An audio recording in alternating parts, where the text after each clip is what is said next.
Oh my God. What is good, everybody? I am trying to get this set up. Holy shit, this audio is so loud. And Scott was calling me now, so give me a second. She called me as soon as I stopped. Hello? I'll be back in a second, guys.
Okay. I'm back now. We're here. We're ready to go. We're ready for some fun. Oh goodness, I'm closing things out, but we're still good. Okay. All right. What is good, everybody? Welcome back to Real Fan Sports. We're tuning in. We're after the lunch break for India versus Australia and the Test match. The audio for this is so horrifically loud. Oh my god. Okay. I'm having to put it at one. It's so loud. I hate that Willow doesn't have an adjustment. But appreciate everybody. I see a whole bunch of comments coming through real quick. I'm sorry. I'm a little bit like Skylar called me as soon as I started up stream. She wasn't didn't know I was going live again. So yeah, I'm getting my thoughts together. But what up, Bird? What up, Aeon? Said yo. What up, Kabaru? What's up, my guy? What's up? What's up? Audio, yes, audio is good. I'm sorry. I was on the phone. I'm sorry, guys. I'm here now. Sorry, guys. IG, what up, my guy? Said Benet said audio is not working. Perhaps yes. I'm here now. Can y'all hear me? Are we good? Can y'all hear me? Are we good? Your audio kind of sucks. Yeah, so I'm at my dad's house today. So I can't set up my other mic. Do you want me to set up my wireless mic? Let me see if I can get it set up real quick. I know this audio is not going to be that great. It's a good mic, but it's not like how my other one is. Um, I'll let me see if it's charged. If it's charged, then I'll go ahead and set up the other one. But thank y'all all for tuning in. I know so far this has been a pretty dominant performance by Australia. 561 with 30 overs in. We're getting just back out of the break. Um, we had the delivery coming towards punt. We'll go ahead and get a singular run here. Cummins is the bowler. Let me see if this thing's charged. If this thing is charged, I think I can look this audio up pretty quickly without having too many issues. And I think what I'll do as well, especially if I do some more live streams throughout the week, is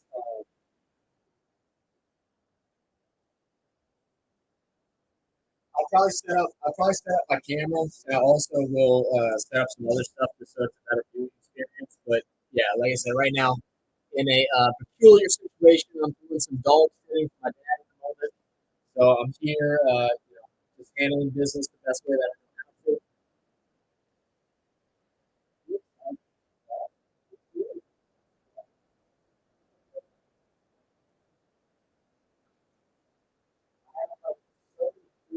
Wires, shit like that.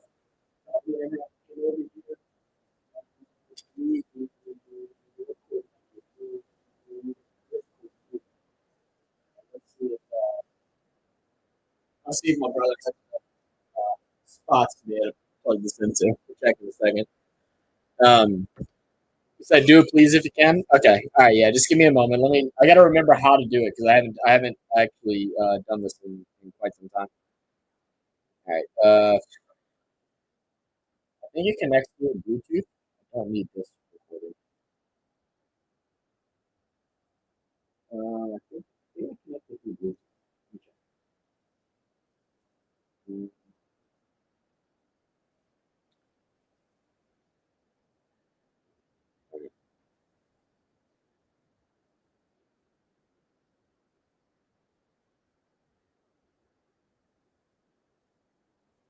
But how have y'all been enjoying the series so far? Have y'all found it enjoyable?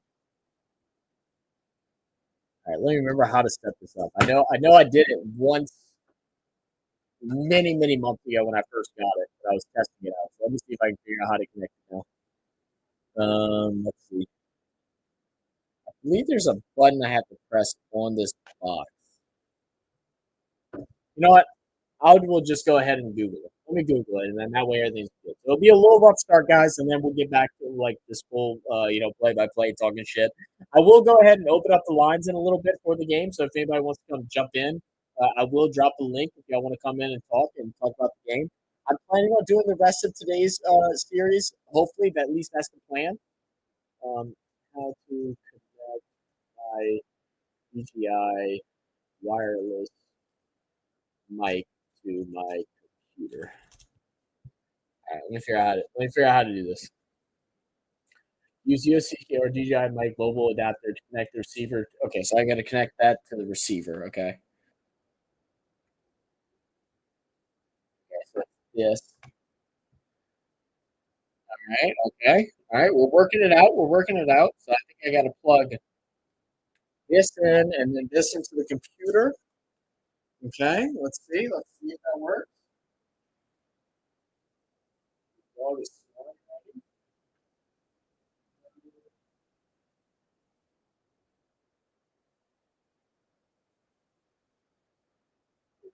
Flash it real quick. Give me a second.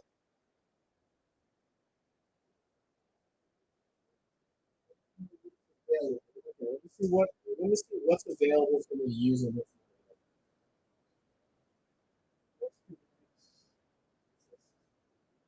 Let me figure out what exactly it is. This is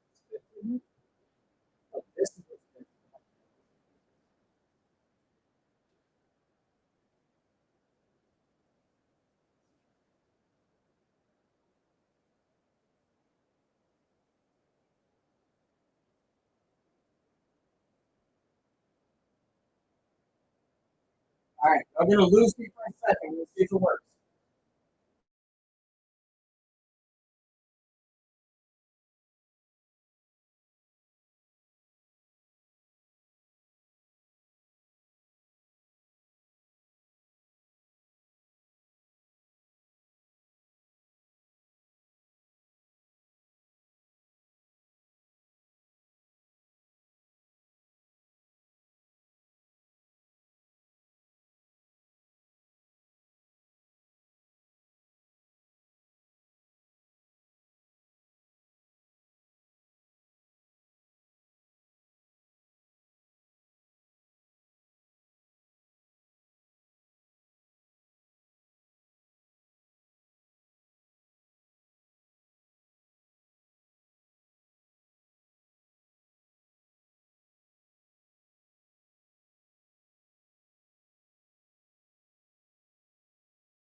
Hello.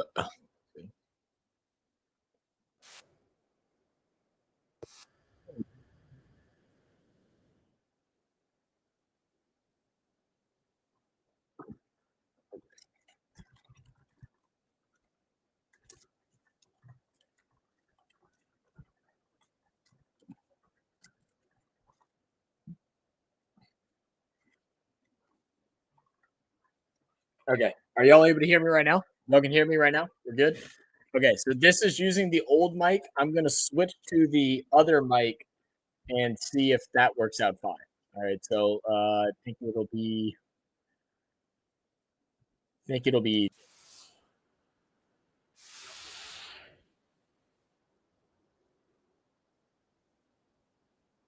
this should sound a better quality. If y'all are still able to hear me with this, then we should be good for the rest of this time here. I'm gonna double check in my studio too, just to make sure, because obviously getting a little bit of delayed messages and all that stuff messes things up a little bit. But I think we should be good. We should be ready for a good time. All right. Okay. This is not working. Okay. So now y'all cannot hear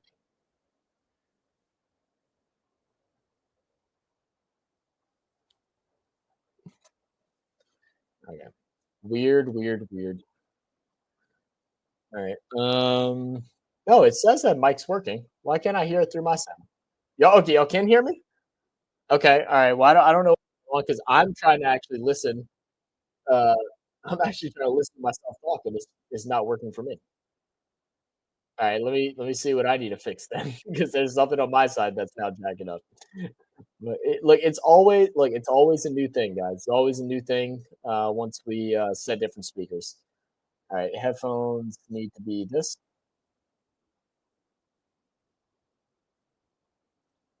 All right. Well, I'm glad y'all can hear me. I can't hear myself, but I'm trying to get that fixed right now. But regardless, man, appreciate y'all guys for tuning in. I know this was kind of like a little unexpected stream and whatnot.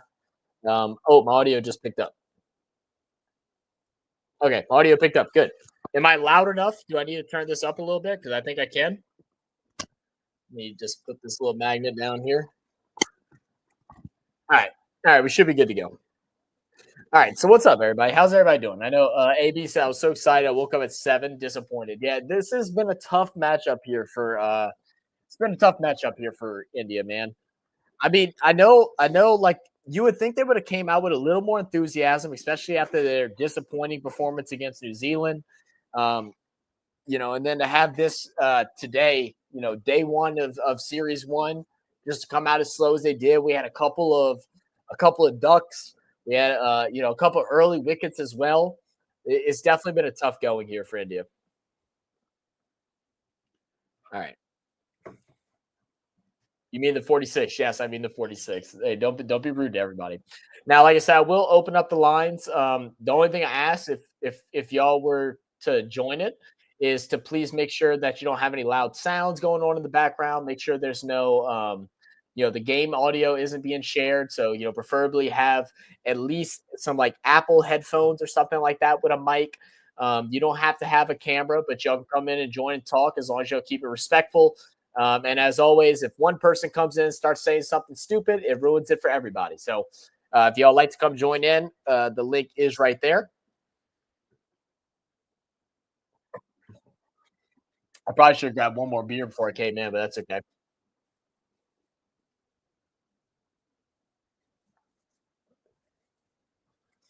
All right. So right now, I'll tell y'all where I'm at, 'cause I think y'all probably would be a little bit ahead of me.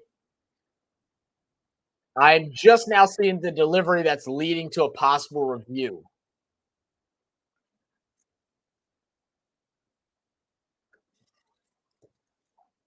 Goes past the stumps. Yeah, Cummins is going to ask for it. So we have the DRS timer coming out now. Are they saying that it clipped off the bat? I didn't really hear much of a sound, but it's definitely possible. So, what is y'all's thoughts? Like, people from Australia, what is y'all's thoughts going into this game? Like, but now that we've already seen a little bit happen, are y'all obviously are feeling very confident? Are y'all expecting India to be able to fight their way back in this series as a whole? And if you're India, I mean, how are y'all feeling right now? What is kind of taking you guys back a little bit? coming out of a T20 World Cup, did y'all give up everything to win that T20 World Cup, and now y'all have just been really struggling since then? Let me know what your thoughts are. What has been the problems? Yeah, I am going to be a little bit behind. Yeah, I figure I'm going to be a little behind. Yeah, it's gonna be not out. It's definitely clear past the bat. I mean, not by much, but it's definitely clear past the bat. So it'll still depend on Australia batting attack. Yeah, absolutely. I want 200 partnership from lower order. 200 partnership from lower order. Okay, okay.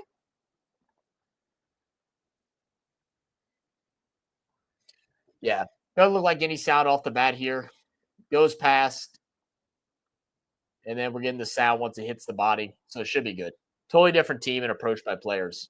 Gotcha.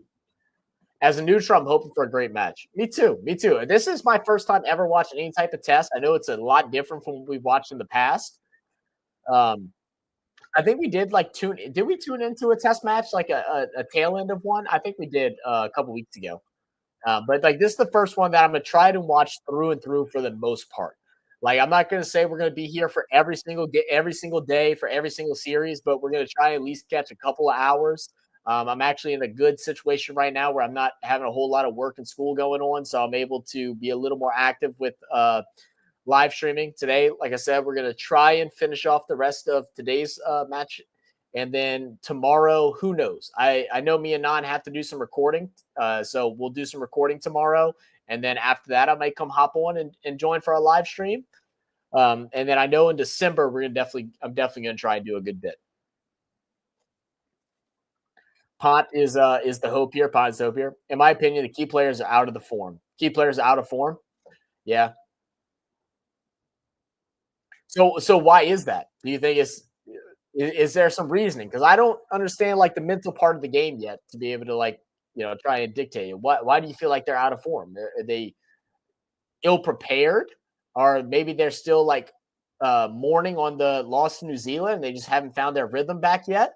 And what does it take for them to get back into that good mind state to where they can start being dominant again? Said, but as always, I hope to not hear about this is boring from BAL. You're definitely going to hear that from BAL. He might not even join it because he doesn't mess with test cricket at all. So you're probably good. Yeah, she did for we did get for a little bit for the Indian. I thought so. I couldn't remember exactly, but I thought we did. Said T20 is good. T20 is good. Test team is not working. 3 losses against New Zealand, so not much confidence, but still supporting it. Yeah, you always ride with your team regardless. Good deflection there. In the same way Nan does react to basketball highlights, you could react to each day highlights if unable to watch live. I could possibly. I know NBA allows it. So like NBA and NFL actually allows you to react to highlights of matches. I'm not sure whether or not cricket allows it. I have been actually wanting to do that with the NFL too. Because again, like I know they allow it.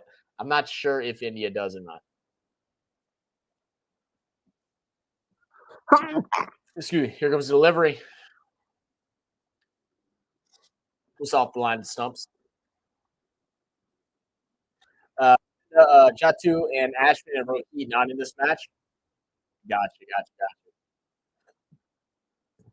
gotcha. Their bowling unit good, but the batting ones lack the consistency. Okay, so you're really trusting in their bowling units right now. Their bowling has been phenomenal, but batting is what's been struggle. I mean, that's what struggled for them in T20 as well. They didn't really bat well in T20. There are many intended versions of the highlights that aren't the official. Okay, cool. Well, then if I can, then absolutely, I definitely can do that. I definitely can try. Like, it's one of those things where it's like I don't want to like I would hate to do something to where people feel like we're trying to just feed views because we're still very new and we with a basketball and NFL like we watch highlights like I can actually like interact and I can explain what my thoughts are, why things happen a certain way. With cricket, I'm still not quite there. Getting better at it, but not quite there. But I'll be willing. If y'all want to see it, then I'll do it. Maybe I could do a test run for this match here. Maybe I can do a test run. I might be able to record that tomorrow.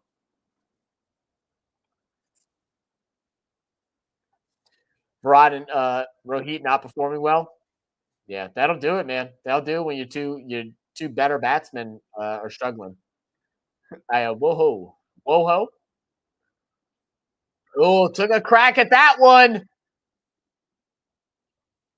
I didn't see it bounce. Is that for 4? Is that 6? Good swing of the bat there. A little bit of slogging. You don't see a whole bunch of that in Test cricket, from what I've been told. But being down like you are right now, they're going to go ahead and grab 4. Wide delivery comes off the front edge of the bat. Just hit that gap perfectly. 2 bounce and over the boundary. We'll make it a couple more than 2. That's 4. Here comes the long delivery for Australia. Good little placement, 1-1, but nothing there. Perth is a very bouncy wicket. Some bowlers treat it well and get results, but some get overexcited and lose control. Interesting. Gotcha. That's like I guess the most interesting thing for me with like the pitch difference and how that determines the what players or what side of the ball is going to be more progressive in the game. Depending on the pitch matters so much with what play style you're going to come out, what strategy you're going to have. A good shot there. It's going to roll out. They'll go ahead and get 2 runs there, maybe a third if he's a little slow. They're going to try for a third. Oh, that ball would have been brought in a little bit quicker. That could have been nasty. But India will stretch out for 3 runs there. I can send you a video to review if what I posted to practice meet your needs so far. Yeah, send me one. If you find one that releases after this match, yeah, absolutely send me one. Just DM it to me on Discord, Sinbad. We haven't got to sit down and check out those. We did our F1 videos this past weekend. I know we're planning on recording tomorrow, and then since I'm not doing it this weekend, I think we're going to try and record a lot. So a lot of the videos that y'all are going to see over the next month or so is going to be from this room. So we're definitely going to have a lot of things happening, a lot of videos dropping. We're going to be picking up the cricket content over the next couple of months. I think we're trying to be something around like 70-30, like 70% cricket, 30% other sports. Probably up through March, April, something like that. So a lot of cricket content coming out. It's a good time for young players to show their importance to gain a permanent position in the team. Yeah, that makes sense for sure, especially with a struggling team. Have some young players come out and bowl for sure. Coley said, out of form means you're not able to find the rhythm that helps you score runs. The only way out is to score runs, which is possible when you play according to your own way. Yeah, and that's why we call that the yips.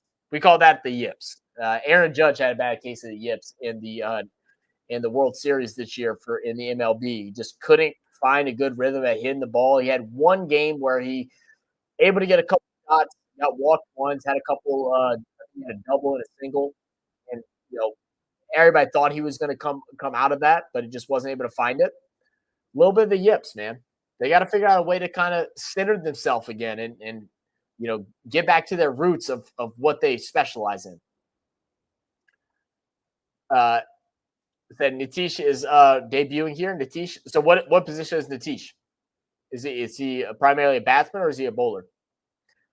This ground is only 6 years old, but the pitch was designed to be a copy of previous WACA wickets. Lots of consistent bounce. Okay, so by consistent bounce, do you mean it's going to bounce higher, or the bounce is just consistent in the same place? Like, what do you mean by consistent? Consistent bounce, do you mean it's going to bounce a lot more, or do you mean that it's just the same thing over and over again? What up, DS? And just let everybody know, if I don't know how to pronounce a name, I'm not going to try and butcher it and be rude to anybody. So I'll just go ahead and use the first initial. So DS said it's also a grassy pitch, which makes the ball good for fast bowlers. So the grassy pitch helps with fast bowling. Got it. Thank you, man. Appreciate that. Ford said, hey, bro, tips, do commentary. I'm doing my best to do commentary, but like I said, I'm new, so like I'm not gonna try and overstep my lane. Like I could make up some stuff, but it probably won't be right. So still learning. It's only been, uh, it's been about 2 years of us watching, reacting to cricket, but we've only actually live streamed about I think 8 games, 8 matches, something like that. So it doesn't come as natural yet. The mindset plays a huge role in the foreign players. Yeah, absolutely. Yeah. I mean, that's like with any sports. You got to clear your head. Sometimes it's just a difference of like changing your morning routine a little bit. You know what I mean? Maybe having a little bit more fulfilling, breakfast. Maybe meditating a little bit. Maybe getting a couple extra, practice, a little extra, like 30 minutes extra of like warming up before the match starts, something like that. Just try to get yourself locked in. Maybe a song. Maybe find a song in your headset while you're going for an evening run or a morning run or walk or jog, whatever they do in preparation for a match. Something has to change. DS, he's an all arounder, so he's all arounder. Okay, good. I'll be looking out for his name. The innings does not define how India plays whole summer, so not expecting more failures. Not expecting the gotcha. They are a very consistent team. They're just in a bit of a slump right now. They're in a very bit of a slump right now. Inconsistent amount means that the pitch is bad. I got it. So consistent amount means that it's a good pitch and that it does what it's supposed to do on a regular basis. Got it. Got it. Bounces high. Then you're saying it bounces higher than other wickets worldwide. So is it that the ground is more firm that allows it to bounce a little bit higher? Natisha's all around. Thank you, uh, Sud. I'm gonna call you Sud. That's probably not right. I'm gonna call you Sud though. Appreciate you, man. Waiting for the sledging. Come on, man. Grassy for fast bowlers, dry for batsmen, and dusty pitches for spinners. Okay, that's actually. You know what? I'm actually gonna take a little picture of that so I can write it down in my notes at home. I normally have a notebook whenever we're doing sports that we're still learning and new that I write stuff in. I'm not home right now. I'm actually at my dad's doing some dog sitting, but that's actually a good way to put it. Thank you for that, DS. Much is failing sometimes. You know my opinion on him, Zach. But well done, Aaron Judge, in your second time. Yeah, got his second time MVP. Absolutely. Horrible in the postseason, but man, he did great. Mike. Oh, did my mic cut out? My mic's showing that it's working. Can you not hear me? India downfall. I'm back in India are in a world of pain. Yeah, they're in a bit of pain, Maystar. What up, brother? Maybe it's Wi-Fi. Yeah, my Wi-Fi might have dropped. That could have been it. I don't know what this internet's connected through. I don't know if it's Ethernet. So absolute horror film for India. Yeah, it's been a little tough, man. I'd love to see him bounce back though. It's like I'm rooting for Australia in this matchup. Um, just because India took the T20 World Cup, I'd like to see Australia do well. Um, I think it'll also broaden our Australian audience for cricket because we have a big India audience for cricket. So I like, kind of branch out and have, some different variety of recommendations for players to react to and stuff like that. I like to see Australia come out and put on a good performance, but I don't want it to be just a nasty debut where it's just like Australia just right. Like I want to see a good fight. I mean, this is a matchup, a rivalry, like no other. Whether it's India and Australia, India, England, England, Australia. Like these are the things that you look forward to in the cricket world, for at least from what we've been told. Can you put on the score? I can. I can do the score. Yeah, let me find a good website for that. I actually had one and I closed it out. Do y'all have a preferred? Do y'all have a preferred website for scoring? I normally use. Let's see.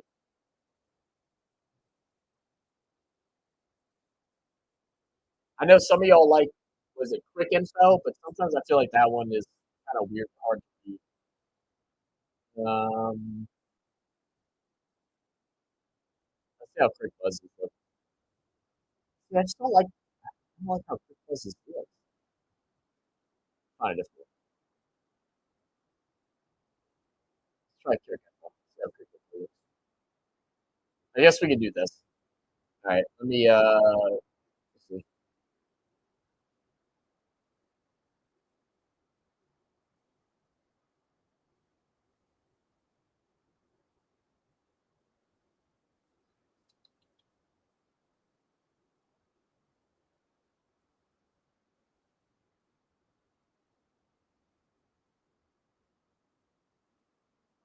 y'all hear this dog snort?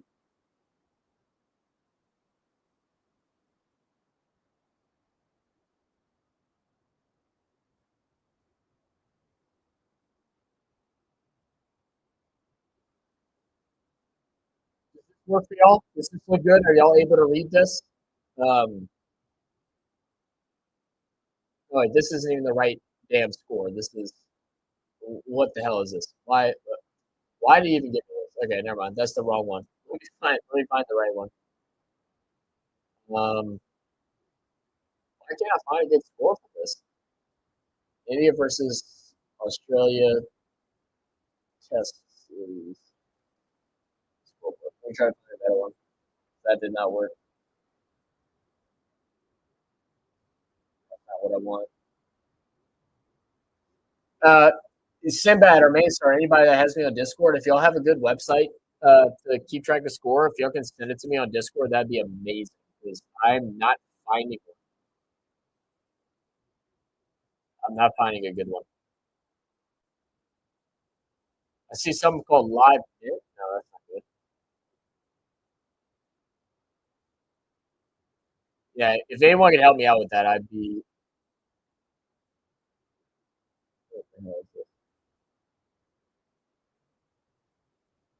Let's see, Sinbad just career.com.au.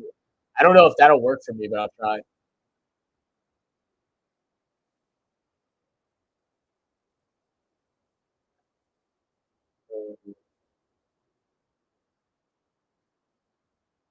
Okay, yeah, this will work. Thank you, Maystar. I'm sorry. Thank you, Sinbad.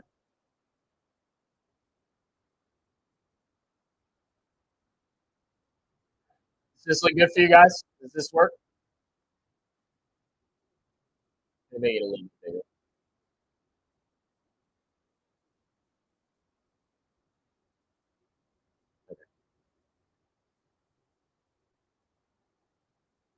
Okay. Does this work for everybody? Everybody's good with this? I'm not caught up on comments. I'm just going to go straight to the bottom. Then click on the scoreboard link. Wait, what you said? So that says Sports Station, Legend combo for your patient, ESPN best. I was trying to pull up the ESPN one, and it just wasn't looking good. Does this work for everybody? Does this work? This works. I got a thumbs up. All right, we'll rock with this. If y'all have a better suggestion, I'll try something else. I dropped that in the cricket channel in Discord. Oh, thank you, Gilbo. Yeah, I haven't been on Discord much this past week. I honestly just haven't been on my computer much. I've been having horrible migraines and stuff like that. Okay, you dropped the same. You dropped the exact same link that's in that. So I think this works out fine. It shows batting, it shows bowling, it shows the score. This should be good. All right, Don my prediction is 300 plus, punt century, ready 50 plus. Okay, depends if you like it. I like it. This is good. Good. Good. Awesome. Glad we're all on the same page. All right, I'm gonna grab a beer, and then we'll be back chilling.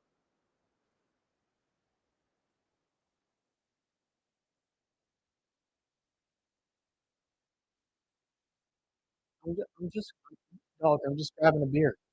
That's it. Just grabbing. That's all. That's the beer. Come on.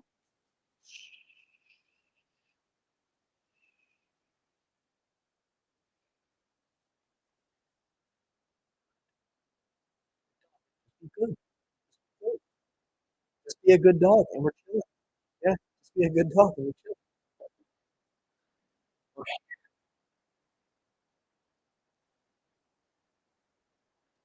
Oh, goodness. Wood ducked on that bouncer like crazy.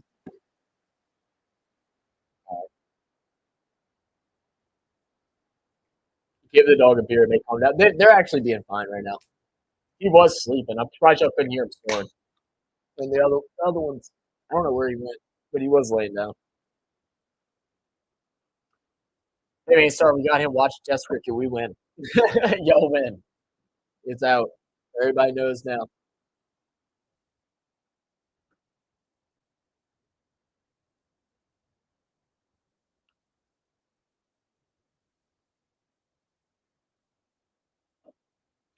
I'm going to put some of my background music on. That way I don't feel tempted to have to talk every 2 seconds.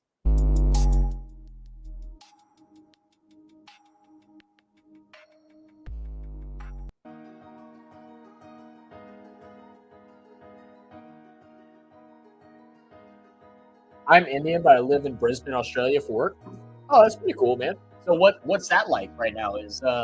Are you having some good banter and trash talking amongst your coworkers and friends and stuff like that out there? I feel like it's got to be ass and fuck at the same time. Like you have is there like a decent amount of other people from India that are also like on your side to like back you up in the trash talking, or it's like one versus all situation? Oh, it took something, but I think it hit off the like that left elbow almost, so arm. Everyone heard so it sounded like firm contact. Yeah, no review. All right.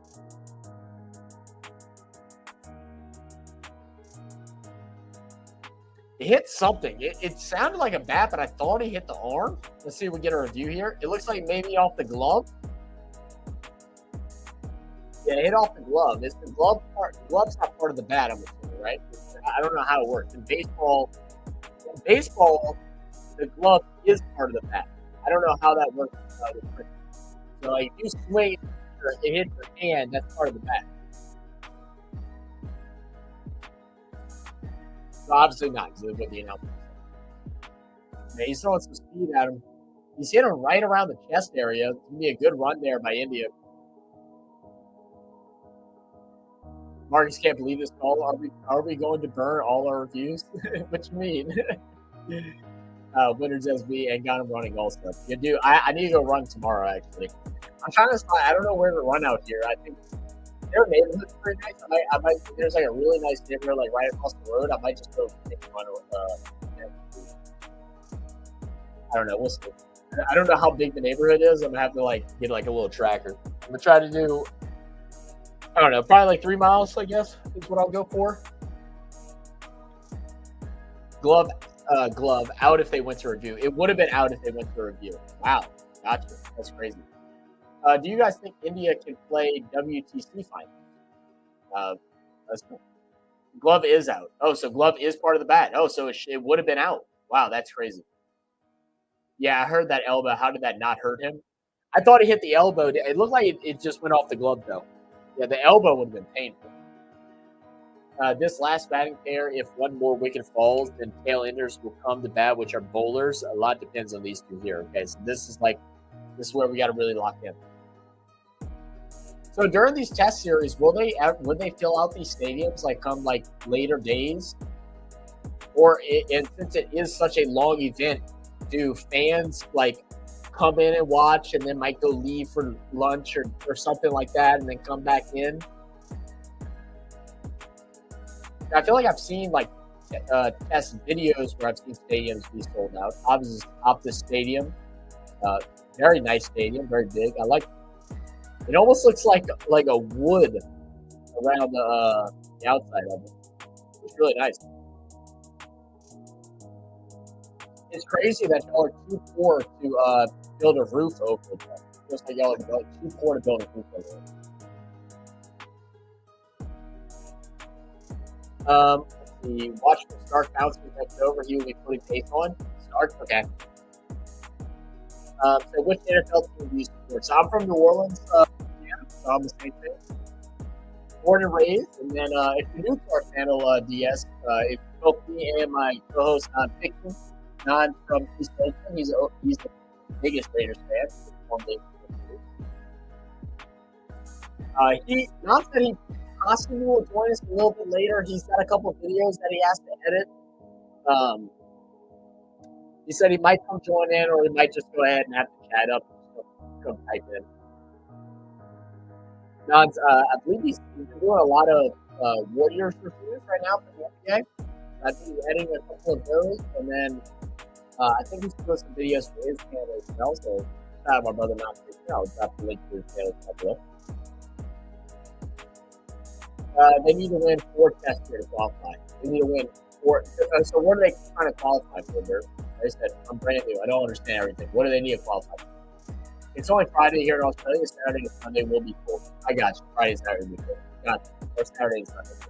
Got you. India, some test matches sold out. Not so much in Australia. Talk to India. This ground is also home to the AFL in Perth, West Coast Eagles, and the Fremantle. Okay, cool.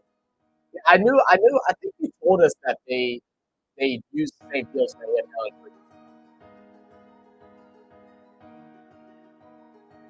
The Decker used to fill up stadiums and also does now, but it's only on occasion. Gotcha. That makes sense. Most fans will stay all day drinking beer. Yeah, nothing wrong with that. And making beer. Oh, y'all do beer snakes out there too? Okay. See, the more y'all tell me about stuff like this, makes me like realize how similar baseball and cricket really are. Like the fans and these are like so similar. They do the same thing as baseball. They do the beer snake as high as they can.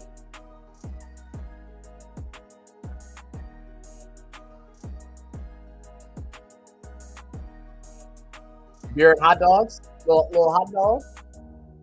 For the World Test Championship final. I got you. So, what are the qualifications for the World Test Championship final? Do you have to win a certain amount of series or just test matches? Like this is one of 5, right? How does it work? Is it just the best of X amount of countries that participate? The 2 best top seeds? I'm waiting for another comedy reaction video.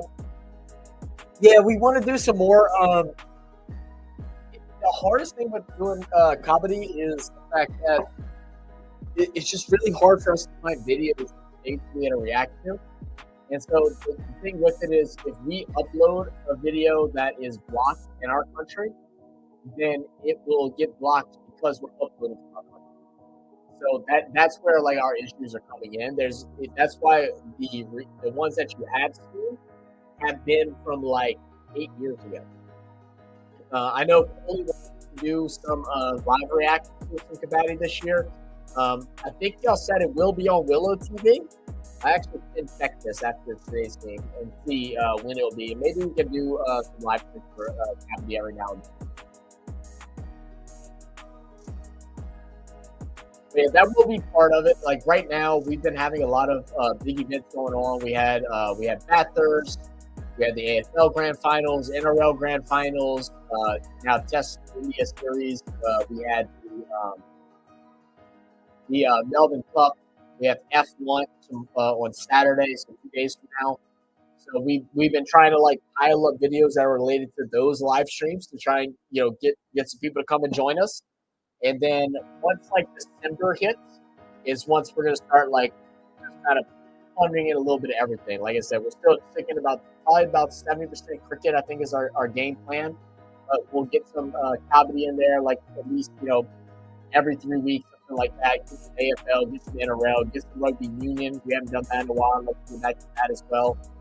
We had some CFL recommendations too. And then also, checking out some weird random sports that we've never heard of. We got like 3 or 4 different sports that I've never heard of before. That's like a rules of playing video that I've been wanting to check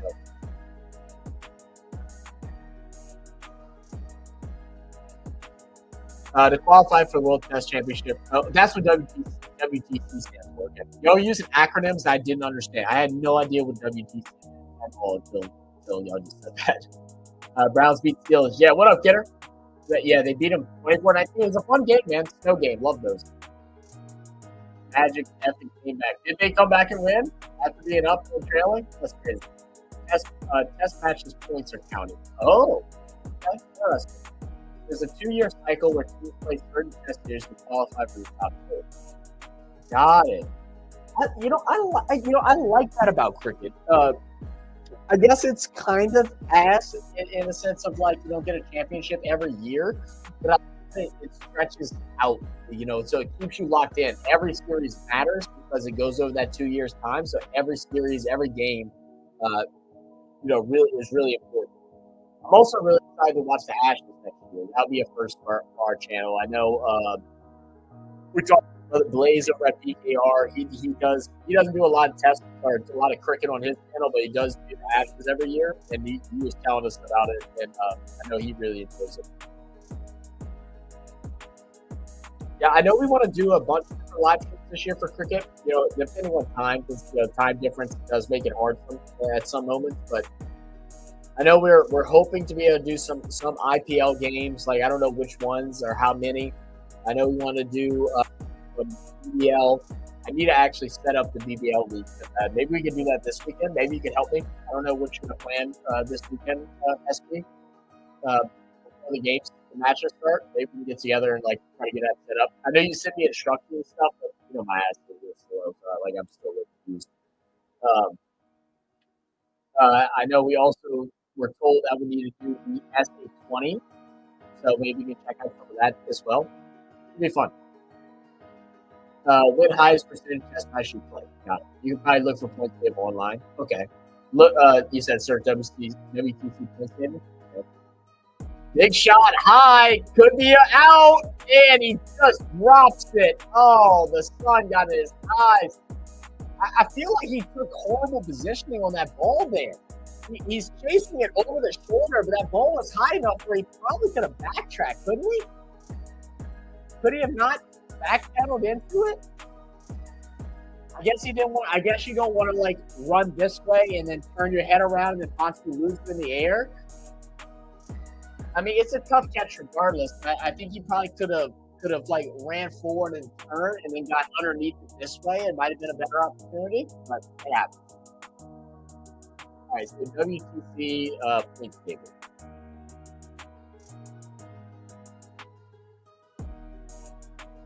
Okay, so I see by the ICCC. So Australia right now is first. Played 12, 1-8. India is in second, played 14, 1-8. Sri Lanka is in third, played 9, 1-5. And then New Zealand played 11, 1-6. England way down there. South Africa played 8, 1-4. England played a bunch, but they've only won 9. Gotcha. Okay. I have to keep an eye on this.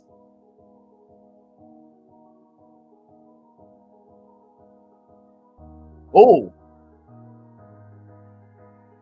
a little bit of pace coming out of there from start. The Test Playing Nations play Test Series with each other for 2 years, and then top qualifies for the final. Gotcha, that makes sense. States have bye week. Yes, we do. We have a bye week. Very nice. You might be able to get I don't know who might be getting off the injury list. I think we have a couple people that might be coming off. I mean, we have to basically win out or nothing. We're in a weird situation. I'm still going to root for us to win just because I don't like fan base that are like, oh, let's lose and get draft picks. It sounds so lame. You play sports to win. You don't play to stand back and something up. Yeah, what up, Gary? He said, finally watching a real. Shut up, Gary. Yeah, I played BAL for me wanting to tell everybody to shut up. Yeah, right here. Test series, man. What's up? How you doing, man? Hang on, Zach Jinxes. Haven't got a wicked started. Oh shit. Now it's gonna blame me. Get her at the same time of bye weekend. Mason, you shut up too. Good shot. It's straight. You will be saved for the 4. Good fielding there by Australia. Should be maybe 2 runs. Yeah. Australia defending WTC champ. Got it. Awesome. Catch drop. IPL auction on 24th and 25th. Is it this month? We had some people that told us to try and live stream for it. I just don't know if I don't know. I just don't know if it'd be worth it for us. That would be the 23rd. That would be 2 days from now. Yeah, I just don't know. I don't think it'd be worth it for us, unfortunately. Another good hit will be fielded out, but it'll be 2 up. 101 runs. 6 101.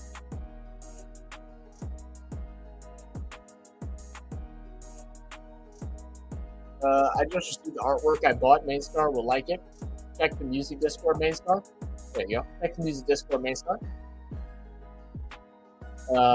What up, Summit? Said, job, Pot, do something for saving the team. Do something, please. For the love of God. My hope is Trump and the team got me. What happened to India's batting this quarter? At least they doubled their 46 dollars. I knew somebody was going to keep mentioning it. Yeah, a little place ball. Nothing there. Pot and Kumar Reddy batting.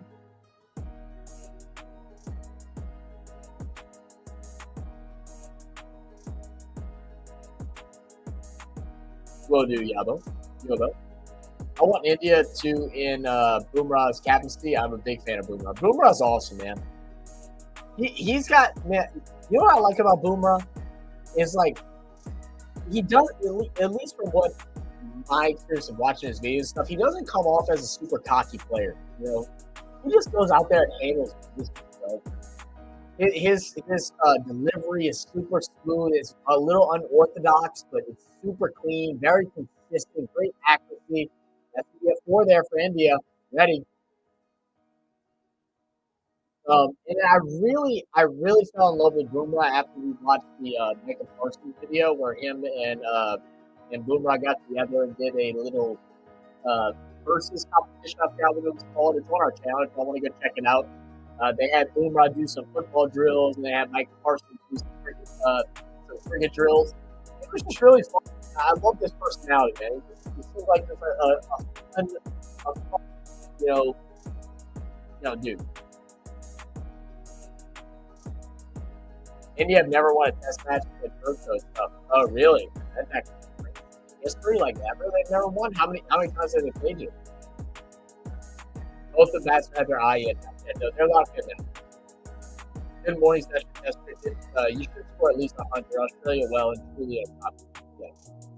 He's not stepping out. He is doing so to disturb Nathan Lyon's area where he bounced the ball. Because if you let him hold there, he can take so many battles. Gotcha. So keep an eye out for that. Thank you. Yes, 4. It's a 4, baby.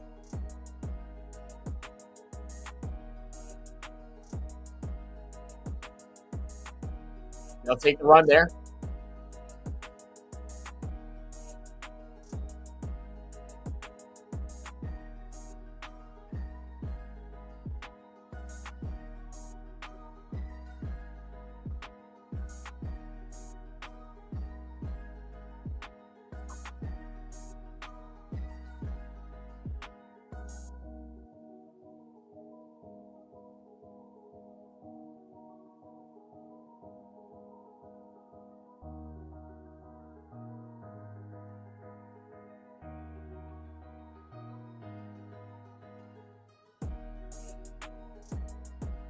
Oh, good fielding to stop that.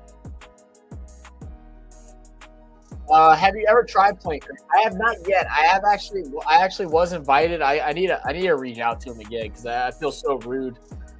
He messaged me like right before my schooling started up, and so like things just got really busy for me, so I wasn't able to link up with him. But I was invited to go to a local cricket organization in my state to come watch some games, and he also said I could participate in a practice. I haven't talked to him in a couple of months, which I'm definitely a bad person for that. But I would like to think that he'd still invite me to come and join him. I gotta set it up. I know we're about to have some cooler weather, as we're getting into our winter months here, but maybe after the winter time I can set something up where I can go out there one weekend. But I already know I'm going to be horrible. I think I honestly would be pretty good at fielding. It will kill me at first because of my damn, not used to, catching the ball with my hands and stuff like that. I think I'd be good at fielding. And I think I could be good at delivering a bowl accurately, but not with pace at all. And, just off of like what I know, how I am as an athlete, I'm not a good batter. I can directional bat. Like even with baseball, I was able to put the ball, basically wherever I wanted to whenever I was younger and stuff like that. But now I'm partially blind. So that would give me trouble. That would give me way trouble. I would love to get somebody that I know that plays baseball at a pretty high level to come and join me, and just to have like kind of like a comparison type thing, and post it up on the channel. It's just finding someone that'd be willing to do that, and without risking their careers. Like, not people that I know are in college playing ball and stuff like that, so it's not worth them to go out and possibly get injured or hurt doing something for fun. You know what I mean? Whenever they're trying to make it at professional level.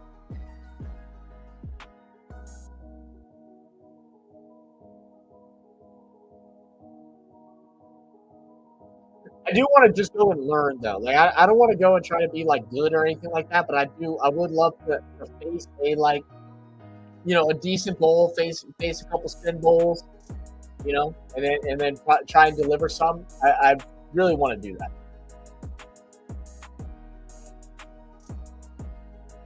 India played 4 times the first baseball stuff. Gotcha. Get Kumar out, and India are practically done. He's playing like a one-day match. I see you watch all sports. What is your favorite sport? My favorite sport is basketball. My favorite sport to play is basketball, and my favorite sport to watch is kind of like a coin flip of basketball and football.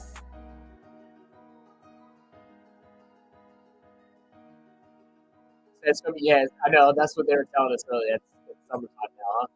Yeah, we're just getting into the winter. Like, this doesn't get very cold here, but we are like in the 40s this week, Fahrenheit, which I think is something like 12 degrees or 10 degrees Celsius, something like that. Or it might be less than that. It might be more like you got to get Zach bowling darts in the fifth with smoke behind his ear. Bad skin. Come on now. That's hilarious. All right, here comes the delivery. Cummins. Oh, I thought it almost took the bat. Good job, Paul. This game is harder than you think. It's not physical, but also oh no, absolutely. I don't think it's easy. Don't get me wrong. I'm not saying I can be good comparatively to someone that's good. I'm saying the things that I could potentially be good at would be those two things. Like, I've always been good at catching and good at like reading like depth perception and stuff like that. I've always been good at fielding in those days, and I've at least used to have fast reflexes. So like, I feel like fielding I'd be pretty good at. Bowling, like I said, I have no. I've never been a power person. Whether it's batting, pitching, throwing, whatever, I've never been a power person. But I've always been very accurate with things that I've done.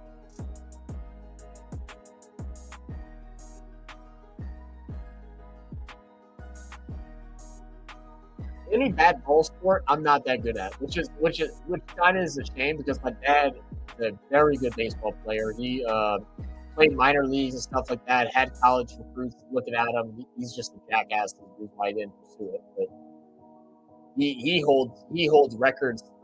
I think he still holds them. I haven't checked in a while, but he used to hold records that in the state and at his high school.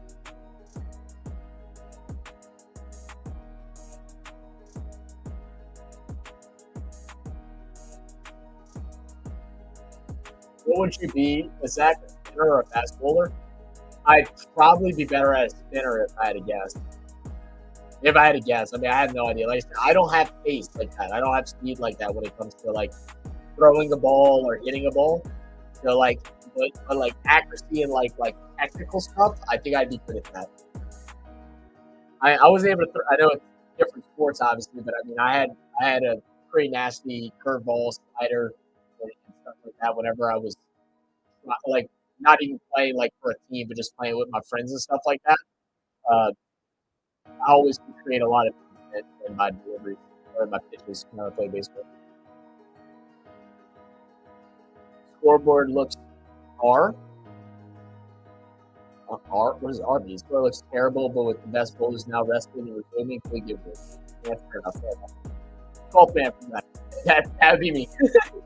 Look, you need a water? I got your water, big dog. Got you. Zach has the body to bowl military stuff himself, while the frontliners bowl. See, I'm short, and that's the thing. I could be a good bowler anyway, but I'm too short. short, too short. And old military stuff to stop while the front liners bowl from over in. I reckon he's good for at least 15 overs in a day. Hey, come on, hype me up, baby. Oh, a high shot, and that's falling for 6. What a shot by Pont. What a shot from Pont.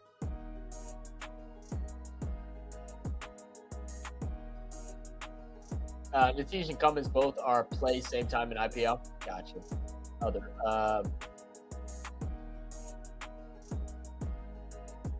I don't know where you replaced the word other in something there, but Zach screaming in from the fence. Steaming in from the fence. Yeah, sure. Yeah. Gentle slow mediums for Zach. Good Tony Green. Maybe so. Yeah, like I said, I've never been. I know the things that I'm good at. I'm cocky about the things I'm good at, but I'm also very humble. Like basketball was the one sport that if I was fall down to the ground, put his whole body into it, how do you get enough off of that? Just have good, strong wrist, not allowing that bat to move, just allowing the speed of the ball to do the work to get over the boundary line. That's a great job by Pont. But like basketball was the one thing. If I was just not a midget, you know what I'm saying? Like I was 4'11" like through high school until I was 17, and now I'm like 5'7.5" on a good day. But basketball was a sport I was good at. Nobody really could mess with me in basketball. There's nobody 1v1 like when I was playing. Like my friend group and in my city, where they played college. I played against college athletes and stuff like that before, and they even said I was good. But too short. Soccer, I was really good at defense. Couldn't kick a ball worth a fuck, but I was good at reading. I'm good at defense in most sports. I have decent speed and decent reflexes. That's about it. That's why I feel like fielding would probably be like my best attribute. If I would feel like in baseball, that was my best attribute. Fielding, freaking my best attribute would be fielding. John Howard. And Cummins both are playing same team in IPL. Are they really? That's pretty cool. What up, Twins? Said, get some friends over and play backyard cricket. First, you started to have a beer in one hand. I gotta have enough friends to be able to do that, brother. I wish I did, man. That's like the hardest part about getting a little bit older, man. It's hard to get together with all you people. Oh, God, he almost put something on there. Not ball. Yeah. It's hard enough just to get friends over for a birthday party, let alone try to get them to go play sports, man. Especially now with everybody having kids and stuff like that. We all live far away. All my friends, nobody lives in the same city anymore. We all live, except for one person, we all live 30 minutes to an hour and a half away from each other. Crazy shit. That was incredible. It definitely was. This guy's so good, man. It was nasty, man. Yobo or hitting a hook shot like Bob Hawk. Who's your favorite player in cricket? So bowler is Boomerang. Batsman is Gale, and then fielder is, and I'm forgetting his name, an Australian that did that like diving Superman run out. I'm forgetting his damn name now. Those are my 3 favorite reactions that we've done, and yeah, those are my favorite. I also love the swag of the fast bowler from Pakistan. I don't know why. Again, my memory is poor. Such on those. My memory is horrible. But the oh goodness, I can picture his face. Akbar. Shoaib. I love his swag and stuff like that, but like I like Boomerang's just I don't know, like he's just smooth, man. He's a smooth operator. I like him.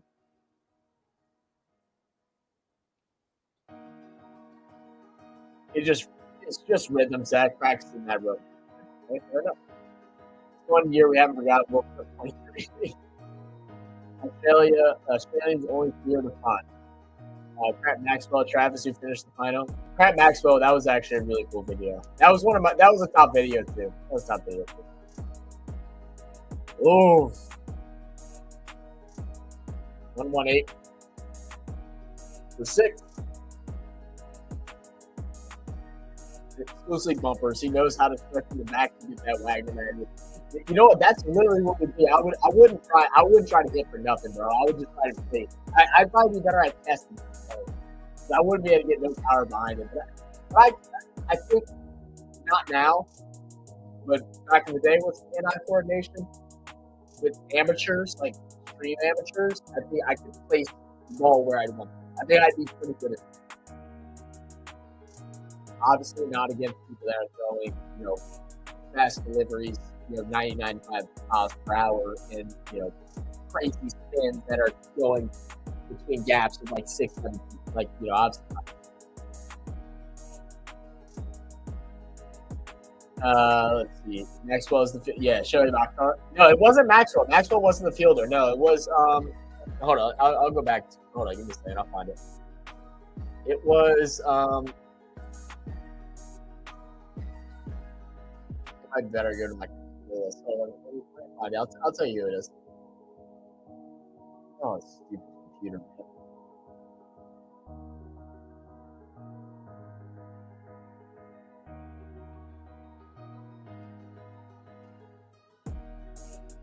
Let's see. Give me 1 second. Let me find it. Oh no, I'm Dante Rhodes.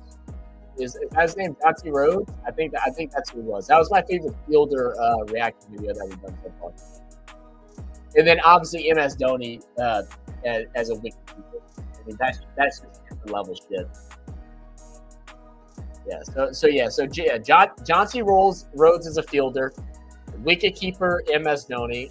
Batsman Gale, and then bowler is Boomer. Out of who we've watched so far. That's my stuff. Zach likes his haircut, bro. That dude's hair is flowing, dog. He looks like he bowls the ball fast. Audio is kind of rough. It may bounce in and out a little bit, bro. I mean, like you said, I'm not in my normal setup where I have really good mics and all that good stuff. So just bear with me a little bit. Lays together before he bats. Potting or Simmons?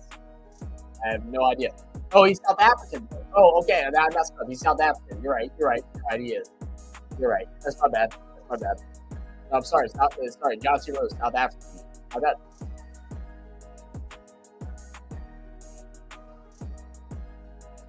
Back comes Nightmare is Pujara, but he is not tough.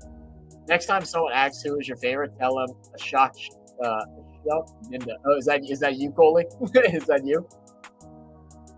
Jadeja? Jadeja's the dog. I like Jadeja. Let me know what's y'all's favorite. Give me y'all's favorite bowler, wicket keeper, fielder, and batter.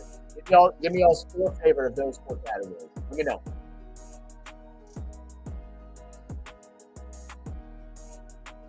That's totally bad of me too that I thought Dante Rhodes was from Australia. I think it was just because of the green and the yellow. That's the only thing that I thought of, and I instantly went Australia, but it was South Africa. So yeah, that's my bad.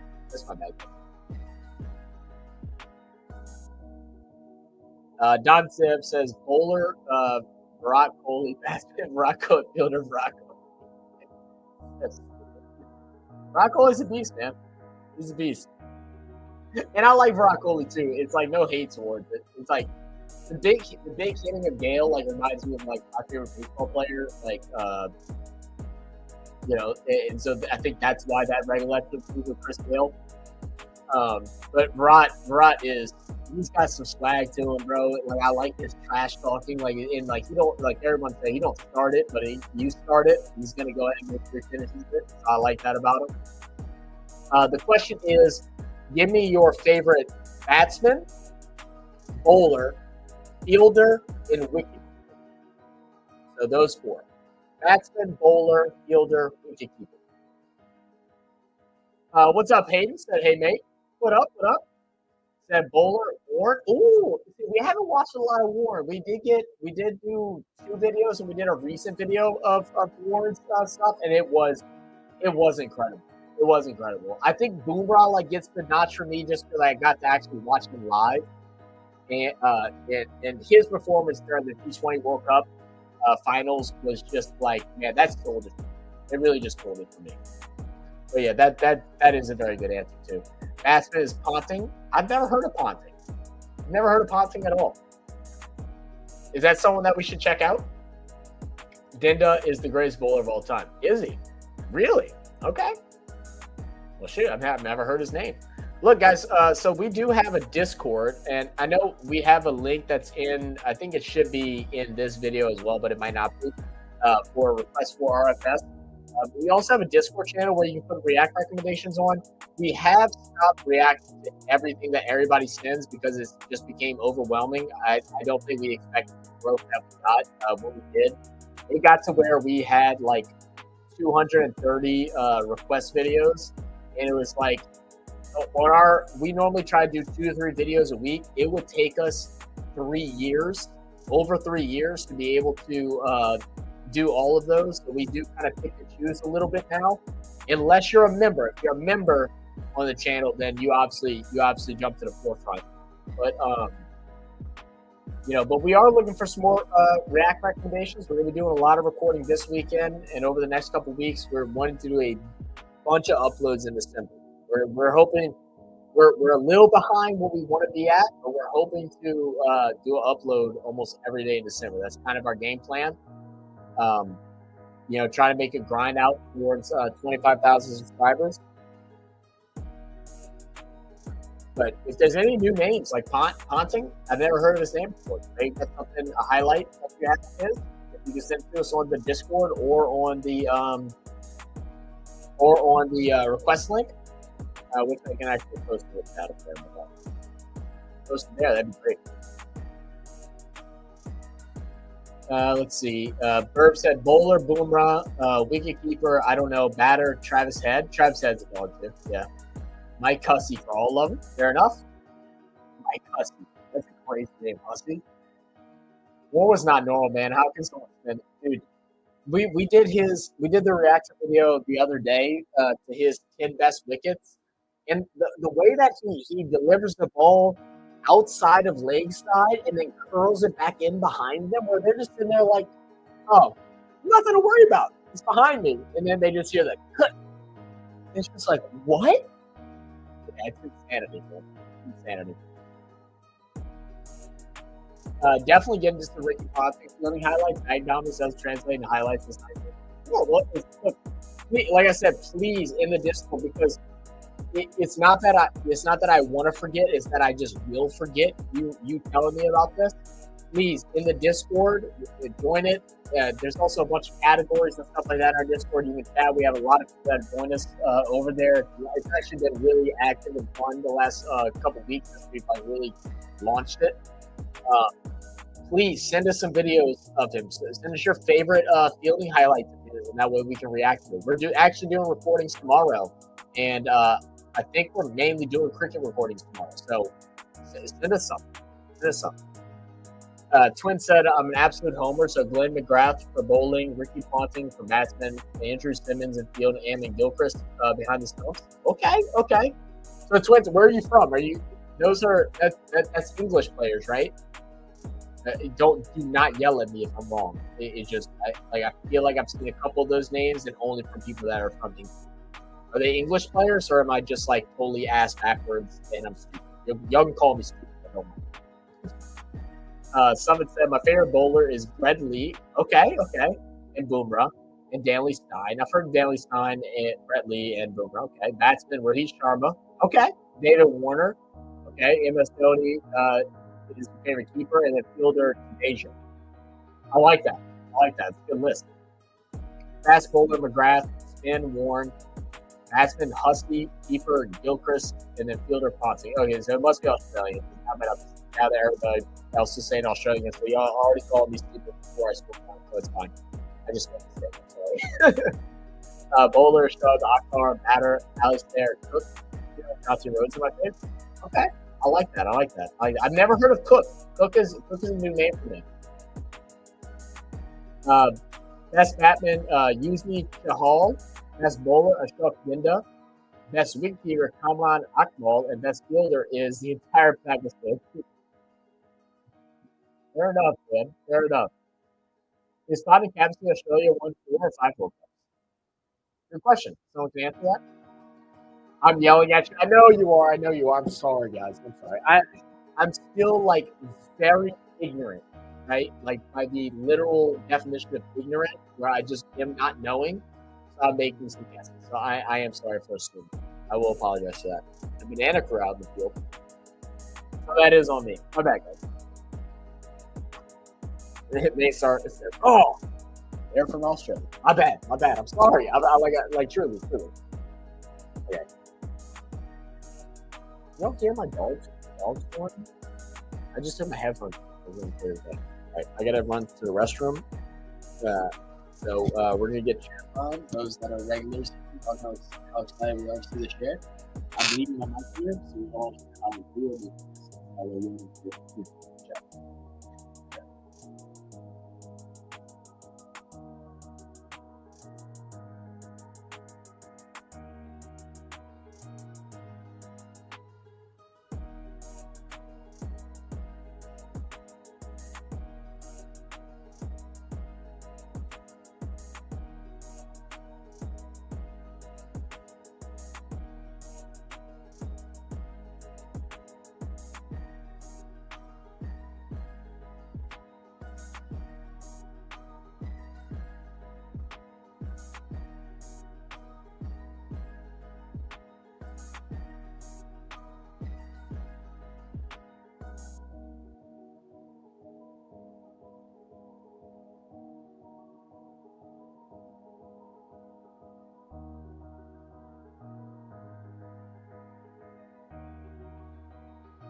W chair.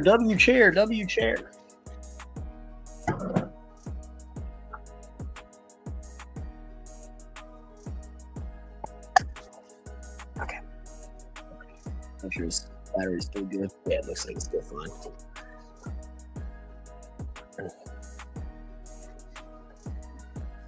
Comments with delivery? Not ball. All right. Dish Ready impressed me in his debut. Yeah, he's doing well so far. Get the pitchforks, lads. Get the pitchforks is crazy. My bad, dude. My bad. What up, AB? Said bowler Dale Stein, batter Sachin, and fielder Jonty Rhodes. That's good. Good little variety there. Okay. I've heard of Dale Stein, but we haven't watched anything of his before. We have done a couple of Sachin Tendulkar's videos. We've done a handful, I think 2, maybe 3 of those back with our boy Prajit.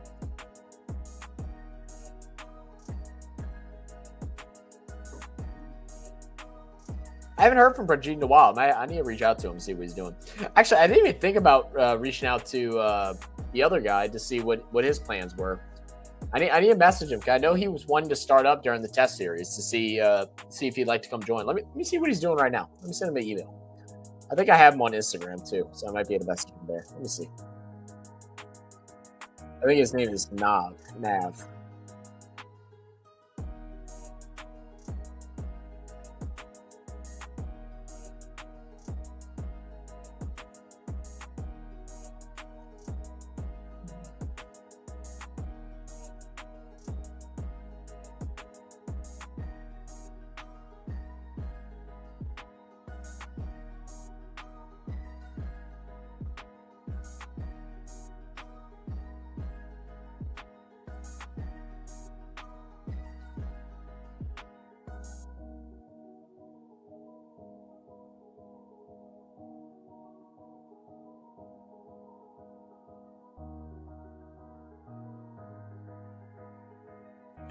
One sec, guys.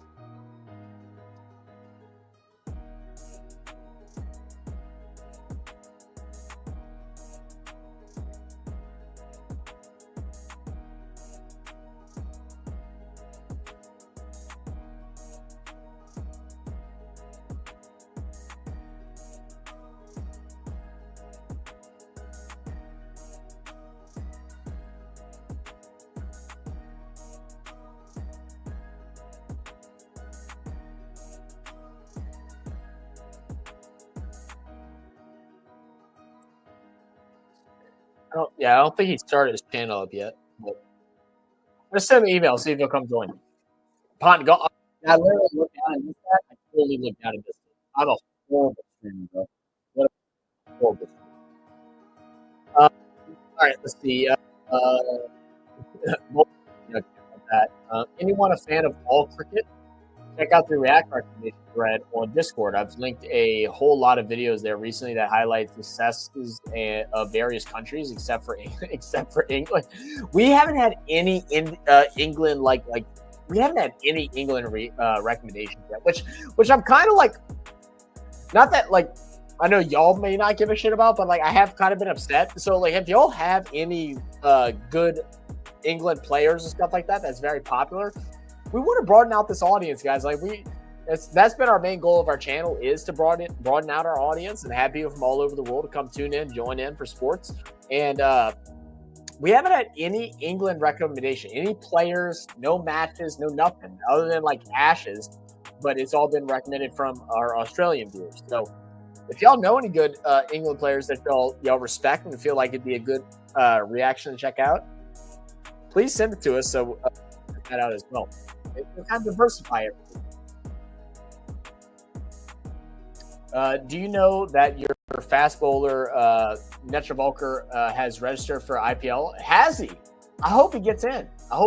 Man. Netravolker, at his age and what he did for U.S. cricket, him, Patel, and Aaron Jones, I mean, it's amazing. I mean, like we were lucky enough to go to one of the games. I know it was just versus we wanted to go to the Pakistan game, but it just didn't work out that week that we were able to. But we went to the Canada matchup, and it's like, it brought some new life, man. And we were able to turn a couple people that have never watched cricket before into fans. So like, it was actually really fun.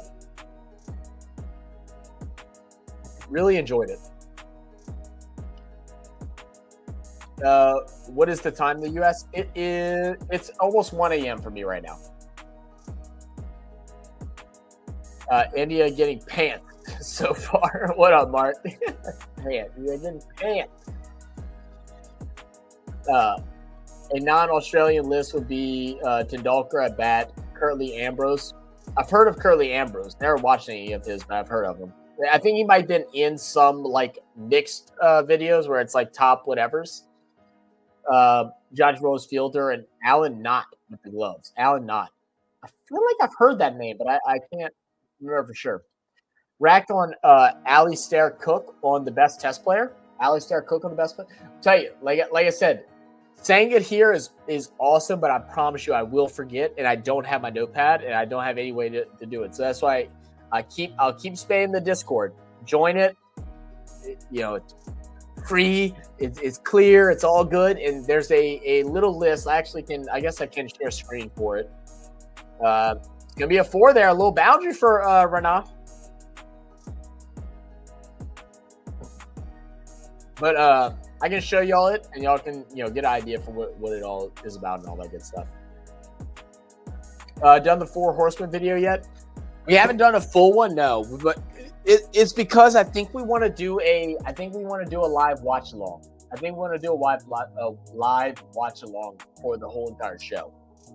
And because that's one of them things where I know it could be copyrighted instantly if we were to cover it. So I'd rather do a live watch along. I don't know if I want to. I don't want to paywall it to where it's like only members can join us for that live watch along. But I want to do it on Discord. So maybe sometime in like January or maybe after the series. Oh my God, it's another wicket. It's another wicket.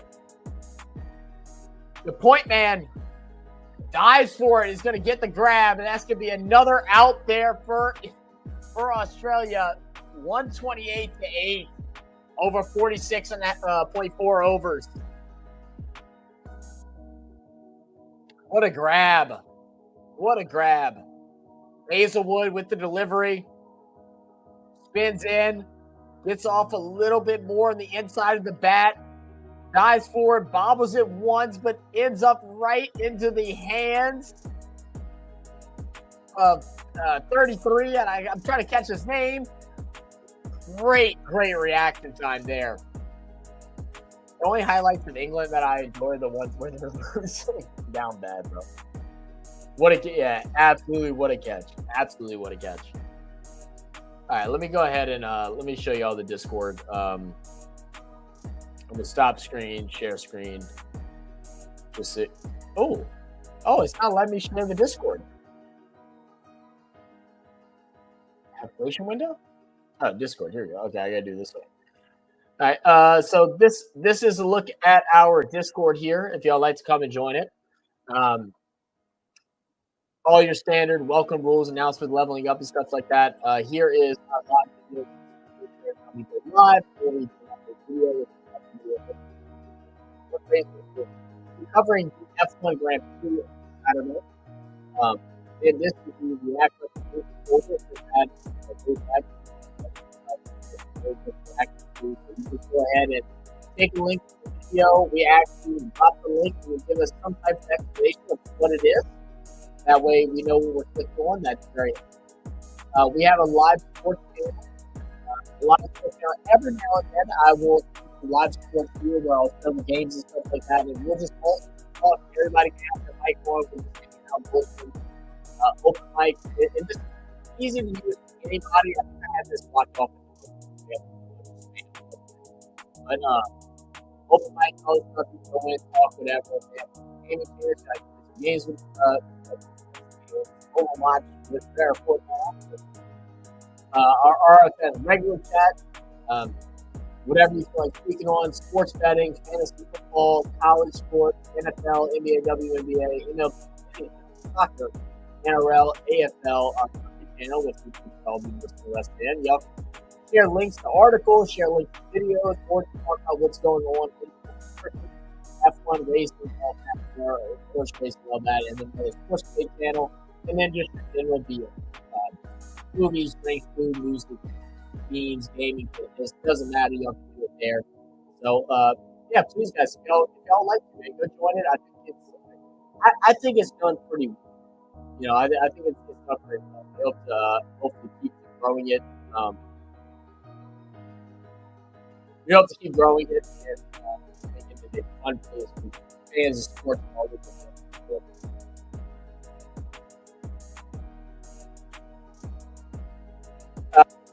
Double P said also for the first time an Italian player in iPhone in the future, maybe more European player quickly can go near the popular area of football. Oh wow, that's pretty cool. Oh man, they slog him now. He tried to get a piece of that. He'll get one. That's about it. He tried to. He said he tried to rip the leather off that ball. He's trying to rip the stitches off. That's it.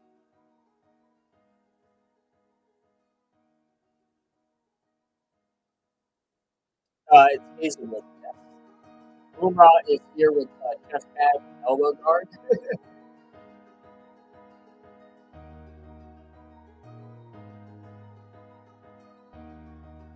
And like I said, I haven't dropped it in a little bit, but let me go and also drop the link. Like I said, if anybody wants to come in and come talk,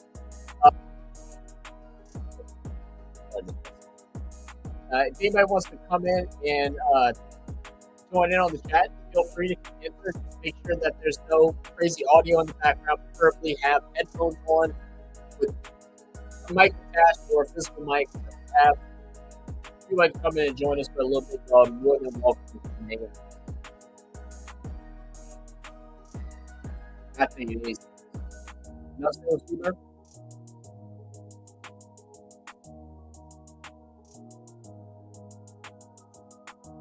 So at this point for India, like I'm hearing the announcers talk about it, is there a strategy to try and just wear down the bowlers and hope they get sore over the next couple of days? So like, are they just like, all right, let's just play long games. We don't have our best batsmen up there. We're not trying to get a whole bunch of runs. That we just want to wear them out. That way, from day 3, we have not day 3, but come next series of the week, we're really sore and beat up. Or is that too far ahead? Right? I mean, that's a week and a half, right? 2 weeks before test 2 starts.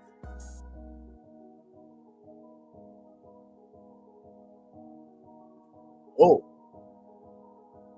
don't know how he got that on the ball.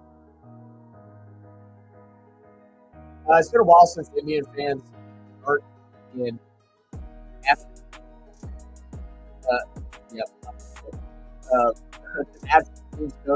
Between their home schools and the way they are going now, we might see it again. What is the F?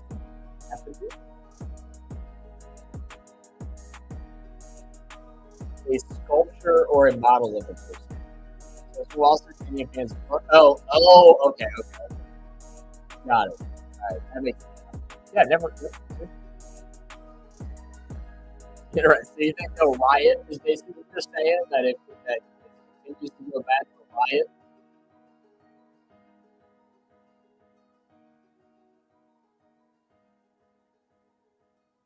In this situation, they just need to hold on and take it. Hold on and take it.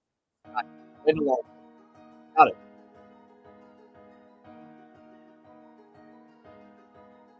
Thank you for joining, Katos. Welcome.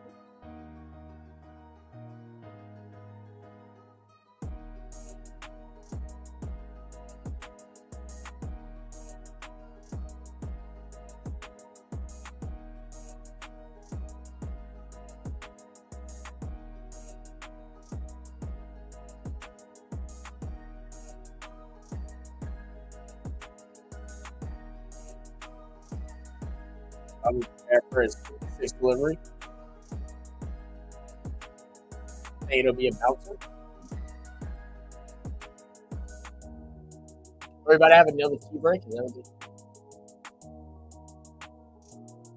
Cummins. Ooh, there's that bouncer, but he gets a piece of it. It rolls back, and he cannot save it. What a six! What a six!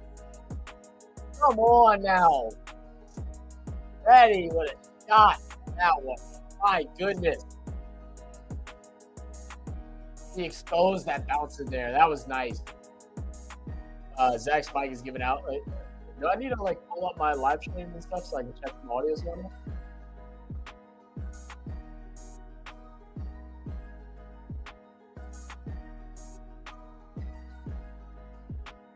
Is it that it's going out? Or is it that it's just it's low? I can actually change it. It's just low. It might be that it's just low.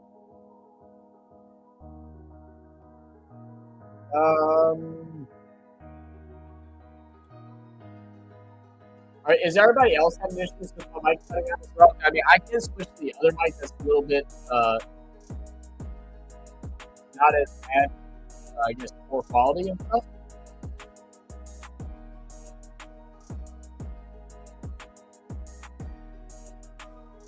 Oh, that does sound bad. I'm listening to it now. That does sound bad. I don't know why it sounds so bad. I've used this mic before during another stream, and it worked okay.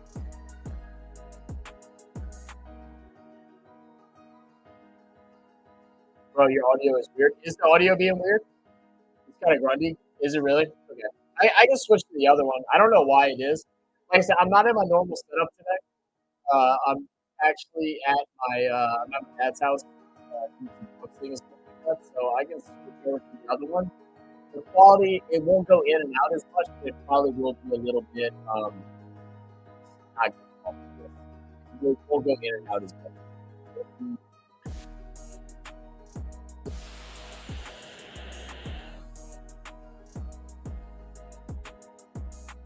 Like Taysom Hill nearly being your leading touchdown scorer, because Taysom Hill's a dog. I don't know why you're talking shit, Ken Will.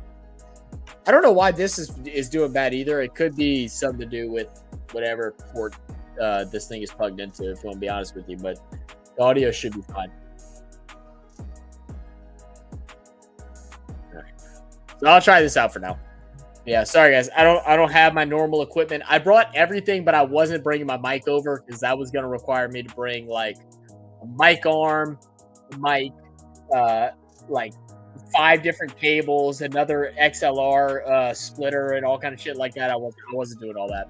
Another 4 there. Boomrah with the 4. Oh, with a 6? They could call it a 6? I thought it dropped early, but hey, there you go. Give him 6, baby.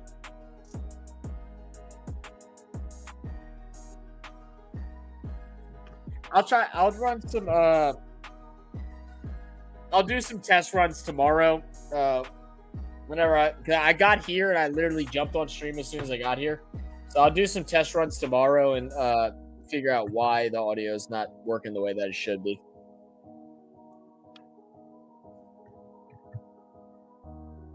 Yeah, and we'll just deal with this. Sorry about that, guys. Y'all should have said something earlier, man.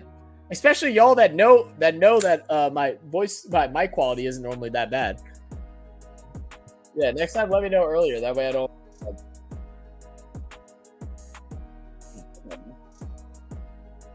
What's going on? Where's this guy gonna go?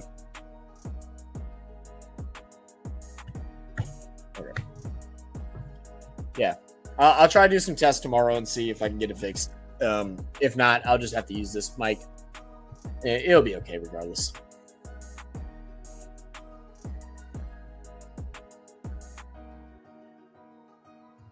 Put it in the right spot. That's supposed to be the right spot. That's the same mic that I used for the whole entire T20 video that we did with Non. Yeah, I used that the whole entire time. It worked out fine.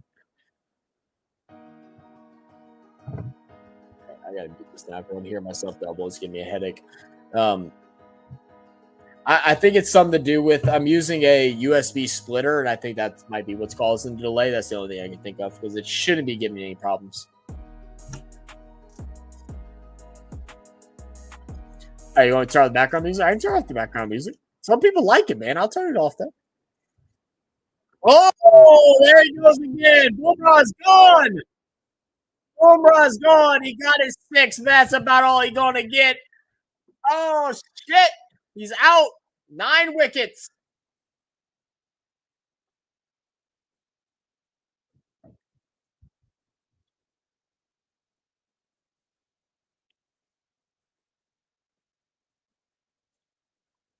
Hey, Wiggins, what the F? India's downfall. It's showing right now, brother. It's showing quite a bit right now.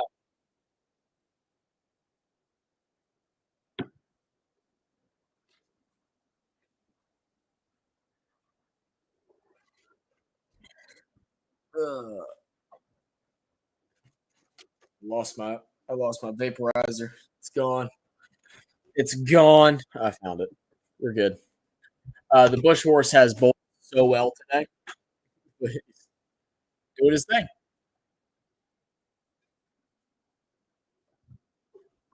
I want to go play some golf, man.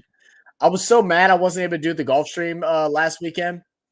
My brother ended up having work, and I honestly just wasn't going to try and convince Scala to come golf with me. I low key thought about trying to do it this weekend, but I don't know any golf courses around here that aren't like stupid expensive, so that's why I didn't. But I do want to do. I do want to do a golf stream. It'll be bad because I'm suck at golf, but it would still be funny. Y'all can just roast me the whole time.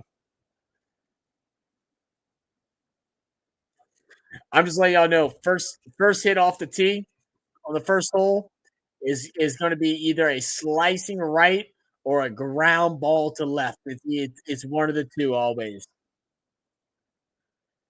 But now with 9 wickets, Siraj and Reddy.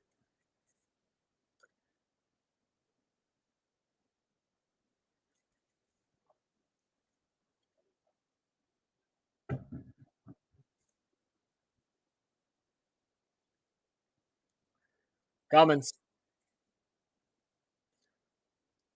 Good shallow shot. No grab 2. Sounds like you might have to go mini golf instead. Probably so. Probably so. I used to be. I say used to be good. I used to be able to play without making the people behind me mad. I never was good, but like I was shooting in the like roughly in the like 80s, upper 90s, but like moving the ball pretty good. Now I'm ass, man. It's I'm so bad now.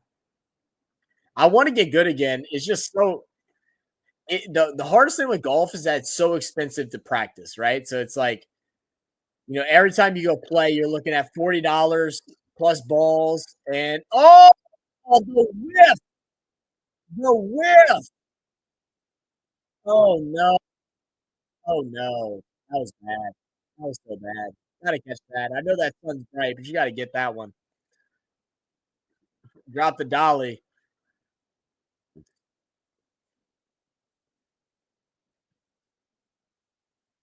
The fuck? Oh, it's AC. I just got like a cold breeze coming from this way, and there's no AC back. Um, maybe that ghost we were talking about.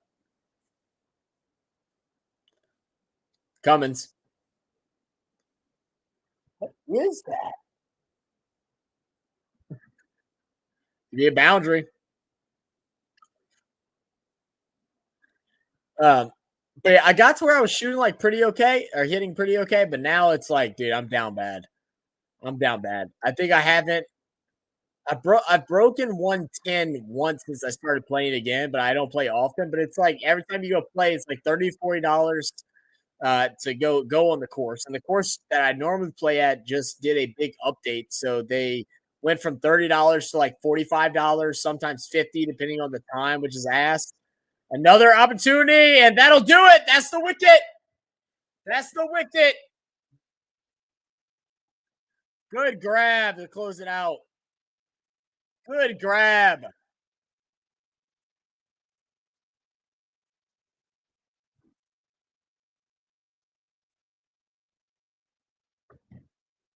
Great out. 150 runs for India.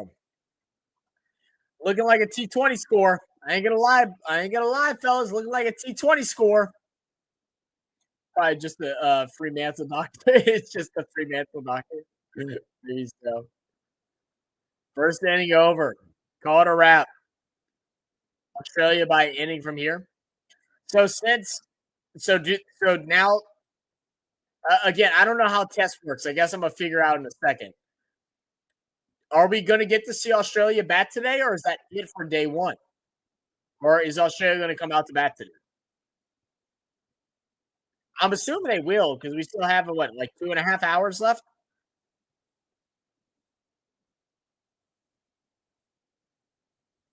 They'll be 1 for 150. So it's a batting wicket. What's up, Hayes? By the way, Australia bat. Okay, they bat now. Great, great. Yeah, it's tea break. Australia bat in 30 minutes. Okay, perfect. So a little tea break. Cool. We all love some tea. We all love some tea. So we were talking about golf. So does anybody else golf? Or does anyone else golf here? Anyone else golf? I would love to start doing some live streams for golf. Like, it wouldn't be something that's like a main part of this channel, like at all. But like, I love going, like just getting outside, cracking some balls, maybe smoke a little cigar. If things are going bad, have a couple brews.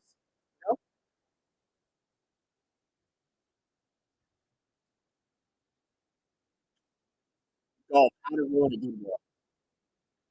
That's how frustrating it is. I mean, like, I think I've only been like really bad like 2 times where I was like not happy. But I also don't have high standards for how I play. So that's probably I think since I just can't cure my slice, man. Like, I've changed my swing up like 2 or 3 times. I think the my driver that I have is I have a senior shaft because I have my grandpa's old driver. And so I think that starts a little bit of the problems. And then the driver is also shaft is also for someone that's like 6 months plus. It's too long for me. But drivers are just so expensive. I guess I could go get a new shaft and just put the driver head on it. That might actually take a lot of people. But I have just like the nastiest of slice now. If I find the right tempo and shot, then I mean I can't hit far. I mean I'm like I'm looking at like 240 to 260. Like on a very good day, but most time I'm sitting around like 220. Like if I wanted to focus on just getting it straight, I'm looking at like 220. I'll be but I do enjoy music golf. Able to actually play. The hardest thing is if you play like if you play like once a week for a month, you start feeling good. But then as soon as you take a break for like a month or two, then it's like you might as well be starting to fuck over. It's horrible. And the driving range that I used to go to pretty often has now got shut down and torn down. So now if I want to go to a driving range, I have to actually go to a course, and their driving ranges are just expensive. It's not as fun. Like a regular driving range is fun. You go grab a bucket of beers, you go sit in, you spend like $20 for 120 balls, and you just go start hitting them things. You know, it's not like that at a course.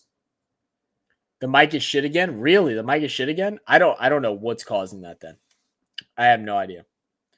I am sorry. I will try and figure that out for tomorrow. I don't know why. I don't know why. Yeah, I'll have to run some tests tomorrow. I mean, if worse comes to worse and I can't figure it out tomorrow, then I'll drive back home and I will go and grab my actual mic and just bring everything here. But yeah, I don't know why. Sorry about that, man. I play golf with a hockey stick and a plastic bucket. Stupid. When I go to the next town over, I drive past a farm that has a golf course, little fences around the green so that the cows don't crap all over them. That's actually hilarious. That's too funny. If is there anybody here from New Zealand? I know Mozzie is, but I don't know if we have a bunch of people from New Zealand. I know New Zealand is like actually like isn't New Zealand like pretty world famous for like really nice golf courses? Don't they have? Isn't it like similar like how Hawaii is, since it's like kind of like an island, and so like they have like really good views and stuff like that. And I think their courses are typically pretty hard because you have a lot of the wind, crossing over from the different bodies of water. It's good now. Okay, cool. You see a semifinalist for the NFL Hall of Fame? I have not. Gilwell, can you type it in or send me a link? Gilwell, you can send it on Discord if you want.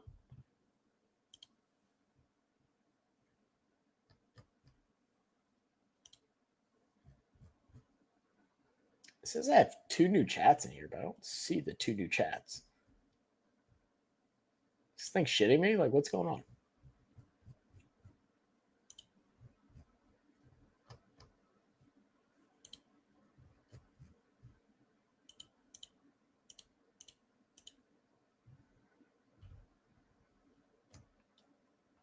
Whatever. I'm over it.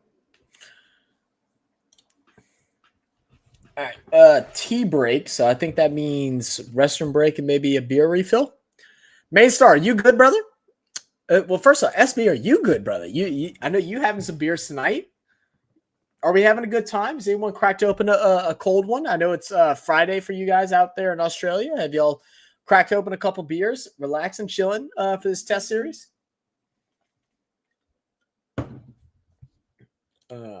Someone just sent me something. NFL. All right, thank you. Thank you again, Will. Appreciate you, my brother. Okay, so let's see. So for those of y'all that don't know, so Pro NFL Hall of Fame each year, they select a list of players and coaches and owners and stuff to be elected into the Hall of Fame. So right now there's 25 modern era semifinalists for the Hall of Fame class of 2025. It was announced on Wednesday morning. It includes 6 first-year eligible candidates and 17 players who were semifinalists in 2024. The list includes Eric Allen. Not familiar with Eric Allen. Jared Allen absolutely should be there. Jared Allen, it was a beast in Minnesota. Willie Anderson, not super familiar. Anquan Bolden, I don't know if Anquan Bolden should be there. Nan will probably disagree with me on that one. I don't know if Anquan Bolden should be there. I don't know. I'm same with Jari Evans. Like when I think of Hall of Fame, like that's the one thing like with the NFL and the NBA, the NFL especially though, the Hall of Fame is kind of been whitewashed a little bit.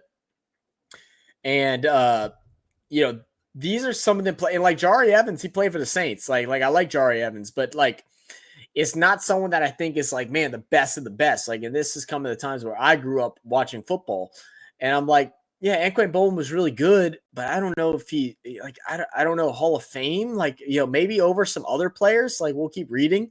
Same thing with Jari Evans, like good, but Hall of Fame, I don't know. Antonio Gates, absolutely. James Harrison, absolutely. If y'all don't know who James Harrison is, and y'all just if y'all just like sports and people that are just like complete freaks of nature, James Harrison is literally that. The dude's a freak of nature. Rodney Harrison, yeah, yes and no. Yes and no. Torrey Holt, yes and no. Luke Kuechly, absolutely. Luke Kuechly, absolutely. Eli Manning, I don't think first ballot, but I think he should get there. I don't think first ballot Hall of Famer, but I think he should get there. He has enough Super Bowls, and he also, in his Super Bowls, had beaten the best quarterback of all time. So I think Eli Manning is absolutely a Hall of Famer. He'll probably get first in, but I don't know if he should be. Robert Mathis, beast. Steve Smith Sr. Bro, Steve Smith was a dog, man. Being in the NFC South and, playing against him, like the only players I fear on Carolina was Steve Smith, Julius Peppers, and Luke Kuechly. Like those three during my era of watching football, yeah, for sure. Terrell Suggs, dog. Fred Taylor, dog. Earl Thomas, dog. Adam Vinatieri, dog, but he's a kicker. So, he's going to get, they're going to be like, Hines Ward, upper fringe for me, like upper fringe level for me. I love Hines Ward. He has enough Super Bowls. I'd probably say, yeah. Ricky Waters, I don't know personally much about him, but I know a lot of people wanted him in last year, but I don't know much about him. Reggie Wayne, yeah, probably should be there. Yeah, I like Reggie Wayne. Richmond Webb, don't know much about him. Vince Wilfork. If this is the Wilfork, I'm thinking about really good lineman. Really good lineman. Steve Wisniewski, not familiar with him. Darren Woodson, I think I'm familiar with him, but I think I was younger. And Marshall Yanda, I don't know who Marshall Yanda is. So, look at this list. I'm Jared Allen, Gates, Kuechly, Steve Smith, Suggs, Taylor, Thomas. I'm probably going Vinatieri. I'm going Hines Ward. Wayne and Wilfork. Those are probably my top guys. Those are probably my top guys. Now, and that's no disrespect to anybody else, guys. Those guys I just may not be as familiar with. But yeah, I like those. I like them. Yo, what up, Meg? How we doing? All right. I'm not sure where I was at with everything. I'm gonna go run to the restroom real quick, guys. Give me one moment. I'll also gonna refill on some beer, and we'll continue things up.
It's all good, dogs. We chilling.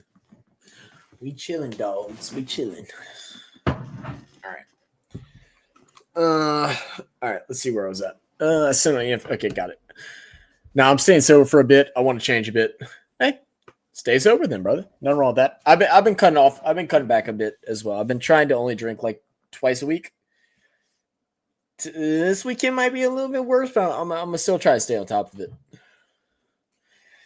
My brother is trying to go completely sober, so I'm trying to help support in that, and also different things. So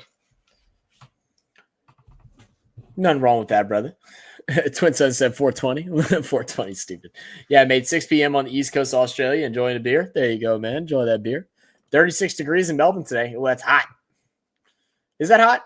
What's 36? That's like what, 80 something or 90 something. They're flowering down here. It's going to be a takeaway for dinner or a pack of chips / crisps. They're flowering down here. What does that mean? What is flowering?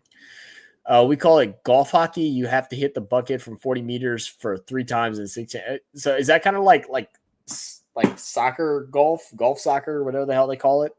Footy golf, I think is what they call it. I've never played that. I've actually wanted to though. Need a good woman to cook for you, MS. Maybe Pauline at the fish and chip shop. Dude, I'm hungry. I don't know what to eat. I don't know. They got some things here. I think all their stuff is like super frozen. Like I don't know if they like. I wonder if I can heat something up before I go to bed. I don't know. We'll see. Said SG says shit. It's 1:20 for me. It's 1:20 p.m. or p.m. or a.m. Gotta be p.m. right? That ain't bad. Note: Steve Smith Sr. isn't related to Steve Smith Aussie. I didn't think he was. God, I love this time of the year. Birthday in 8 days, and the cricket season starts. Hell yeah! Well, happy early birthday for somehow I miss it. Hope you're doing good, Meg. Meg, did you see that you were on our little 20K post? It was funny. Your comment on there was hilarious. Eli would be first ballot. You think Eli would be first ballot? I don't think he was that good of a quarterback. Like outside the accolades of Super Bowl, like I don't think he was that good of a quarterback to be first ballot. I don't know. How you doing, BRDR? I'm not sure what you're talking about, SG. Unless you're talking to somebody else. I'm not sure what you're talking about. Meg, time for you to go online. Headset ready. Yeah, Meg, more than welcome to come join in if you'd like to. I'll drop a link right here. More than welcome to come join in. Come say hey. We're just chilling. We're going to do the rest of tonight's game. I think we have like a couple hours left, so we'll do the rest of that. Hang out. Bullshit, all that good stuff. I've been online for 16 hours in bed. Try to keep up. You've been online. Meg said, I've been doing this shit. Over 100. Yes, absolutely. Let's see. There's Meg. There she is. I got to pull up the right template. Hold up. Yeah, so 36 degrees is 105 Fahrenheit, I think, 110 Fahrenheit. So, hello, summer. Can't wait. Yeah. And how about them Aussies? India. You said it's over 100 degrees Fahrenheit? Oh, that's hot. Yep, and it's not even summer. Summer is my birthday in 8 days, first full day. So, yeah. 100. It was 31 here, so just over 100 here. No, sorry. 97 here, and we've had rain all day. So, yeah. I gotcha. Well, good. Any big plans for your birthday? No, my birthday's on a Sunday, and it's the week that we have my nephew. So probably do something with him. Yeah, that's exactly what I was going to ask. If you're going to get together with the nephew, how's he doing? He's doing good. He's doing really well. He started transition. He starts school in January, at the end of January. So very excited about being a big boy and getting his school uniform and whatnot. Yeah. How old is he again? He was 5 in August. Yeah. 5 in okay, cool. Yeah, cool. This is hang on. I don't know if you hang on. I'll show you. This is the latest. Oh, that's glaring a bit, but let me know if you can see that. That is glaring, but that's my oh gosh, that's glaring. Sorry. That's good. Yeah, that's it. Yeah, that's my big boy. That's awesome. Well, yeah. That's exciting. So what is? Cause I don't know how does the grading stuff? Because is it like first grade or year no? So he'll go into kindergarten. So first year of school is or prep kindergarten. We call it kindergarten. Okay. So he goes to daycare at the preschool next door to my house, and so we have K to grade 12. Okay. So 13 years. Yeah. And then we have university if you're like me and go on to university. But I waited 21 years to go on to university. So. Oh, really? So okay, yeah. Oh, so yeah. So I left school. It's kind of the same. Ours breaks down a little bit more. So we have pre-K, preschool, which now is more like how y'all's are, where it's like daycare basically. Sometimes you'll have like a actual preschool, but it's like you got to be accepted, Yeah, and it's like a sometimes prep. it's very We call political. that Yeah, it's prep. like political stuff, and then Yeah, you have then you have kindergarten through 4th or 5th grade is considered, I think, like elementary, and then you have middle school, which is like either 5th or 6th through 8th, and then high school is either 8th through 12th or 9th through 12th, and then you have so that's a little bit different. So here you have the first. So you have kindergarten, grade 1 and 2 is considered infant school. Okay. Then you go grade 3 to 6 is primary school. Then 7 to 10 or 7 to 12. So the school I went to is actually just changing to be able to go from kindergarten to grade 12. When I went there, it was kindergarten to grade 10, and then you went to another school to do 11 and 12. Okay, interesting. And then if you're like my brother who went to boarding school, the boarding school starts with prep, so your pre-kindy goes from kindergarten to grade 12. Gotcha. So from 4 years old to 18 years old, if your parents have the money to send you to boarding school for that long. Right. So what's your thoughts been on this game so far? I mean, it's been. Australia. I haven't gone all day, but I've been on various streams. This surprises me for India. It surprises me in Perth, which is known as a bowler's paradise. They batted. Mm-hmm. I was on the Hawks Nest stream, and I got the text on my phone saying India batting, and I'm like, wait, what?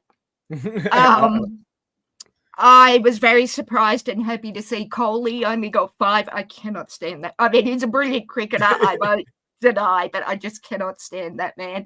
And I had a friend texting me in India saying, one of my best friends lives in Mumbai, and she was saying, day 1, game over. And I'm like,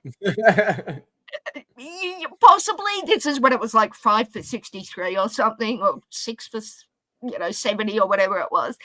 But yeah, India batting in Perth first. I thought they would have wanted their bowlers to rip into Nathan McSweeney, our new boy, who took 2 of the most spectacular catches you are ever likely to see. I just saw them on replay.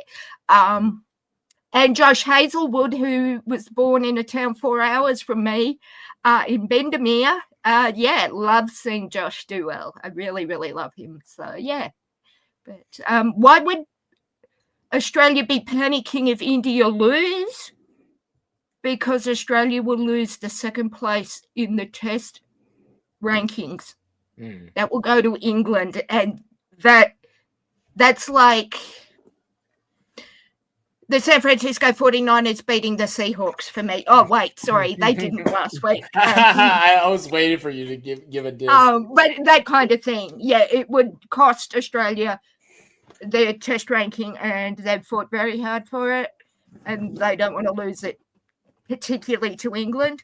They would, if God forbid they lose this series, which I don't see, to India and lost the ranking to India, they wouldn't be happy about it, but they could deal.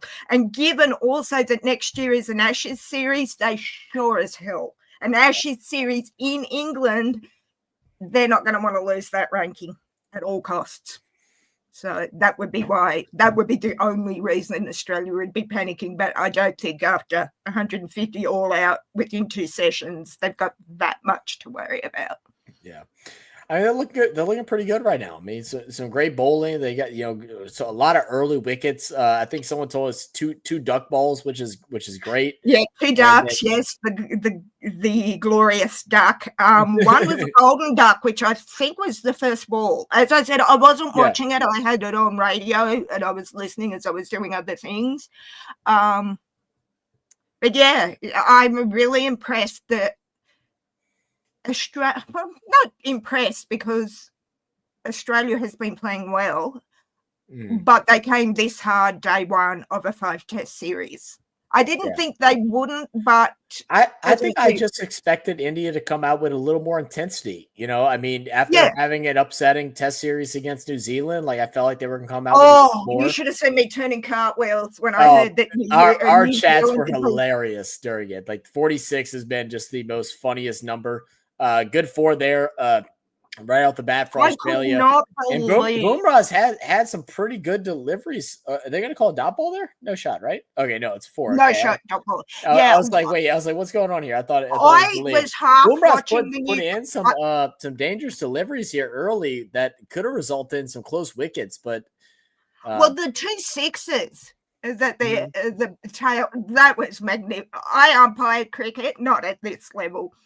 And you knew you were in for a fun time when the tailenders came in and just was like, we're going to probably lose this in 3 days. Who the hell cares? And swing the bat. But those 2 sixes were spectacular. And then Usman Khawaja dropping 1 and then catching the same guy on the next ball. This is why I love cricket. Yeah. Coley said, let's not talk about 46. Okay, I know that's a sensitive number. I know it's a sensitive number. We actually just dropped like 5, 6 viewers whenever we talked about it. But it's all jokes, guys. Like y'all gotta know. Yeah, no, it's all in fun. It happens to the best. It happens to the best teams. I mean, shit. I have seen grown men playing cricket who are out caught in some ridiculous, bowled in some ridiculous way on 99, burst into tears in front of me. Yeah. Because, they worked really hard to get to 99, played, beautiful cricket, and then just rush of blood to get to 100, and they get clean bowled middle stump or something. Yeah. So, I do understand about 46. 87 for me is the Devil's number, 13 from 100. In Australia, that's like a really, and how many times I fell on 87. So you played as well? You play cricket as well? I played at school and umpired in Sydney with grade cricket. At what level? What level did you say? Grade cricket. So you have schoolyard, like school cricket. What is the age group of grade cricket? The growing men. Okay. Basically, before you go into a state team, you'll play grade cricket. And if you're good enough to make a state team, you'll be picked from grade cricket. So I was in Sydney at the time. I was the youngest female umpire in the country. Absolutely loved it. Had Glenn McGrath thunder down past me. He went up for LBW playing for Sutherland in Sydney. I called not out. He looked at me straight in the eyes, and Glenn is 6 foot up in the shade, and said, "Why isn't that out?" And I said, "Mr. McGrath, because I said so, and you will just God on earth in this current situation. And if you would really want to discuss it with me, more than happy to. I'll meet you with the match referee." And he looked at me and went, "Yes, ma'am."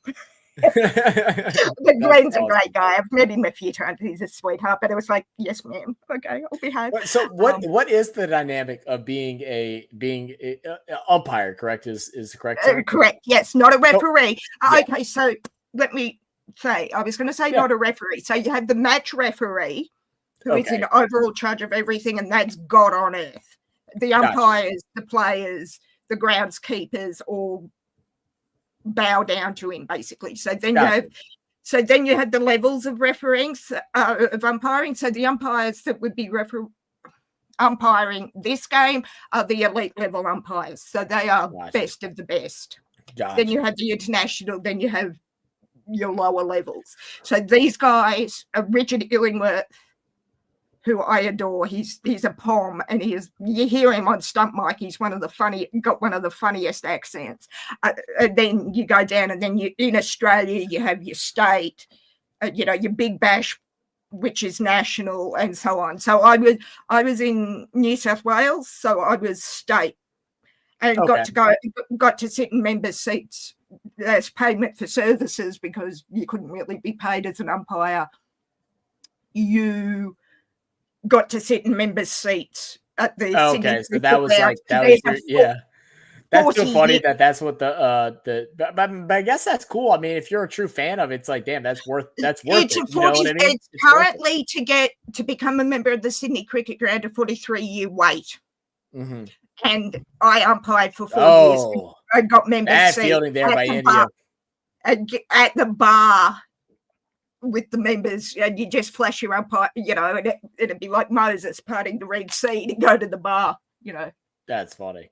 I really like what was your experience like with the being an umpire with the batsmen, the fielders and stuff like that? Like what is that like? Like is there like good conversation between like bowlers and batsmen? I was female umpiring men, and I got a lot of what the hell do you know about cricket? Yeah. That kind of thing. But what we were taught to do is not go in like a dictator, but just say, look, I'm happy to discuss this with you, be civil. But there was one time I had a batsman I gave out, and the level I umpired at, we couldn't do the television because there was no television. Yeah, no. And he got really narky with me and threatened me. He got bounced for 6 months for threatening an umpire. Yeah. I love that. I love that about like international sports, stuff like that, how like umpires and, refs of different sports are definitely like more highly respected. I know like in certain terms with like American sports, there's definitely times where it's, some stuff is some BS, but I like the overall majority is that you have a good amount of respect for the people that are officiating the game to keep the game. I look at it this way. I was a spectator for many years and, be sitting in the armchair in the cool with 37 replays going, oh, the ump got it wrong. What do they know? But being out there, and I always say to people that are like, oh, it's so easy to umpire. You literally have 0.2 of a second from the time a ball leaves a bowler's hand till it's at the batsman. You've got to look for front foot no ball too high. You've got to be watching what your fielders are doing because they can't move, and if they move, you call no ball. And then if you get LBW, so you've got to literally look down, look up, look. So many things. It's less than this. So now I have a greater respect for cricket umpires. I still don't agree with them a lot of the time. That's fair. Also, what a lot of people don't understand. We're seeing Boomer right here. He's really getting close to getting over that crease. Yeah. The thing is, people say, well, that's wrong under the law. Well, yeah, but you have the laws, but then you have playing conditions for every game. So the Big Bash, the T20 Smash and Bash, the Test cricket, the state cricket. Ooh. So wicket there? Does he get a touch on it? Raul was out. Quite clearly. So I'm going to noise was not from the pads. The noise was not from the pads. We'll see here. I don't have the audio on because my setup. No, you can't. I watched that. I want to see the replay. I watched it, and they're going to go through it. But I do like the fact that the umpires are held accountable now with television. To make sure the game is as fair as possible. Human error is possible, especially like you're saying, you're having to watch for 4 things all at once. As we're getting the replay here, if you're at square leg, you've got to. That's going to hit off the leg. So will we get an LBW here? I think it's going to be close. What would you call it off that first review? I think it's a wicket. I can't see it because I'm on StreamYard, so I can't see it. Oh no, I'm sorry. Yeah, they're saying hitting wicket. It's going to be good. In line, outside off, and hitting wicket. The original decision was not out, but it should be an out. And they will go ahead and reward it. Oh, see, LBW is hard because if you had every batsman at the same height, it's easier to call. Leg side equals backside. Where was it going down leg? And see, this is one of the things we were always told that if you are in doubt, if you have a shadow of doubt in your mind, you don't raise the finger.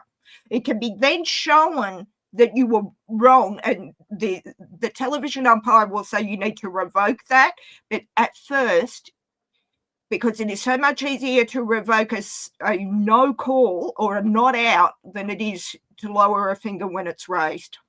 Yeah, right. And I don't think it's out because it's taken too long. My usual thing, if I'm not looking at the game, Is if they haven't updated it on the scoreboard. They're just a little slow. It was definitely a wicket. It bounced. It Okay. bounced As I right. said, I It can't bounced. see it. It bounced So who was out? right at the knee pad. Oh, good. I didn't even see the batsman, but yeah, it's a Tell me it clear wasn't. wicket here. Tell me it wasn't Mick Sweeney. Please tell me it wasn't Mick Sweeney. I'll tell you in a second. Appreciate everybody tuning in too. No, yeah, okay, they've updated it. Sweeney, yep, Sweeney got out. Oh, poor kid. That's the young kid, right? That just got a chance. The newbie. Yeah, that's our look. Yeah. Oh, that's such a shame. That is a shame. I was hoping you were going to do well. I mean, you only get so many of those opportunities as a young kid, especially to be a lead batter and stuff like that, to come out and, you know, hopefully put out a good performance. I mean, it's an unfortunate LBW. It missed by that's I'll bet you $100 if that. Zach, he will go through and play that shot like I did, going, I will never do this again. I will never do, and then come out. As he should. First ball, next innings and play completely the same shot. You know, oh, that's such a shame. I was hoping he'd have a good game, but that's okay. It happens. Maystar said Shane Warne was out for 99. Warne, yes, out for 99. That was did Shane Warne never get a century? He never got one. Never ever. And that one of my favorite cricketers of all time is Sir Donald Bradman. He needed 4 runs in his last game to have the perfect 100 average. He was clean bowl. He was LBW for a duck. That's crazy. No, he wasn't. Sorry, I stand corrected. He was bowled for a duck in England. And I have a signed picture of him looking back at his stumps, and he just tucks the bat under his arm and goes, well, that's me. Yeah, that's me done. How silly was that? Oh, there we go. That's a wicket. Another one. Wow, typical Perth pitch. Are they gonna say no? I see India is very disgruntled. It was close. They're gonna just say no wicket, no review. Boomerang's putting some dangerous balls out there, and like, you know, again, talk about Sweeney real fast. It's just, you know, you're going up against right now who is that not a wicket? Are they calling that not a wicket? That's he drops it. He dropped it before he got excited. He dropped it. Yeah, okay. Now, before anyone asks if that would have been given out, if he had control of the ball. So if he throws it, if he catches it, then throws it up, the umpire will say not out, because you have to hold it in your hand. And don't you have to point and get the call first?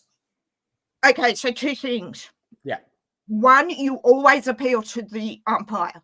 Yes. Even if it is blatantly middle stump out of the ground and you make no sound, the umpire will not call that out, even though he or she can see that the stump is gone. You have to appeal. No appeal, even if it is blatant, it's not out. Yeah. I mean, okay. I'm sorry. Oh, sorry, Zach. I cut you off. No, that's my bad. You know. So number 2, he dropped it, but it would not have been given out because before he had okay, so for a fair catch to be taken, you have to be in control of the ball. So because he threw it straight up, he caught it and threw it straight up, that is not out, because the law would state that wasn't under control. So take the catch, hold it in your hand, show the umpire, get your signal. You have to have it in your hand before you throw it up in rejoicing. So that was not out, even though it looked like the catch was taken. No, it wasn't. Yeah, he gathered it in and goes to tuck it in between his chest, and it just slips right out the hand. Yeah. I mean, look, this is the thing with Boomer right now. Like I said, he's bowling some dangerous balls at the moment, and he's putting the team in a good position. And Boomer looked at him, he's just like, damn, he's like, you serious? You didn't catch that one? He's like, that was perfect. It's a tough luck. So let me go through some comments real quick. Denver Thurston said India, given they pride themselves on Test Championship trophy, 3 South Australians for the first time in Australian team. Hell yeah. Mick Sweeney seeing the ball well and playing smart cricket for the first set. I know you said that before his wicket, but no, that's very true. What I like about him is I saw an interview with him and he said, yes, I've absolutely got my dream come true here, but I'm still learning. Yeah. Because a lot of players are like, hey, I made the team. I don't have to. I like that he's open-minded enough to be coachable and not, hey, I made the top 10. I don't have to do anything. He's like, no, this is a work in progress. And I think he's only 22-3, so he's got plenty. It's a great mentality to come in. I mean, especially knowing like the deep history of what cricket as a whole is, not just Australian cricket. And the fact, the thing that you got bowled out, that you get bowled out there by Bumrah, who right now is one of the best. Boomer is one of the best bowlers in the game. Yeah. He's the best bowler in the game as of right now, and one of the best all time. So you can't feel shame. Of course, you're going to be upset and hope for better, but you're going to have more opportunities. You're going to be pissy because you've waited so long for the opportunity and you're only there a couple of balls. But I would also say to the young man, just be thankful you're there. That pitch looks, and I mean, I only saw it on the TV, looks like the typical, what they call the Perth road, meaning it's hard, it's fast, it's going to bounce. Yeah. Which we saw England, Freudian slip, India all out 150. India has one of the greatest batting lineups and has for years. Virat Kohli out for 5 tells you all you need to know about that pitch and those bowlers. It's very tough. Yeah, Perth is known. I remember watching in the 80s with the Master Blasters of the West Indies, breaking jaws and ribs and bones on the Perth pitch. Dennis Lilly, one of the greatest Australian bowlers of all time, cracking skulls. Yeah. Gimble said this, all right, even McSweeney has gone for 10. We have to integrate these new talents and see what they're about. As much as we was showing brilliance time to time, David Warner expired long ago. Yeah, you got it. That's a very good point about Warner. Yeah. And I think because also cricket, I don't think a lot of Americans, no disrespect, Zach, know this about cricket. It is so mental. Oh, for sure. For the umpires and for the players, you go out there and you've got a rock coming at you at 100 miles an hour. I had my cheekbone, where is it? This one, shattered by a cricket ball hitting me in the head. Yeah. So, you've got so much to think of. And these young players are taught now, kind of what I wish I had learned is, yes, you have to score more runs than your opposition. Yes, you have to bowl the bat. Yes, you have to catch. But you also have to mentally be You can't have a single lapse of mental fortitude. You can't have a single lapse. As soon as you have a lapse of, I'm not thinking correctly, or I remember my younger brother. That's it. My younger brother played cricket here in Inverell, and he took 2 steps away from his stumps, thinking that's actually crazy what they're showing right now. The comparison, and this just goes into play. The release point for Bumrah versus Siraj. Bumrah's release point is so exact and specific. This one goes back into whenever we first started reacting to cricket and talking about how his accuracy and his precision is so unique. It's because he's perfect. He puts it that grouping is unbelievable. I've seen footage of the Australian bowlers. They have these bowlers marks. They're about that big, and they're just a piece of plastic, and they just throw them in front of the stumps. And if they hit them 10 out of 10 times, they consider that good. They hit it 50 out of 50 times, they consider that better. They hit it 100% of the time, that's good. But what I was saying about my younger brother, he took 2 steps out of his crease, thinking he was creased, ball was dead. Wicketkeeper threw the stumps down, umpire gave him out, and my brothers looked at the umpire going, I'm not out. He said, yes, you are, because you didn't put your bat behind the line. So he wasn't in crease. He took 2 steps to leg side, thinking he was. So that's what I'm saying about you've got to be switched on, even when you think the ball is dead. It's not necessarily, unless it's in the hands of a wicketkeeper, the hands of an umpire. Yeah. So we were asking this question earlier in chat, so I'll ask the same thing for you. We were talking about our favorite players based off position. So I'll run through and I'll ask you. Yep. Who is your favorite batsman of all time? Don Bradman. Don Bradman. Okay. So Don Bradman. Yep. Okay. If you look up, if you in the chat look up the 48 Invincibles, which is my favourite Australian or my favourite cricket team of all time, and saw that tour of the UK when they were bowling Bodyline at Bradman to get him out, or Bodyline was before that, but bowling Bodyline at Bradman to try to get him out, and he still has the highest test average that series. Bradman is my favourite cricketer of all time. Awesome. Who is your favorite bowler of all time? Oh gosh, you took it. So many good ones. There is so whatever many. Your favorite ones. Is whatever your favorite is. It doesn't have to be. It's your favorite. Who is your favorite? I'm going to put in. Sorry, Zach. Before I think of bowlers, I'm going to also put a name in. Rick McCosker. He's from my hometown, and he's actually the brother of my school. One of my school teachers. Have a look at the 1977 centenary test. Rick McCosker had his jaw shattered, not just broken, my friends, shattered by a fast rising ball by Bob Willis. He comes back 2 days later and saves the test match for Australia, which they win in 77 by the same margin that they did in 1877. My favourite bowlers. I'm a sucker for a spin bowler, and my favourite spin bowler is Richie Benaud. I used to live up the road from him in Sydney, on Coogee Beach. I love the way that. Richie. We all know the voice. God rest his soul. But the way he made wrist spin cool before Shane Warne did, I really love. My favourite pace bowler is. I love Simon O'Donnell. The way he slow a ball back in the day, you'll have to look him up. He's a Victorian. He was a commentator and now is a horse racing owner, I believe. Okay. I always love Simon O'Donnell.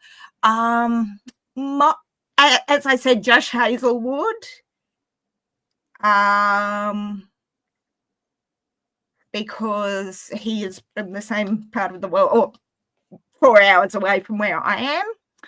And of course, I love the big pace bowlers. So we claim Tony Greig as our own now, but he was English and South African. But I always loved watching Tony Greig.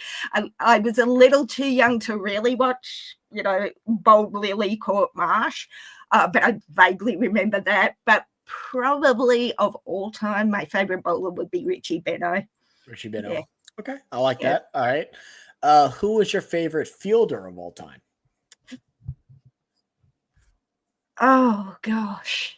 I know. It's you're not talking keepers here, are you? Or are you including keepers? No, because we're going to do keepers next. Oh, you're going to do keepers later.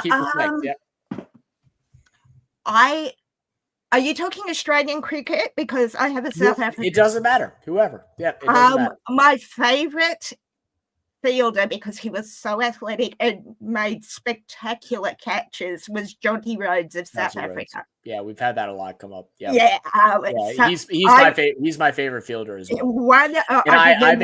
You missed it earlier, Megan, but I made the mistake because I remember we did the reaction to it, but it was like when we were early on in the cricket field, so I thought he was actually Australian because all I saw was the green and yellow and thought Australian.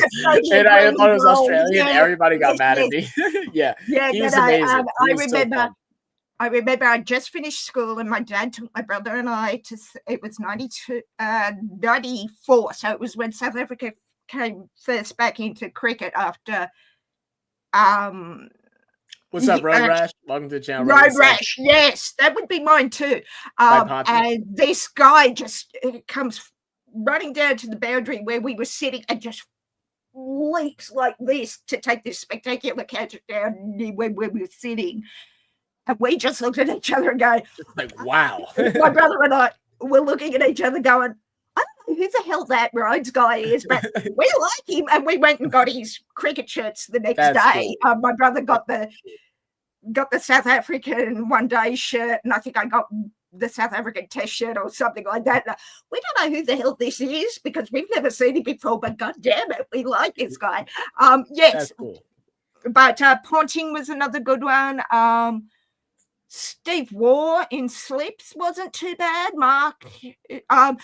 Rod Marsh under the sorry, not Rod Marsh because he was the wicket keeper. Who am I thinking? Who am I thinking? The little fella who used to be at short leg under the lid. I can't think of. Someone in chat might be able to help you. Yeah, so I'll think of it. The last one will be, who is your favorite wicket keeper? Ian Healy. I know it. Healy. I just rejoined the Brisbane Heat, and he sits on the chairman of our board, and I have spoken to him. I played wicketkeeper at school, and there's a picture of me holding my hands up like this as a wicketkeeper, him holding his hands up. His hands are all like broken and oh my goodness, disfigured fingers. Ian Healy, Rod Marsh, again, I was born too late in the 70s to see them really play. Tim Zura, that might be a name you need to look up, a former West Australian wicket keeper. I love the keepers, but probably he, and actually I'm a dear friend of his parents, but Adam Gilchrist. I know Gilly personally. Friends with his mum and dad. So I'm gonna give you another opportunity to be mad at me because someone named a bunch of people from Australia and they named Gilchrist and those, and I was like, are those England players? And you were digging me. I have a big sign out in my living. Look, Meg, I just hadn't heard that name yet, and and I assumed it was England because we don't really have a bunch of England followers on our channel yet. We have a couple of them. So I was just like, those sounds. I was some of the other names that got tagged along. I was like, those sounds like English names. Gilchrist, they are from England, but no, I know. Okay. So I wasn't 100% wrong then. I wasn't 100% wrong then. Okay, I was 99% wrong. At least I had 1% right. That's too funny. But yeah, no, Adam Gilchrist, but probably of all time, Ian Healy. I like that. I like Alex Carey, the current Australian keeper as well. He's some of the diving catches he makes, but I love Ian Healy because I saw an interview with him where he would be in everyone after a day's play, everyone's wanting a cold shower and a cold beer and go to bed. He would be in the car park of the hotel with a golf ball in front of a brick wall, throwing the golf ball, kind of like what Bradman did with the stump. With the golf ball. Nav. Hold on 1 second, Meg. Nav, I'm glad. I was so hoping you were gonna see my email. How you doing, brother? Do you want to come join in? Because I would love to have you come join us if you're available. Let me. I'm inviting a link. He's sick of hearing my voice, so please come. No. So guys, Nav. You said sure. Okay, perfect. So Nav is Is Nav Indian? Yes. So he's a person that we talked to a couple months ago. And we had a good conversation. He's starting up his own YouTube channel. Nice. I'm not sure if it's started yet, so I'm waiting for him to give me a link. So if you get the link, Zach, pass it on. And he wants to focus on primarily Test cricket. That's him and his partner's his friend, brother, Nish, colleague. Yeah, colleague. Yeah, whatever it is. So, first of all, so let me bring in my boy Nav. I gotta go and I gotta like change. Your mic is hot, Nav, but give me a second so I can get it to where it's set up there. There it is. What's up, man? How you doing, brother? What about them Aussies? Okay, now that's it. Well, Bumrah's doing pretty well. Out of the way, brother. Nice to meet you. Nice to meet you, Megan. Bumrah's doing pretty well right now. The first two sessions were depressing. And I was telling Zach, Nav, I have one of my best friends is in Mumbai, and she's like, 2 sessions in, day one, game over. And I'm like, possibly. She was sounding the death knell already. So, yeah. Actually, I should go and put my Australian cricket shirt on, but I'll save that for tomorrow. Yeah. Actually, I don't have an Australian shirt, but I'm reading this book by Jared Kimber right now. It's called Overthrowing Cricket's Empire. It's a fairly interesting book. Oh, I've got that. Yeah. Yeah. Everyone each team beat England for the first time and how that changed their entire history of how they played cricket afterwards. Yeah. I've got it on the show. I've got in my garage, which I don't have a car. my father converted it. I've got 12 shelves of cricket books, mainly on, as I was saying to Zach, about Bradman. Out. Oh, got it. Oh, you can go now. There we go. Okay, you can leave. You're teasing my team. No, wait. No. I just meant Bumrah took another. Took another. No, you're just throwing your arms around hoping. Let's be honest. Sorry, I was just like. Okay, who is that? I really need to hang on. Let me check my scoreboard here. I've been waiting so long for this to happen, and went through all of that New Zealand drama. Oh yes, right. I was good things. I was really close enough to be the first thing you popped in. I was gonna say a certain number. It's 2 digits. They're both even numbers, but I wanted to be nice because you're a good friend. No, don't say it, or I will. Your choice. No, I won't. I'll let somebody in the comments say it. It can be 2 even numbers, or if you go 3 years back, it can be an odd number and even number. Hey, Virat Kohli, 5 runs scored. You know what my thing is, though? Such a Kohli, King Kohli, 5 and. Sorry, who was it? Sorry. Go ahead now. Yeah, go ahead. No, sorry, no. Kohli's look so good until he gets out. Like it's not been, Khawaja's out. Sorry, Nav. Yeah. Khawaja's out for 8. Sorry. That's why my hands were up. When isn't he Indian? No, is Khawaja Indian? Oh, that might be another one. That is another one. Another wicket. Smith. Ooh. Smith. That's big. That is big. Okay, Smith out is Kohli out. Nav, are you sure? You're going to have everybody that's here that's supporting India. Are you sure that's not coming up on the scoreboard yet? But everybody else that is supporting Australia is going to be like, get him out of here because Nav, take a hike, son. Nav has came in, and then all of a sudden India is firing. But remember, Nav, it's a Perth pitch, and we have Josh Hazelwood. Remember this, my friend. Yeah, I don't know how far back your memory goes, Megan, but I do remember a Perth pitch in 2008 when I know where you're going with this. Yes. Sharma showed Ponting that he couldn't play, and then Ponting tried for the next 4 years to try and get back in form. And that was on par for me with that rivalry. Was like the Ashes rivalry, as in I was like, we're going to get when it started. It started with Sydney and Perth. Yeah. And it was funny because Ponting made it his life's mission just to beat India once. If he could do it twice, that would be brilliant. 3 times, unbelievable. But just give me once.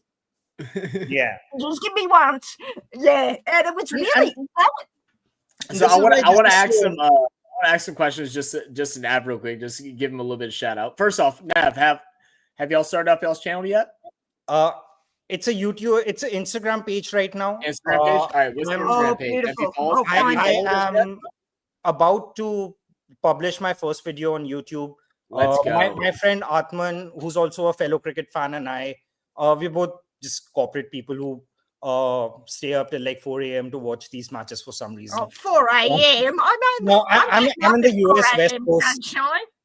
I'm in the US West Coast, so Perth is going to be the latest for me for the Australia series. But in general, I've India matches go until 4 a.m. for me, and the channel is called First Slip, Second Slip. It's our homage to the Lakshman Dravid friendship, which was formed standing in first step. That was a beautiful thing to watch. Can you in the private chat, can you type in the name of your channel, that way I can drop I was going to say Nav, or you put Nav, could you also put your Instagram page? I can and I'll follow you for sure. Thank you so much. I'll put my Instagram channel name. I still have to create my YouTube account, so whatever you've got there. Perfect. That's awesome, man. Well, I'm good, man. Dude, I'm so glad. Nav, you're gonna hate us, bro. We still haven't ordered the cricket balls. We have it like ready and set up to order it. I know we've been some lazy shits. If we're being completely honest, we've been some lazy shits. I'm being honest. At least I'm honest. Like I could be like. Guys, just 1 second. Bumrah is on a hat trick right now. 3 years after you asked me. Oh, Bumrah, get another one. No, he almost did. He was on a hat trick and he almost did. Oh, it just got the inside the bat. Just missed. Zach, not to bitch and moan at you, actually, yeah, to bitch and moan. I'm still waiting for that interview you asked me almost 3 years ago about, but just, in case you forgot.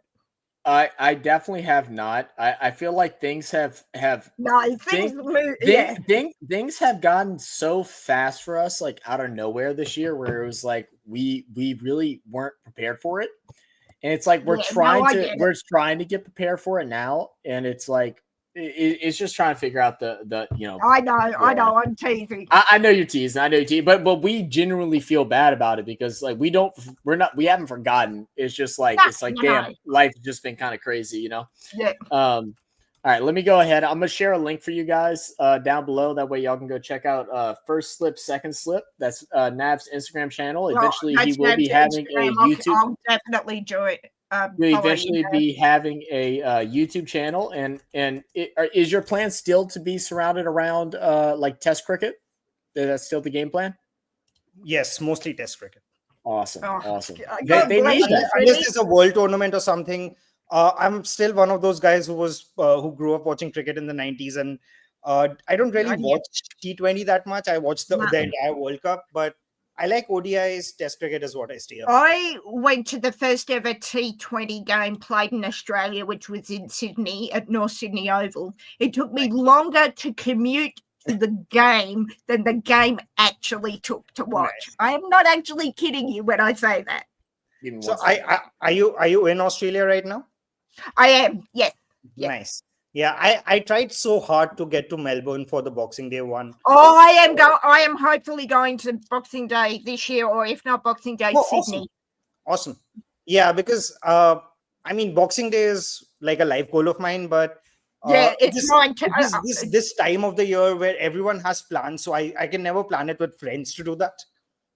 Oh, listen, you want to go to Melbourne? Let me know, son. We'll make it happen. Maybe not this year, but next time you guys are over, let's do it. Yeah, next year is the Ashes, right? Yeah, yep.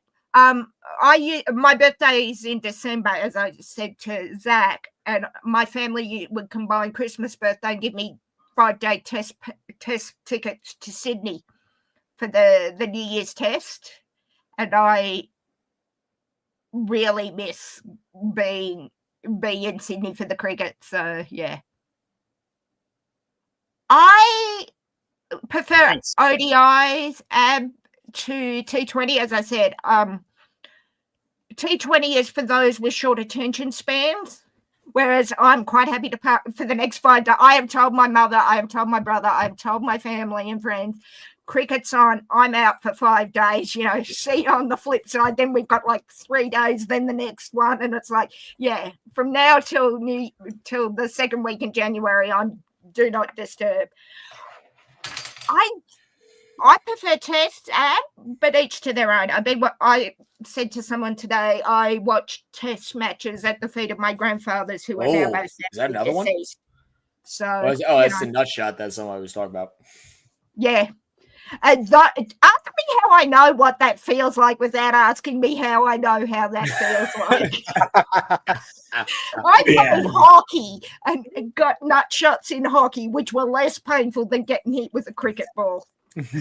So Zach, a friend of mine gave me this. This is what I wanted you guys to get. We still have it in the have it in the thing. Don't worry. No worries. I'm gonna no, Nav, because I'm an asshole. I don't know. I want to show you exactly how hard it is because yeah. That's at 100 clicks, Zach. As I said, I've had my cheekbone smashed. Yeah.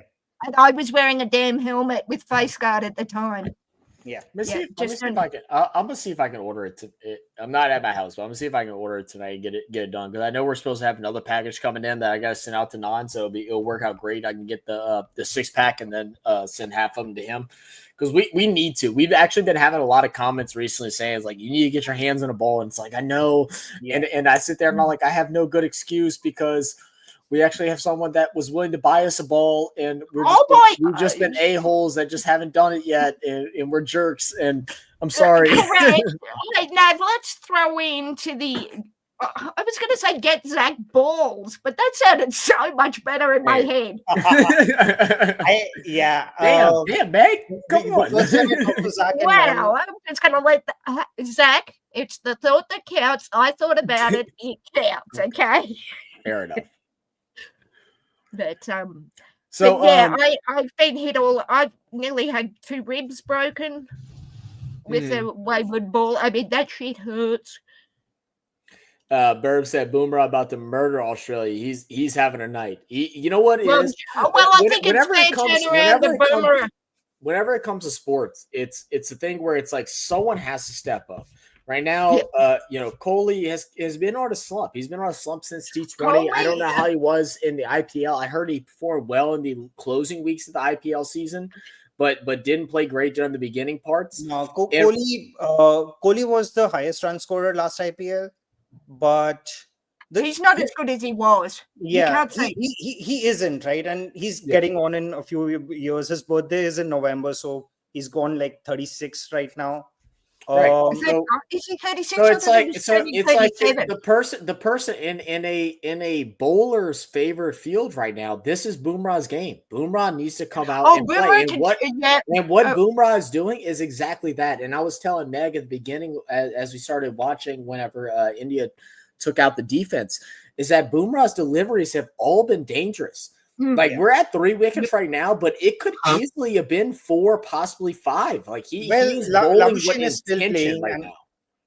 Labuschagne is still playing, and he was dropped, right? So technically, it could have been 4 for 20 right now. Yeah, and the thing you've got to be aware of with Marnus, if he gets a couple of lifelines, he will make you pay. Now, he's being very careful because he's not sure of the pitch, even though he's seen India capitulate. And as I was saying to Zach before, it looks like, even though I think I heard it's a new drop-in pitch, it is... It's a new stadium, right? So new stadium, but the pitch they were saying was coming from the WACCPARTY. So it was going to be... My understanding of it was, and I could have this around the wrong way, was, yes, it's a new stadium, correct. Yeah. But they were going to literally pick up the pitch from the WACCPARTY and drop it straight in. Yeah. What I've heard and why it's the unknown quantity is that it's a brand new, fully grown drop-in pitch, and it's not the one from the original stadium. I'm not sure. And then the other thing is, last time they played cricket on this pitch, they had all the time in the world to prepare it. So they prepared it in a way where day 2 or 3, cracks opened up in it, and Hazelwood just pitched the ball on those cracks. It was against Pakistan, and it just spat. Yes, that's right. Yes, because they had the the chin, or just stayed low and hit the bat. Right? So the batsman didn't know what to do. And what has happened this time is they were trying to do the same thing, but it rained 2 days back in Perth, and they didn't have the time to do it. And because it rained, the pitch absorbed all the water, so it's not going to open up that way.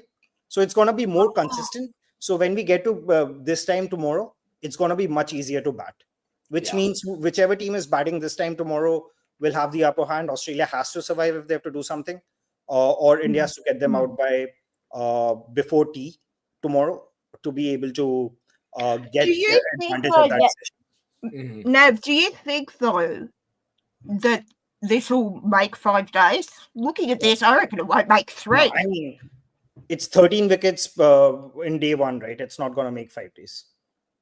No, I reckon if it makes 3, maybe 4. Yeah. Which is about usual for Perth. Yeah. And I think I remember telling Zach this last time we spoke. I'm happy with a 4-day test. In a 3-day test, I feel cheated. I feel like a day, I was robbed of 1 day of the 20 days. No.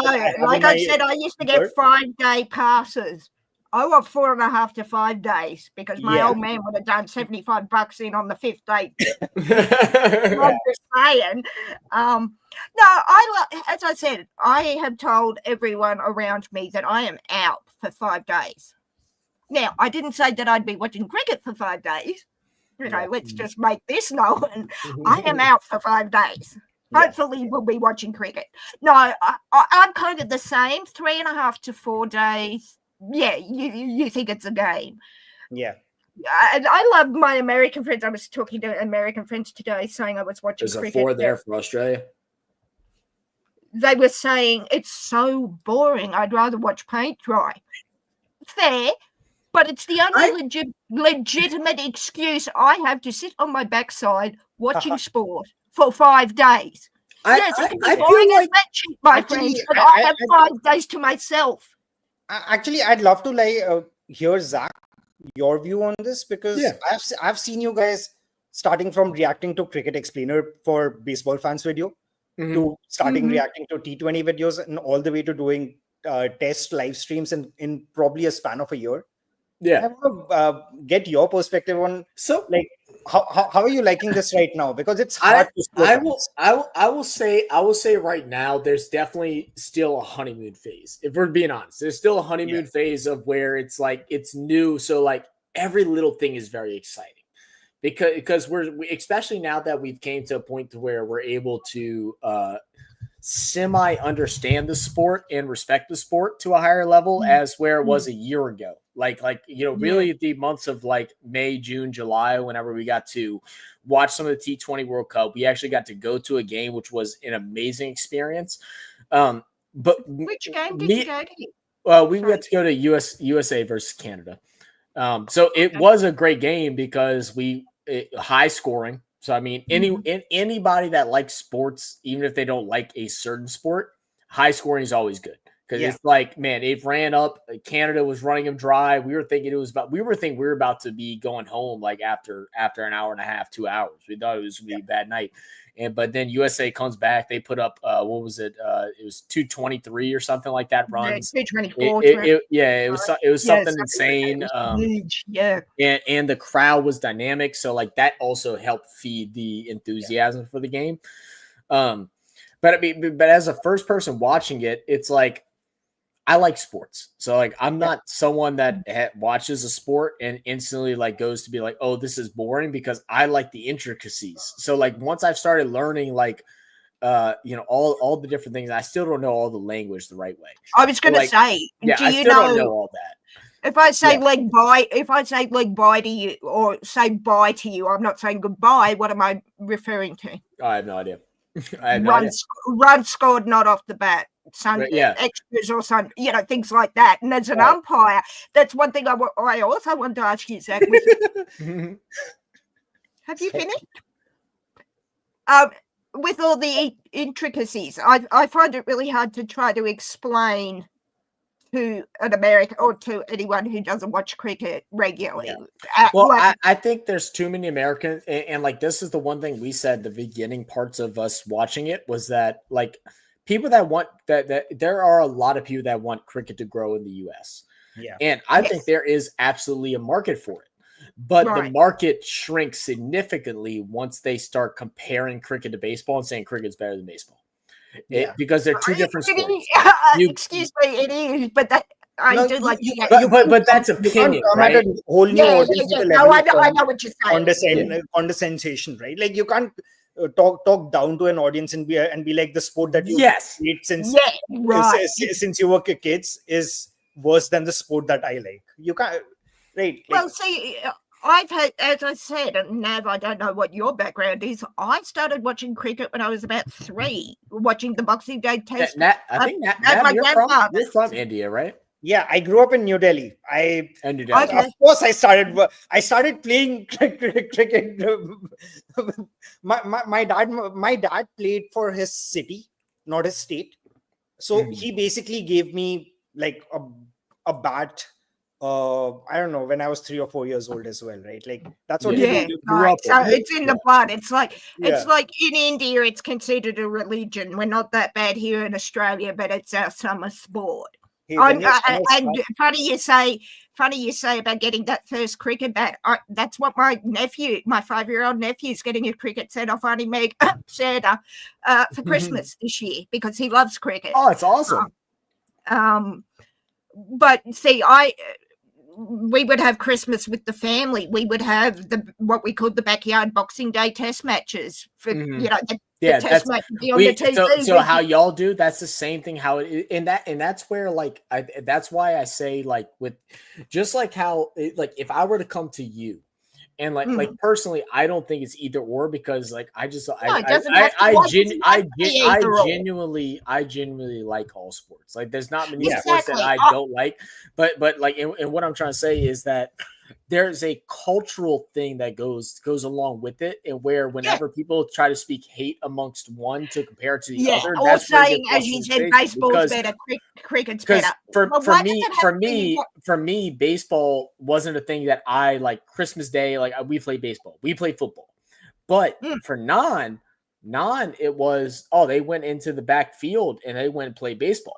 So it was like baseball was more than just the sport of watching professional plays. It was something you grew up, and it was like that was part of your holiday. That was part of your celebration. Just how it was. As I was saying, for my family, I'm the eldest grandchild. My brother and I are the eldest grandchildren on one side, and youngest. Well, I'm youngest, and he's second youngest on my father's side. But it would be, you'd have Christmas, which would be family, eat up a storm. Then Boxing Day, you'd have the cricket, the leftovers, the cricket game out the back, and that was my whole life until my grandparents passed away. And exactly. And then, as I said, played it at school, played it a little beyond school, smashed my ankle. I think whenever if USA ever gets if and like we talk with Mangesh, who is owner of a cricket team, minor league cricket team. He was a part of the company, the whatever you want to call it, he was on the table, sitting at the table of people that grab players to play for the USA's national team. When we sat with him, the first thing we told him was, and this was all off stream stuff, we're like, you've got to take the this versus that away from it. If you treat it as a different sport, as just another bad ball sport, and why does it have to be one against the other? Why does it have to be that A is better than B? Why can't they be the same? The problem is that the players don't feel that way. And you've seen it, because we've seen players from cricket go and practice with MLB. We've seen MLB players go and practice with cricket players, and they have the utmost respect for the sport and why it's so great. It's the fans. So like once you sell, like the fans are the ones that want to be highly opinionated on what's good and what's bad, but it's not what's good and bad. It's what's mine versus what's yours. And that's where the problem comes in. I think the problem is, go ahead now. Sorry. Yeah. I mean, you're right. Like, if you look at players, they do warm-ups playing football. They use soccer for you, Zach. The game they play the most on the video games is FIFA. When you talk to them, they're like big Arsenal or Manchester United fans. Like, I don't knock Man U. Do not knock Man U in front of me, please, and thank you. No, my point is, you can hold love for two sports, two teams in your heart. Yes. Well, and it's funny you say that, Nav, because I have, in American football, I have two teams, the Seattle Seahawks and the Baltimore Ravens, and all my American fans are like, no, you have to choose one. And it's like, no, I don't. I'm a fan of Edgar Allan Poe for the Ravens. Yeah. Like, I'm so much younger than the Seahawks. Why do I like them both? They're both bird teams. Why do I have to choose? If you live in America, you get territorial about it. Like I lived in Seattle for 2.5 years. I was in Seattle in 2022. Yeah. No, I was in LA before I went to Seattle, and I had a Seattle jersey on in LA, and they're looking going, it's 49ers charge. 49ers Chargers or Rams. And that's like, not for me, it's not actually. I'm coming up north. No. But you're just proving my point, right? Like Seattle is super territorial because Seahawks are the Seattle team. They do well. They go to the Super Bowl and all that. LA teams move in and out of LA for better stadium deal. LA guys are like happy to support any California team. LA guys will support the 49ers if they want to. LA guys will support the Dolphins. No, don't say that. We're talking about numbers, not to say in front of people 49. Oh no, wait, we just beat them. All good. And am I not letting my 49er fan friends forget that we just beat them? Yeah. But why does it have to be one or the other? It drives me insane talking to American fans. It's like, no, you have to be Seattle or Baltimore. It's honestly, I mean, in our experience of covering different sports worldwide, it's also like a part of the reason of our growth and not growth, because we also don't just like bow down to saying whatever anyone wants to say, in agreement with them, because it's definitely a thing where people hear or see a certain thing and they just fall for it. And so, they want us to be like, oh, well, you watch cricket now, so you enjoy cricket more than baseball. Well, it's like, no, not necessarily. But I grew up watching baseball. Baseball is part of my childhood. Yeah, so baseball's your sport. Cricket's out. But that doesn't mean that cricket's not good. It's the same thing like with the whole football and soccer, like such a stupid comparison because they're totally different sports. Because they share the same name, there's a rivalry. Even it's football just and rugby are two. I was going to say football. Yeah, football. Well, rugby league, rugby union here. It drives me insane. It's like, no, I like. As I said, I like Baltimore, the Ravens, because I'm a fan of Edgar Allan Poe, the writer. Edgar Allan and Poe are the three mascots. Like, or hey, even guys. Let's wait for a second. Something's gonna happen. I just saw it. I just saw it too. Yeah, I'm just waiting for it to actually. There you go. Look how Kohli is old Australia Kohli self. Like if you see older clips of Kohli being the captain in Australia and then just being in everyone's face, you can see that right now. You love to see that. Yeah, I've never liked Kohli for his arrogance, but I will admit he is one hell of a player. There you go. It's so funny you say that because I actually love him because of his arrogance. Yes.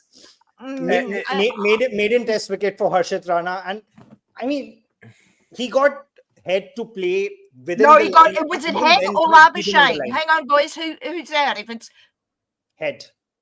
Oh, okay. I'm sorry, Meg, but that was basically Australia's biggest chance. I'm good. I'm good. Mr. Talks a lot. Is still there. We're good. I love Marnus because Zach, I just renewed my Heat membership today too. Awesome! I'm missing. I forgot about the test series whenever I was coming over to my dad's house to grab my Heat hat. It was actually sitting on my counter. No, here it is. This is the one day hat, but it'll do. No. I do have a baggy signed Glenn McGrath baggy green out on the shelf that I'll have to go and dig out. There we go. I know. I'm so mad. I left my Heat hat at the house. I wasn't even thinking about it. I was like packing up, and I was like more worried about making sure I had all my camera equipment and stuff. Yeah, I was gonna say I forgot about my hat. There you go. Yeah, no, I forgot I had this one. And yes, tomorrow. Are you streaming tomorrow? I'm not unsure. So tomorrow, me and Anna are planning on doing a bunch of recording. But I think I will try to kind of do something similar to this.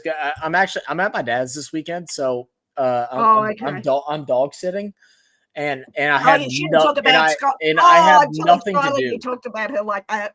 You're going to try to get me in trouble, man. You're trying to get me in trouble. Skylar's my girlfriend, by the way, Nav. If you try to figure out where she was joking at.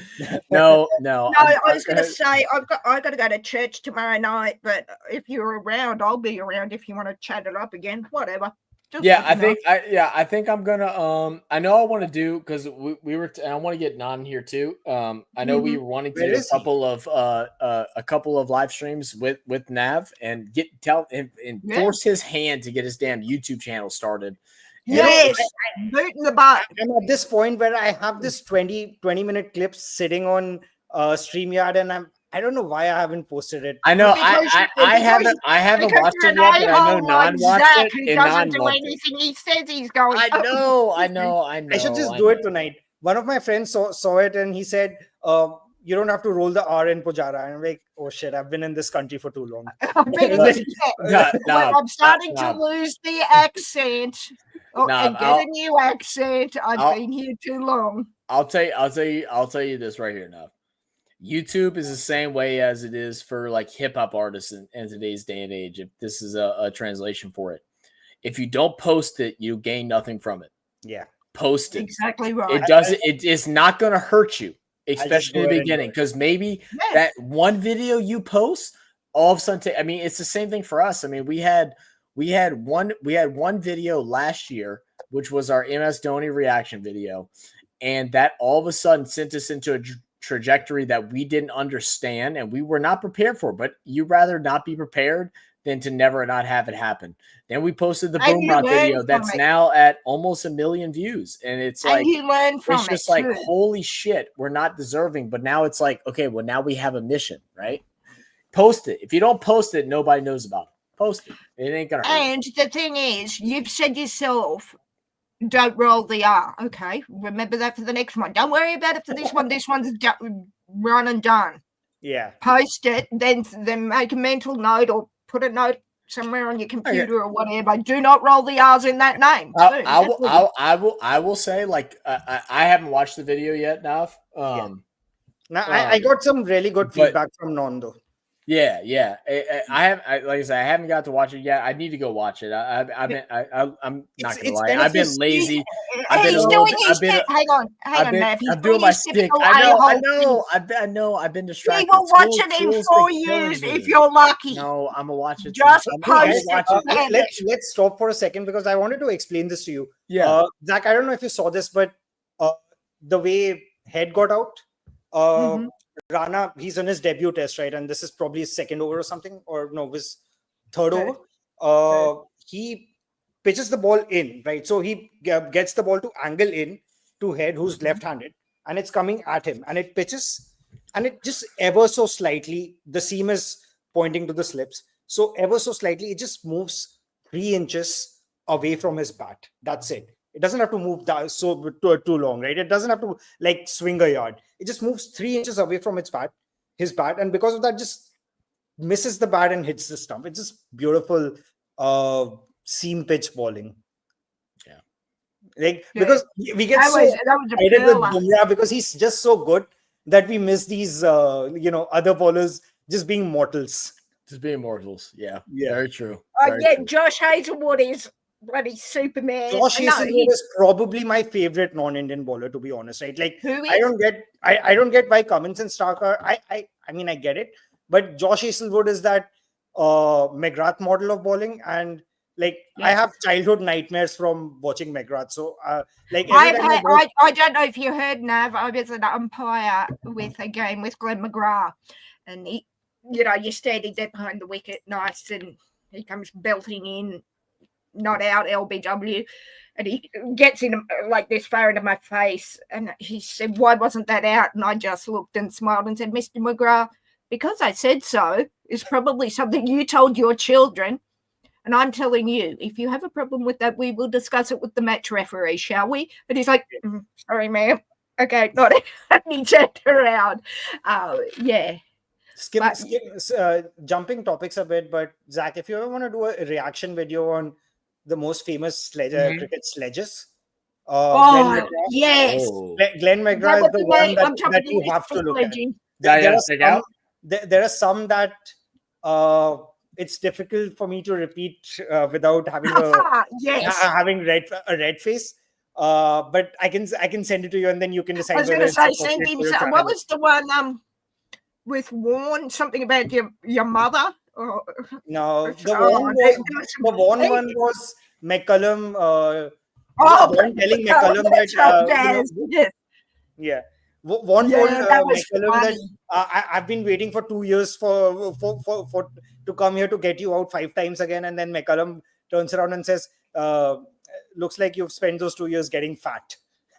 Yes, and right, let me do a thing just so we get kind of relocked in, because we're all kind of all out of place in our conversation, stuff like that. Let me grab back and let me hit some comments, and then I'll ask both of y'all individually some questions, and then we'll have some answers and we'll have some good conversation.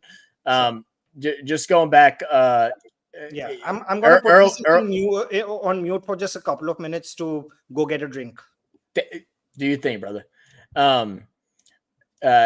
this was way earlier, but you said it, Megs. I remember what he was saying, but I don't remember now. But Boomerang is also the captain here. Good to see him doing well. It's so good to see him doing well. The one thing again, it's the consistency of his bowling, and that's the one thing where whenever we did his reaction, I talked about it was just like he's just so consistent. He's very accurate. He is precision. And people were talking like kind of giving a shit about because the video was titled King of the Yorkers, which is Shoaib Akhtar. Shoaib Akhtar, yes. But Boomerang is just so precise. Like his deliveries are so precise. And that's what we said. We're like, he might not be the best Yorker, but his deliveries and everything are so accurate, and that's what makes him so deadly. I think also he's so consistent with that accuracy. Exactly. The pitch is difficult. King of the Yorker, Wasim Akram. Let me one of my favorite bowlers from the 90s. And that's me saying that as an Indian. Plugging his book? I don't think Wasim needs you to plug his damn book down. I do like Was, but I think he's gone to the book now. Actually, I should go and peel. I have a book written by Douglas Jardine, who was the captain of the Bodyline English series against Bradman. That was an interesting read because if I could go back in time to any event in cricket history, it was Bodyline. I'm really we actually that's another one of the series that we're wanting to do on our Discord where we're gonna watch along is we want to do the Bodyline series and then we Four Horsemen's, all that stuff. We want to do a big coverage of those as a true watch along that will be outside of the YouTube jurisdiction, but something that we want to do as a channel. For people that support us. That's something that we want to do. Yeah, no, let me know. I could talk. I've studied Bodyline endlessly, and I would love to chat about it. Yeah. Oh, big swing. It's high. Labuschagne is on. I don't know. I think I touched ground.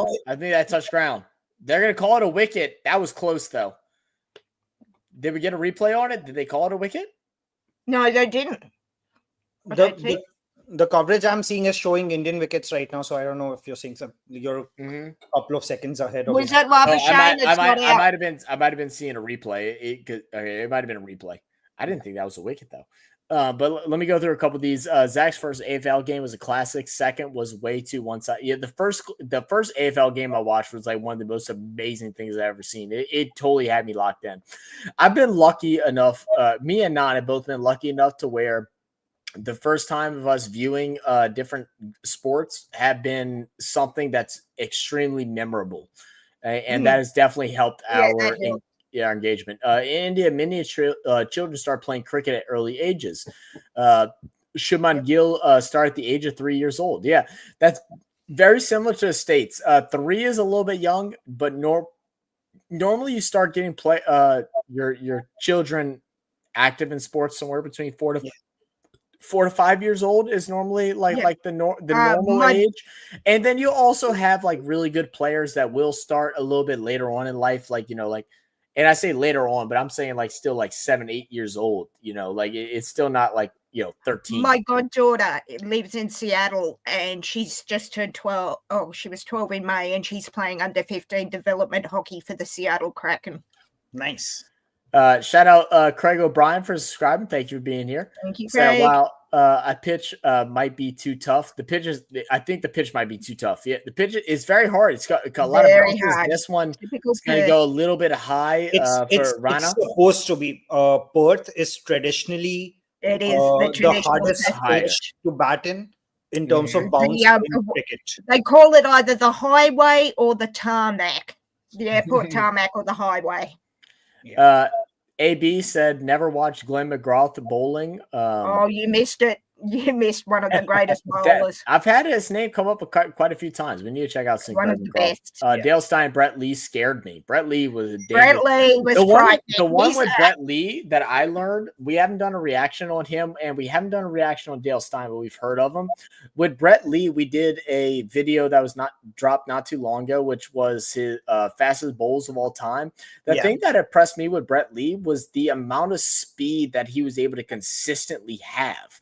He had a bowl that was like, it was like 98 miles per hour, 99 miles per hour, 100 miles per hour. And then it was like 100.7. And then like whatever his top speed, which was like 101. It was something like that. It was something crazy. So one of the things in sport in general, cricket as well, that happens is if you have good competition, you egg each other on.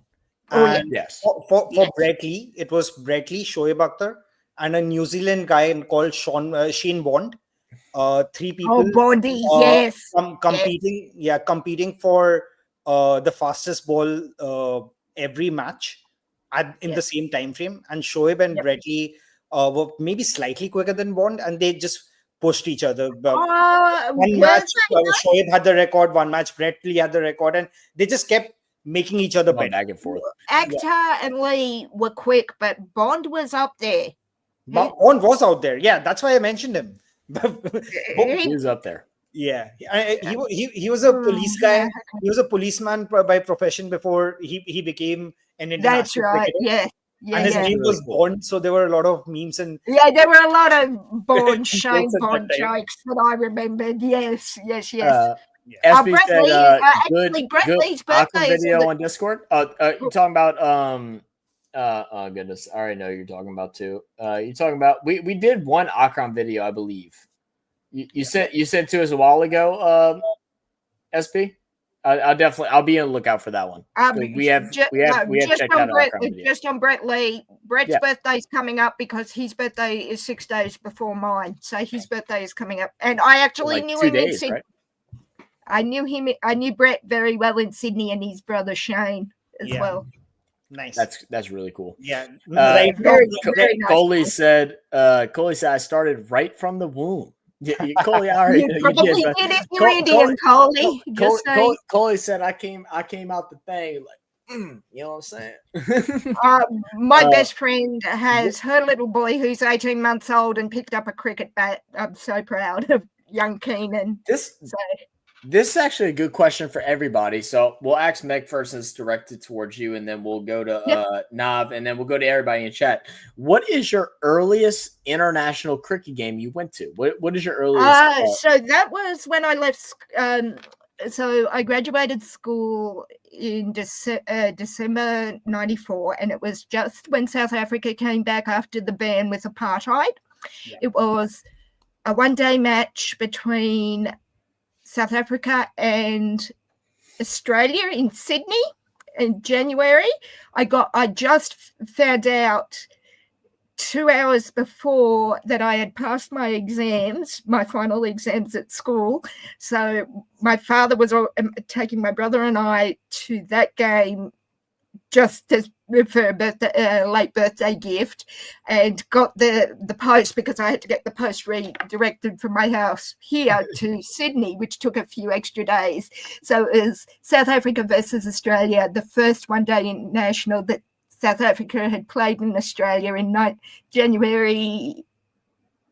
No, it was December, I think, the 16th or 17th, 1994, which South Africa won by, I think it was 5 or 6 rounds. It was a really close game, but yeah, that was the earliest one.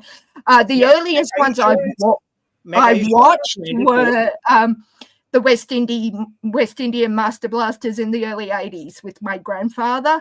But the first one I remember going to was Australia versus South Africa in Sydney. Nice. Meg, are you sure it was 94? Because it was 92. It was. No, it might have been 92. Sorry, you're right. Sorry, no, you're right. Africa played the 92 World Cup in Australia, right? That was the 22 runs. Yeah, it was before. It was It was just after the World Cup because we couldn't get tickets to the World Cup. Yeah. Sorry, no, you're right. It was that game, whatever year it was. Okay. Yeah. No, because I was just remembering you're right, man. it was right after apartheid, and So what was the first international match that you remember, Nav? Somewhere among that, I finished my exams, but yeah. Nice. So what was your first match that you remember, Nav? It was the next World Cup, 1996. India was hosting it, and my parents got me tickets to India Sri Lanka, the league matches. So the semi-final India Sri Lanka was like a horrible affair. We can go into it later, but I watched the league. They got beaten. Right into that, they got smashed. Yeah, but it was in Delhi. Sorry. It was in Delhi. I was 10 years old, and I knew very little about cricket. I used to play in my school and in my backyard and stuff. But I had no idea about the rules, so much so that Sachin flicked the ball off his legs and it went to the back of the wicket. And when you play in gully cricket, like when you play in your backyard, you have these weird rules about not running, not scoring runs when the ball goes behind the wicket. Goes behind you, yes. And I turned to my dad and I was like, are there runs for the back in this game? I had no idea. What was I even doing there as a 10-year-old? And Sachin scored 137. That was that century was like his highest score for the next 5-6 years. And I always saw that whenever Sachin came to bat, highest 137. I was like, I went to that game. Yeah, I was there. That's awesome. I do that when I see my first experience of international cricket. Aaron Jones went for over 90 runs. He would have got 100, but they were just too good, and he didn't have to get 100 runs because they already beat Canada. That's my first memory. Nice. Yeah. So notice, if you will, in the chat. Now, if you had have asked my first test match, that's a different story. But yeah. I haven't had that first yet. My first test match also was in Delhi. It was India-Australia, where Nayan Mongia scored 152 while opening. My first test match was Pakistan versus Australia, 1994. Again, because my birthday's in December, and my father asked me one particular year, what did I want for? Usually, I get. It sucks having a birthday 3.5 weeks before Christmas, but my father said, No, it wasn't. It was the 94 Ashes series. Yeah. And what's up, Akash? Hey, it's the Ashes. And I'm like, yeah, I'm trying to get I'd love to get tickets. And he's like, boom, there's 5-day pass for you. And I'm like, okay, cool.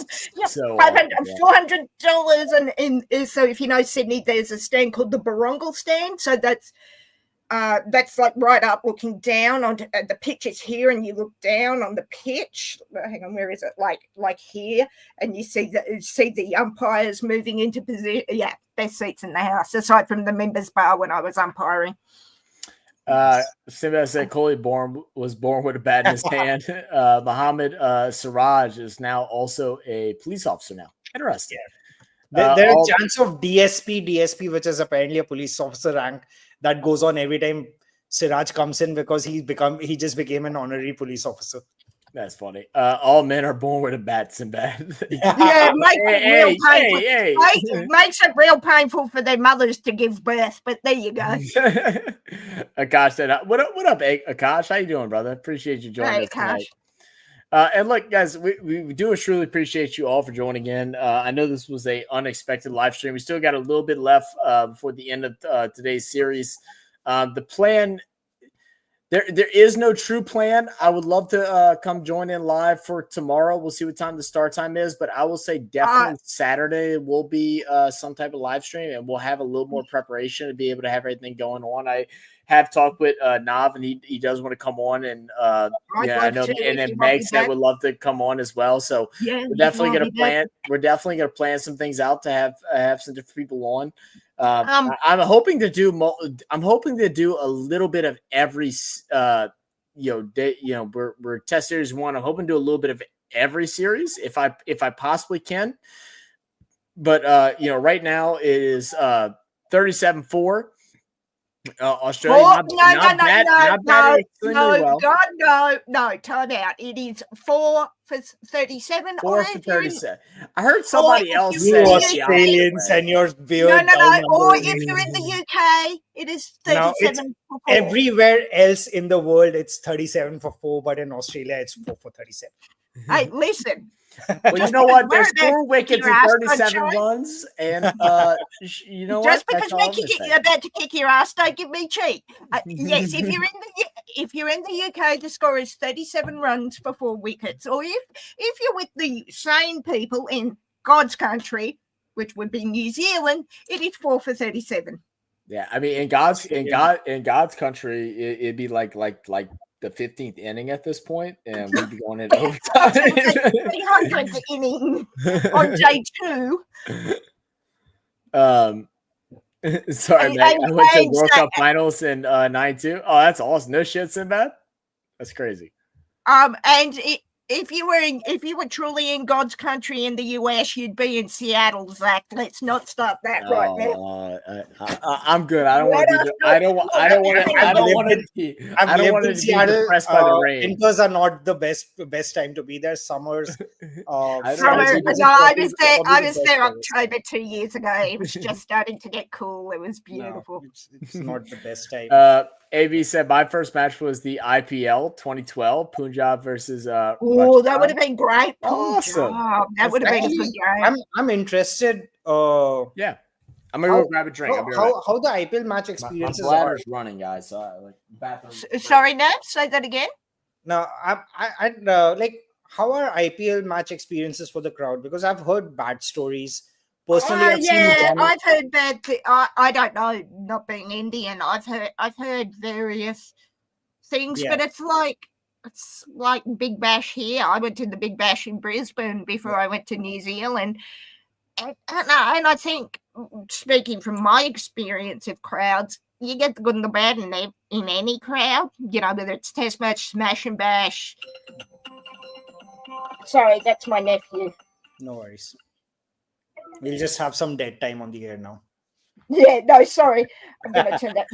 I thought I turned that down. I clearly did not. No worries. Yeah, I think it's whatever crowd you get. You know, there's always going to be idiots in a crowd. Yeah. I remember that cricket game I went to with my dad and brother. They were peeing in the beer, you know, the plastic cups you get from when you have a beer, and throwing it up into the air and stuff. Not where we were sitting, but a little way over from and there were kids getting hit by pee. Yeah.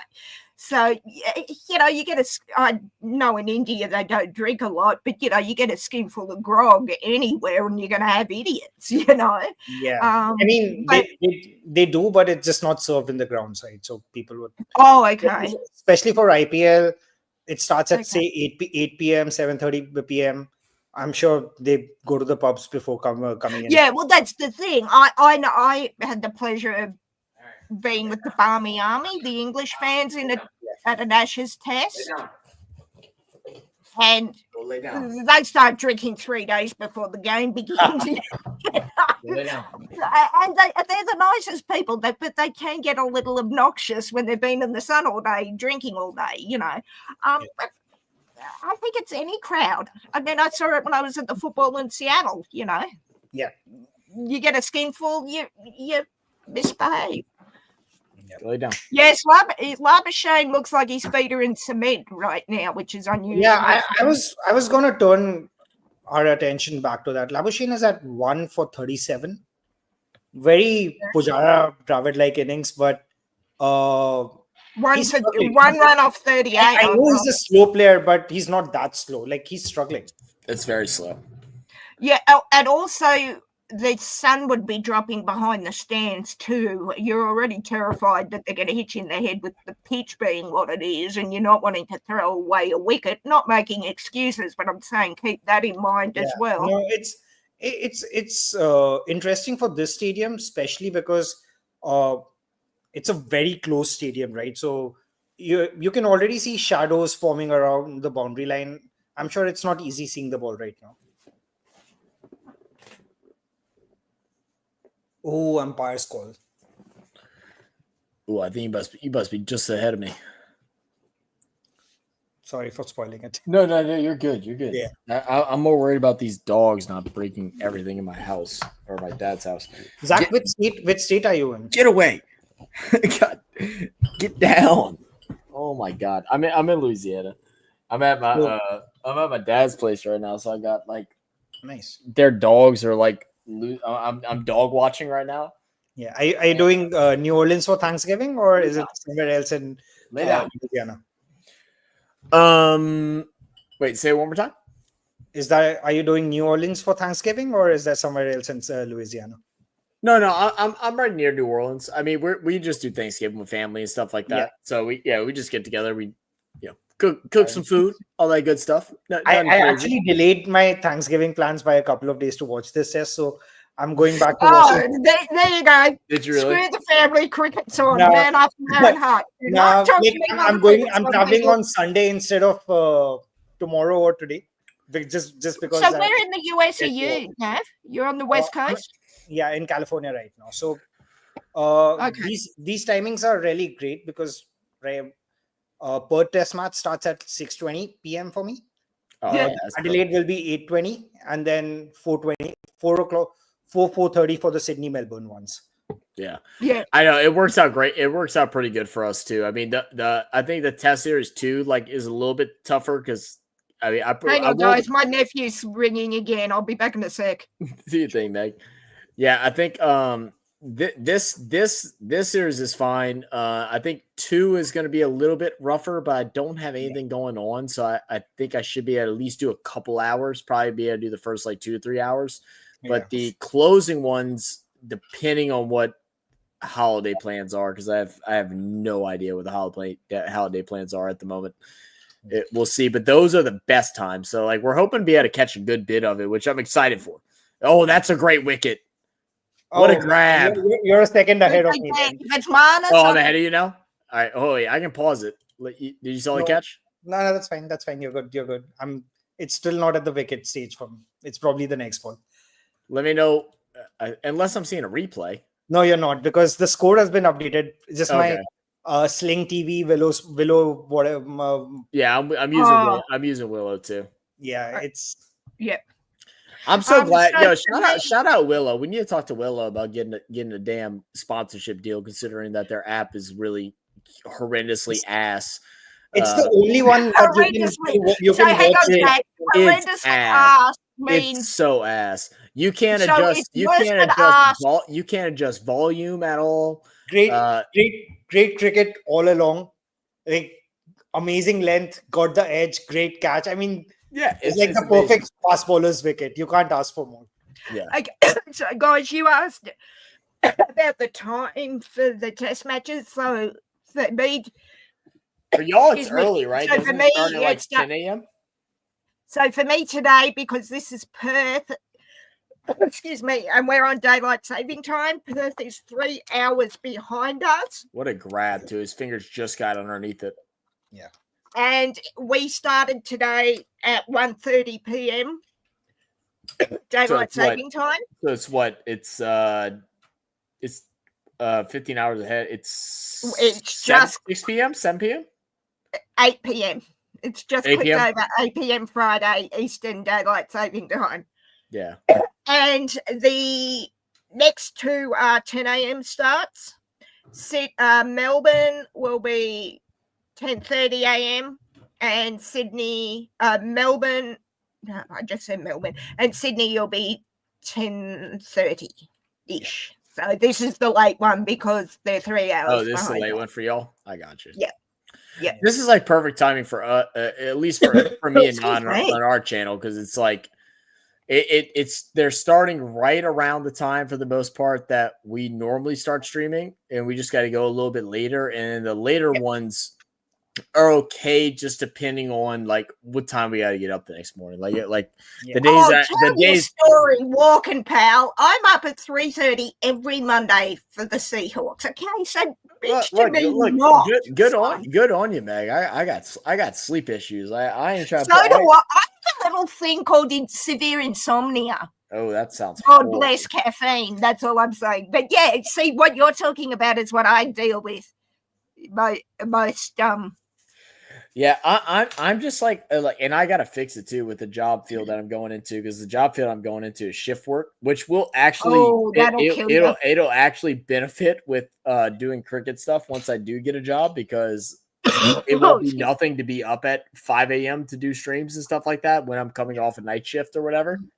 Yeah, I'm pretty good. Like for my sleep patterns. Oh, this kid! I swear to God. Love the nephews. I know my nephew just got a phone too, and he'll randomly just give me phone calls. No, see what happens is my brother has his iPad connected, or it's my brother's iPad but connected to his phone. So Ollie found out how to call Auntie Meg, and Auntie Meg made the mistake of picking up the phone. Auntie Meg made the mistake of hanging up, and Ollie wasn't finished. But if Ollie's finished and Auntie Meg's not, he doesn't care. He will hang up in the middle of a conversation just because he's done. Yeah. Burb said Marnos is struggling. You said that's not out. I think it was out. The fingers were underneath it. It is close. I know the rules for catching and stuff is is that time out? One more thing. I know it's they are not rules, they are laws. Stricter. It is laws. The laws of cricket. Laws of cricket, yeah. I know the laws are a little bit more. It's like no S on migraines. I will pick you up every damn time. It is the laws of cricket, my son. I'm going to forget 100 times, but I will be happy. Times, and I'll remind you 175. Okay, we're good. It's probably a British thing, because even rugby laws. It is. The laws of rugby and the laws. The laws of cricket, the laws of football. Yes, it is a British thing, because the Marylebone Cricket Club owns the world copyright to the laws of cricket. Yeah. I think it was a catch, though. I think the two fingers were underneath. I know no ball can touch the ground at all, but I think it's both of his fingers were underneath it. It is close, though. I can see the argument, but it looked clear for me.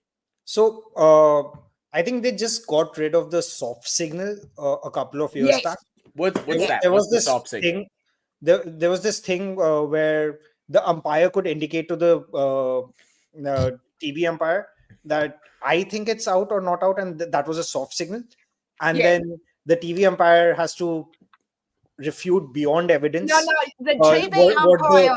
What the soft signal was, right? So in a catch like this, sorry, Meg, just 1 second. In a catch like this, if the umpire had said soft signal not out, then it would have had to be like a insanely 100% certain that all fingers were underneath and it's out and everything. So they got rid of the soft signal, and the TV umpire can make his own decision, which is okay. My understanding, talking to a third umpire, is the on-field umpire can say on mic, I believe it was out. He will not make the signal, like he will not. They used to turn and say, I think, and turn to the camera and do this, being the soft signal. My understanding of it is, and reading the playing conditions for this series, is he can say to it, when he asks for the third umpire to make a choice, the third umpire will say, what is your call? Sure. Then the umpire, the on-field will say, I think, or I believe my decision is out, not out. Then then the television umpire will ask for the requisite shots, and then you'll hear them say agree or disagree, or agree. What's the wording? Agree meaning yes, you were right. Yeah. Or disagree, revoke, out or not out. It's how I understand, if you listen to, because they'll open the mic lines and you can hear what the exchange. That's probably my favorite thing about cricket, like the way that you hear the on camera or whatever. Where they actually say it out loud and they actually go through the thought process too. Yeah, that's one thing I really dislike, because there's so many calls in the NFL with like a toe touch or a fumble or something like that, where it's like everybody that's in the stands is just sitting there watching it and perceiving something, and they think it's true. And whether or not they think it's, because there's definitely been some times where it's like, okay, in my eyes, this is a fumble, but like there's no clarity, and then you just hear the after the review, the referee comes out and just says, it was deemed not a catch, but why? You know, what I mean? And the crowd is seeing something else. But Meg, I get your point. So it's no longer an official soft signal, but the umpire, the shot, TV umpire, is going to roll. Okay, so not official. What I also like about opening the lines of communication between the on-field and the third umpire is they play it so you can hear it at the ground. Yeah. So what you hear on television is what you're hearing through the speakers at the ground. Yes. And as the third umpire is making his choice, you look at the scoreboard and you are seeing exactly what he's seeing, which is why if you see into an umpire's room, the third umpire is basically in a covered box. Yeah. Like he's got his screen in front of him with his connection to the television network, and he will be covered so he can't see what you're seeing there. So he's not influenced by, he's only looking at his screen to be influenced by what he's seeing, which I thought was brilliant, because I remember when I started umpiring, I never umpired on television, but I was so against having television cameras on umpires, because I was always, the umpire was always right or wrong, and it's up to them. But now I like that there's that level of clarity. Clarity. I think that's a good word. Yeah, it's just like I think when the DRS system first came along, there was a lot of we're changing how cricket works and the umpires are always right and all that. But I've heard a couple of podcasts with a few umpires as well, and they've started to like the system now. They love it now. We're human. Because it makes them better. Yeah, like if you remember the reason we have DRS and all that, a big part of the reason is the 2007-8 India-Australia series. And Meg, I'm sure you have like strong. Yeah, so I want to keep this. I would like to keep this. Let's not hash that because it's going to be long. But there was a West Indian umpire called Steve Buckner. All I will say is I want to keep this PG, so Zach will have me. Yeah. I'm not going to fight or hash or anything, but no, I know there was a lot of controversy for some decisions that a West Indian umpire called Steve Buckner. Oh, Steve Buckner, slow death, Buckner, yeah. Nah. He was one because he'd always you knew a decision was coming, but you gave him 2 hours because it was like let's talk about this as we're getting near the ending point from both perspectives. Let's first talk. We'll first talk to Meg, and then we'll go to Nav. 150 runs allowed in the first inning. Mm-hmm. It felt very confident. A lot of good early wickets, a couple ducks, and then now going into this series here, where 5 outs, 42 runs. I mean, y'all staying on, but like Nav has been saying, Labuschagne has not performed well. Labuschagne's feet are in cement, which is a concern. Usually. So what is your thoughts about like for this day, for this series? Like what is it like? What are your concerns, and do you feel like they're in an okay place, or you feel like they're a little struggle right now? Who's they? I'm really surprised by 150 all out within almost not even 3 sessions on a first day for India. Kohli, obviously, even though he's not what he was, he's still one of the greatest batsmen this game has seen. To get him out as cheaply as they did, I think swung the game in Australia's favour big time. Having said that, of course, it's the stocks, even though it's the clay of the original whacker wicket, it's, like I said, it's jokingly called in Australia the tarmac or the highway, meaning it is as hard as a road. I'm going to be interested when, as Nav said previously, about those cracks opening up, and you get your Mitchell Starks, your Josh Hazlewoods, even your Pat Cummings and Nathan Lyon spinning out of those cracks is going to be beautiful to watch.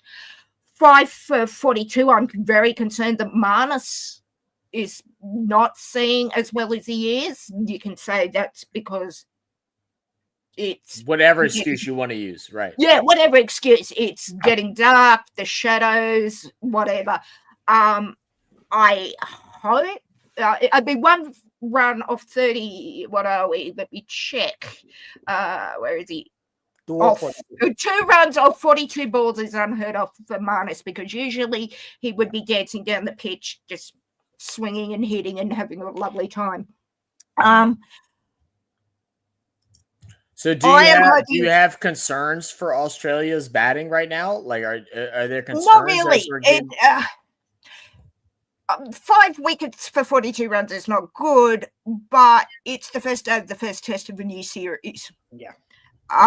Having only played, T20 and, the rook in top of the order replacing David Warner, it's never going to be easy. So no, ask me if it's this in 2 or 3 days, like this type of batting from Australia with this brilliant bowling from India. I might be speaking. So you're still feeling confident. You still feel like I just had a look at Cricket Australia, and they've still got us at not a 83% chance of winning. It's going to take a miracle from Kohli in the second innings. Yeah. Not to say that won't happen, because he will not. One thing I will say about Kohli is he's going to be pissed that he got out so easily. Absolutely. So yeah. Okay. But ask me in a couple of days, and when that pitch is opening up, it's why it's a test series. Exactly. You can't give everything up on one day. It's just day one. Of course, there's going to be things that both sides of the field are uncomfortable with, or things that they'd like to improve on, and stuff like that. So I'll go in and give Nav. I'll just say one quick thing, Nav. Yeah, bring on the spin bowlers from both teams when those cracks open on the second or third day. All right, fair enough. Sundar has some big boots to fill. Yeah. So I want to go to Nav first of all. I actually this when we first talked. How do I pronounce your name? Like, what's the correct way to pronounce your name? My full name is Navtane, but most people call me Nav. Is it okay? So Nav is good. Okay, I wasn't sure it was Nav or Nav. I didn't know what to do. Okay, so Nav. All right, so Nav. I mean, you're looking at day one, Test Series 1. They come out, they put out 150. They get a lot of early wickets. Their back order actually really is people that held it down for them for a long time now. Yeah. So and then coming out seeing the bowling that we've seen out of Jasprit and the other gentlemen that have stepped up to the we call it the mound, but in baseball. What is your thoughts, concerns, positives, negatives, like going forward with at least Test Series 1? We know it's a long. Yeah, I'm not even going to talk about the series, right? Just this Test match. Okay. We just had our heart broken, and we're reeling as an Indian cricket fan community. So coming in, everyone was scared, and there was a lot of focus on India's negatives, with Kohli's form not being that great. The thing I've been saying is, last year Kohli averaged 50 plus in Test cricket. This year it's back down to 20 something. But the problem is he's not looking bad. He's looking good every time until he just gets out. And it's different ways of getting out, like edging to a spinner the last day, or getting run out, or like getting out because he's standing up to a fast bowler today. It's just been so different that there's no pattern. There's no one thing that he's doing wrong that he's getting out on, which is why it's just that one innings where luck comes in and he misses that edge instead of playing it, and he just comes good. So there is hope over there. Jaiswal got out cheaply today. He has an insanely good career ahead of him that he's just destined for. Let's see how that goes. And 150 all out looks bad, but you can never judge a pitch with only one team batting on it. You have to wait until two teams have had a go to understand just how difficult batting can be. And we're seeing that right now. The thing with Australia is Khwaja has been really good for the last so from 2021 to 2023. He dipped his form last year and he's trying to get back. He's a great player, but he's not a great starter. As an opener, his first 10 balls are his hardest, and Bumrah can just has shown that he can get in when you're in that situation. They have a brand new opener who's never opened in first class cricket or test cricket to partner him. Labuschagne started test cricket amazingly well. In his first 3 years of test cricket, he was ranked the number 1 batsman in the world. The last 2 years, he's not batted well. Smith, one of the greatest batters Australia has produced after Don Bradman, has not been in his top form in the last 2 years. Australia's batting threat really starts from number 5, Head, Marsh and Carey. Carey has been their best batter this year, which is concerning. So Australia also is not coming in with like their tails up, to be honest. And it really depends on second innings now, right? It looks like the ball is starting to soften up. There's not going to be swing after the 20th over. You're starting to see that already. It's not bouncing as crazy as it was. Yeah. So the new Kakabura balls that they've pronounced the seam a lot. So the first 20 overs, it swings so much. And then it just doesn't swing for the next 20, 30 overs. So it looks like it's going to be a second innings shootout. That's a term you use when in the first innings, both teams have scored almost a similar amount of runs. And it just becomes like a shootout on the second innings, like who scores more in the second innings, which is what it's going to look like for this match. And then a big part of the series conversation has obviously been, India not being that great, coming in, losing 3-0, being clean swept the first time in their history in a three test series in India, which is also crazy. Yeah, and all that. But let's remember, Australia has not won the Border Gavaskar Trophy in the last 5 attempts, or the last 4 attempts at least. They've lost the last 3 in India, and they've lost the last 2 in Australia. This is probably the best Australian bowling lineup, or at least on par with the 90s Australian bowling lineup that has ever been produced. Hazelwood, Stark, Cummins, and Lyon are all just insanely good together. They have like a combined, they were showing this, right? Combined 1,400 something wickets or something in Test cricket. It's going to be a big asterisk on their legacy if they don't win this Test series. So there is pressure over there. I agree. I appreciate both of y'all's insight of what's going on. Like I said, I'm just here kind of watching, enjoying, trying to get things. I mean, from my point of view, watching the later half of the first inning for India, obviously I didn't get to see their best bowlers come out. I thought that they stood well, at least from someone that's new and that's like understanding of that. Once you get past the first 6-7 batters, it normally gets a little thin there. And the fact that they were able to stand up and stand tall and be able to grab 150, I felt like that was good work by them. I didn't think they were making 100, to be honest. Yeah, I think a lot of people felt the same way. And then, I thought 80 maybe. And then Nitish Kumar did fairly well to get them. Like Pant and Kumar did really. Nitish Kumar did fairly well to just get them to this point, to be honest. But and then watching we call it the bottom half of the inning. I don't know how it's called, but second half of the first inning. Second half of the first inning for Australia up to bat. I think Bumrah set a great tone.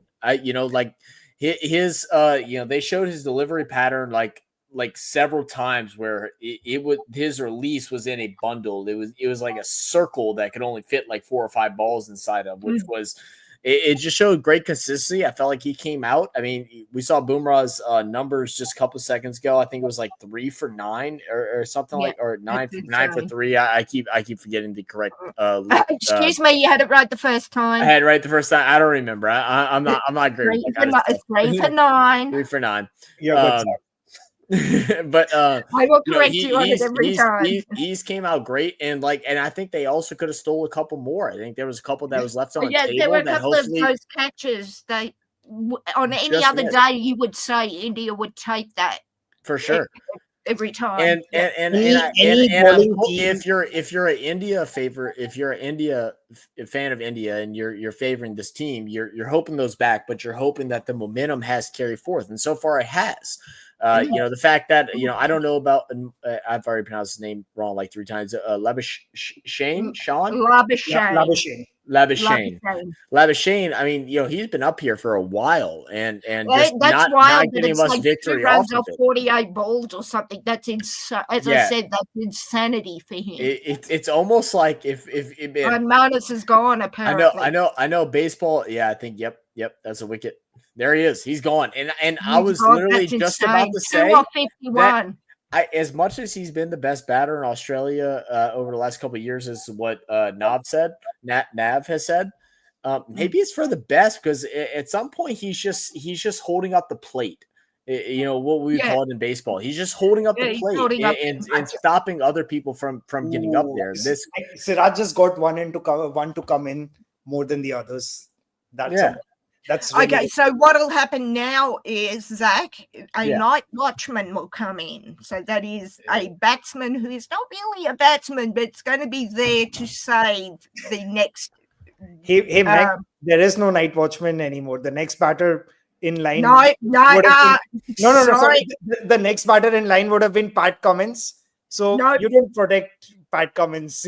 No, Pat Cummins is, sorry, Nav, I'm going to correct you. Pat Cummins has played night watchman. I mean, he was gonna be the next batter in line anyway. So no. Jim Maxwell, who was one of Australia's preeminent cricket commentators, said that Cummins was dropping down. Oh, Cummins was dropping down. So he'd be first in tomorrow if needed. Oh, but it looks like. Which makes me wonder why you wouldn't put him in, because there's only a few overs to go. So unless they're protecting him for the big smash and bash that he can do. Yeah. He has the fastest IPL 50. Yeah, that's what I'm saying. Yeah. And the only way that I can think that they're going to drop him back down. So and they will bring Cummins up now. They're bringing Cummins in. That's their only chance to get, like, Cummins is very much like. Oh no! So is Cummins what you would consider more of an all-arounder? Like he? No. That's he is. So he can bat. All right. Tell. Because we're getting controversial. Yeah. So no, I was just going to say, Meg, why would you say that he is an all-arounder? And then Nav, so he can bat and bowl.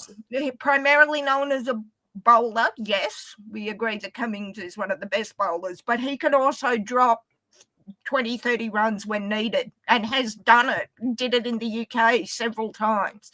And granted, not with a score like this, though.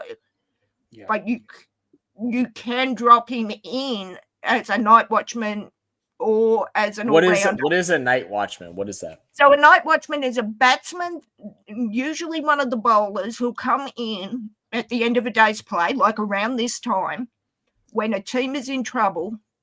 So that if you had a designated batsman, say Manus hadn't come in and he was next to come in, and you didn't want to risk him getting out cheaply at this time of day, you would put the night watchman in, get him to play a few overs, hopefully see you to the end of day's play. If he drops first wicket next morning, doesn't matter, because Manus or one of your known batsmen come in and interesting. Continues. So those are all like terms and stuff like that I it's the verdict. You're saying it to me, and it's like I'm like kind of understanding it, but I'm gonna have to do some research to like be able to it's an interesting concept. You're basically saying I'm saving my better batters for tomorrow morning when they're fresh again. So I'm just putting like a guy who would have gotten out anyway ahead to just face a couple of overs and not get out. It's like, so think of it in baseball. It's kind of like the designated hitter in baseball, whose job is only to hit, not to field necessarily. Although in cricket they'd be fielding as well, or in Pat's case, bowling. But think of it as the designated just hitter. I need to hold it up, as Nav said. So we can let those guys who can score us 100 runs while they're fresh. So think of it as a designated, yes, it's tenuous, but a designated hitter in baseball. Interesting. Okay, so Nav, now I'll go back to you with why do you feel like Cummins is not that person? Why do you feel opposite? So let's look at the numbers, right? And it's probably going to take me a little while to explain this case. Maybe his average in Test cricket is 17 as a batter. In ODIs is 14, and in T20s is 10. In first class is 19. Right? He can hold the bat. Cummins is there's a particular category of player: Pat Cummins, Tim Southey, Marco Jansen, who are okay with the bat, but not good enough to be called an all-rounder. You can expect a solid 20 runs from them. On a good day, they can they have good hand-eye coordination. On a good day, they can spot the ball early, hit like 3 or 4 sixes, get the score from 47 for 6 to 87 for 6. But you're not expecting him to score 50-60 runs, which you would from an all-rounder at this point. Gotcha. So like what I'm hearing, and like don't like take anything I'm wrong. Like it just feels it feels like is a little bit of haterade going on. No. I really like Cummins. He's an amazing bowler. He's a really good captain. He's just not an all-rounder. Like, okay.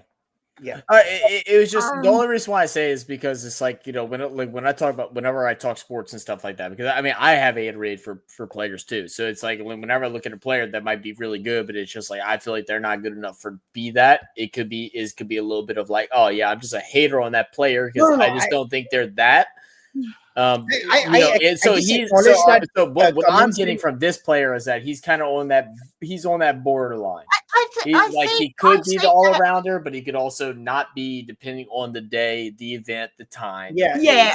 I think I take Nav's point with the numbers, but to me, he can do it when it's required. Yeah, Cummins has. And to me, that's what you want for an all-rounder. He doesn't necessarily have to go and belt 50 or 100. Yeah. But you just want 20. You want 20. If you get 20, 25 out of him, you're feeling good. Which is his role with the bat anyway, right? So, which at this point, more than 2 is better than what your boy was before. Like not. Yeah. Look, if Pat Cummins comes out and gets 50, I'm not complaining. It is an Australian thing in this game. What if he comes out and gets 14? Well, I hope he does a little better than that. But if that's as good as he can get, that's the question. Okay. I think one of your guys in the chat, SB, said it really well. He's the best of the bowlers at batting, but that's a low level itself. Yeah, true, SB. Fair enough. He said, appreciate them, Meg. Your knowledge is appreciated. Ignore them, Meg. Your knowledge is appreciated. Yeah, shout out SB. My boy SB. SB, yeah. What drink number are we on? Probably fair, SB. And I will say I'm biased to the Australians, and as an umpire, you are supposed to be, as you're supposed to. Yeah, as is your want. As an umpire, you're supposed to be impartial. But look, that's a great way to look at it. I hadn't looked at it that way. Okay. I just saw something interesting. I don't know who that is. Rubbing the ball on his pants leg. What's all that about? Is that just trying to the ball? I'll let Nev explain it. Yeah, because I have a ball. Yeah. I was going to say, So when you start bowling, what you do is you identify as a team one side of the ball, shine side, right? Yeah. Because this has the print on it, so you know which side it is, and you keep rubbing this side on your pants, just like I think Harshit Rana is doing right now, to shine this side, and then you let the other side of the ball get as rough as possible, because then when you as a fast bowler, when you bowl it, the aerodynamics and science has never been able to explain swing that much. But this is the closest explanation that you can get scientifically, right? This side of the ball is rougher and this is smoother. So it will swing one way or the other based on how you're holding it and where you're pointing your sin. So I mean, they're using their pants basically as a grinder. It's like let me just No, as a smooth out any smoother. roughs As a or smooth. smoother. Well, smoother. Yeah, That's what I mean. smooth Like it out. they're smoothing out one side with their pants. That way, And also, if everybody on the team like is aware of that, so anytime they get a chance to take a ball, they're rubbing it. And one of the things that you would do as a fielding side is never hold the ball like this. Hold on, let me pull you full screen. You'd never hold the ball like this. Sweat as much as possible because you don't want the sweat to get to the rough side and smoothen it, right? So you see a lot of people just using the seam to hold the ball as much as possible without interrupting their fielding or their actual bowling. You'll just see them holding it more from handling it with the seam.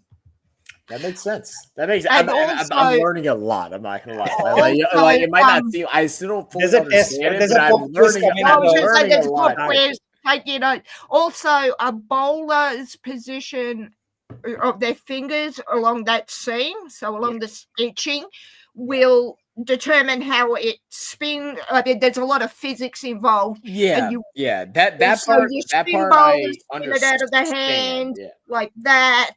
Fast bowlers do that as long as they don't throw, they're good. And we're not mentioning the sandpaper incident about the ball because I was staying out of the controversy with this entire thing. You brought it up. No. It was in the chat. I saw it in the chat. Burb talking about this would be Burb brought it up, and I was we actually had a video that was sent to us about the sandpaper. I need to go back and find it. The video that was sent. We weren't sure if we would be able. We weren't sure if we were going to be able to react to it or not because it was through like a news station and stuff. Normally that isn't able to be done, but yeah, that makes it. So what did they do for the sandpaper? Like how did they hide it? How did they basically had a piece of sandpaper in their pocket? Nav is like losing his mind. Had it in their hand like this. So when they were doing what Nav was showing with the shining of the ball, had their hand with the sandpaper like in this part of their hand. It was had their hand like that, so they were rubbing it. It had to be a small piece, right? It had to be a small piece that they could hide. Yeah, it was literally, I believe, it was like a piece about that big. Like it was enough to take the shine off and rough up the ball. But then the player, I think it was Cameron Bancroft, Nav, from memory, was told to empty his pocket. Nav is like, I know exactly who the fuck that motherfucker was. I know exactly who that bitch was. Actually, I don't fault Bancroft because... No, I don't either, but he was... so an umpire can ask a player to empty their pockets. Yeah. If there's any sort of suspicion. He did, and sadly, the sandpaper fell out at the umpire's feet, and the umpire's gone, oh, really? Again.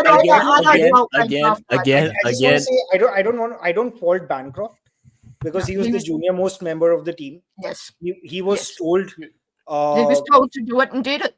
And he was told to do it, and he did it, right? And that's why Smith and Warner. Anyway, that's a conversation because we're coming to the end of today's play. That's a discussion I'm happy to have.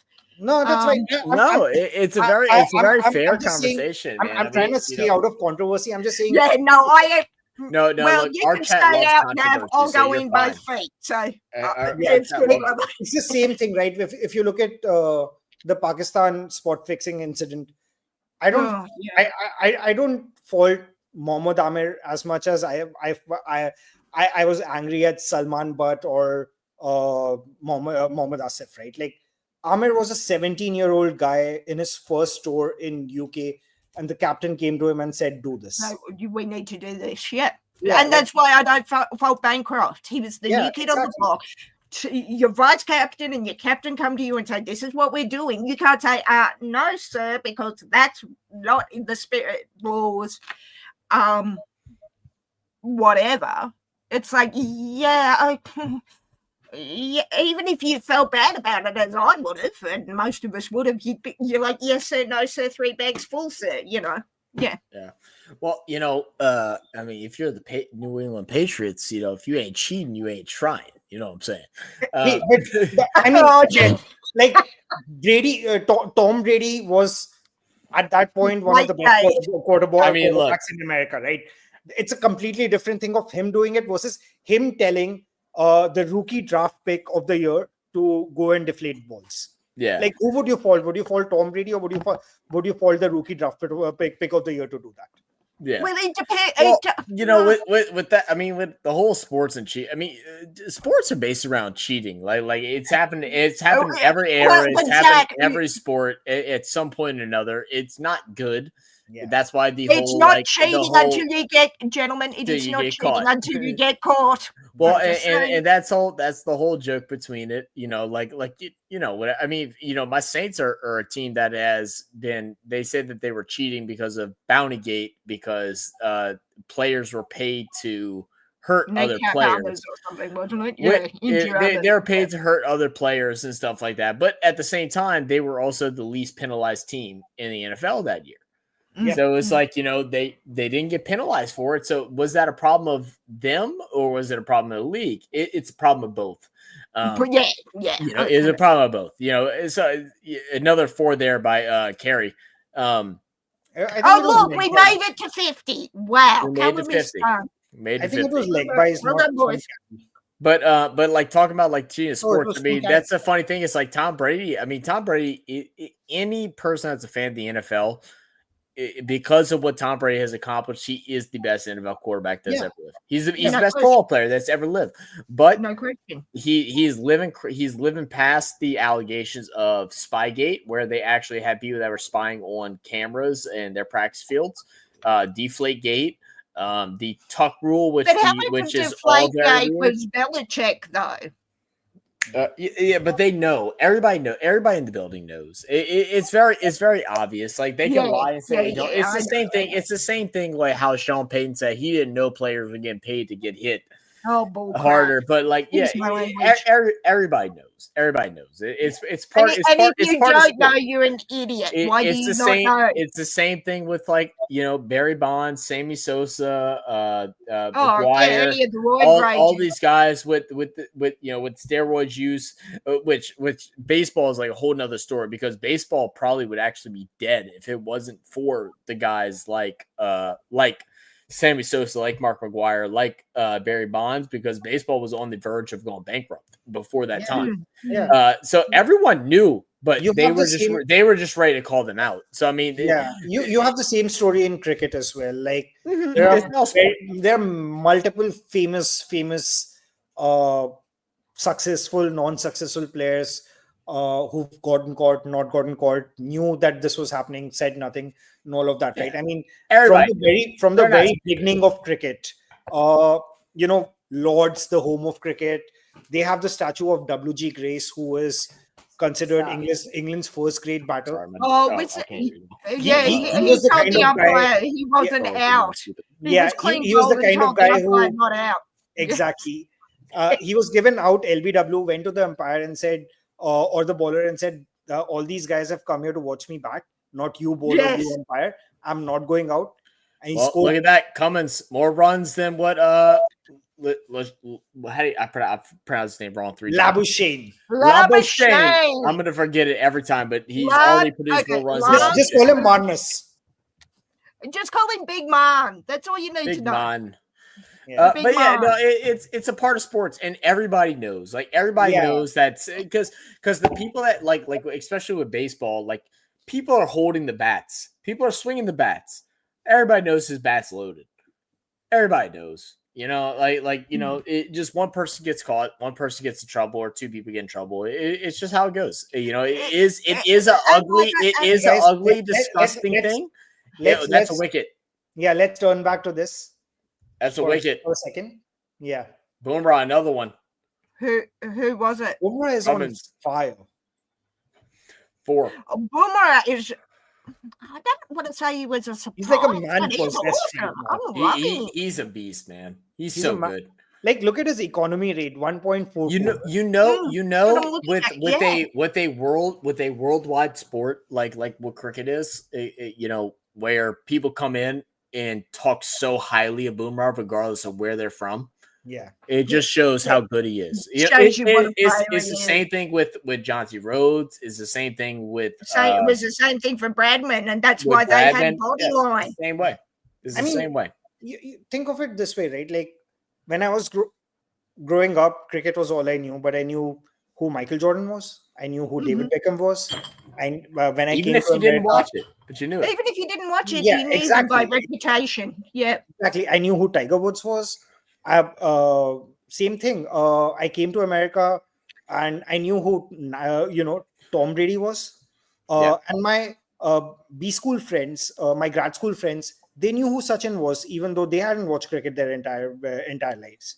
Right? Like some people go beyond the game.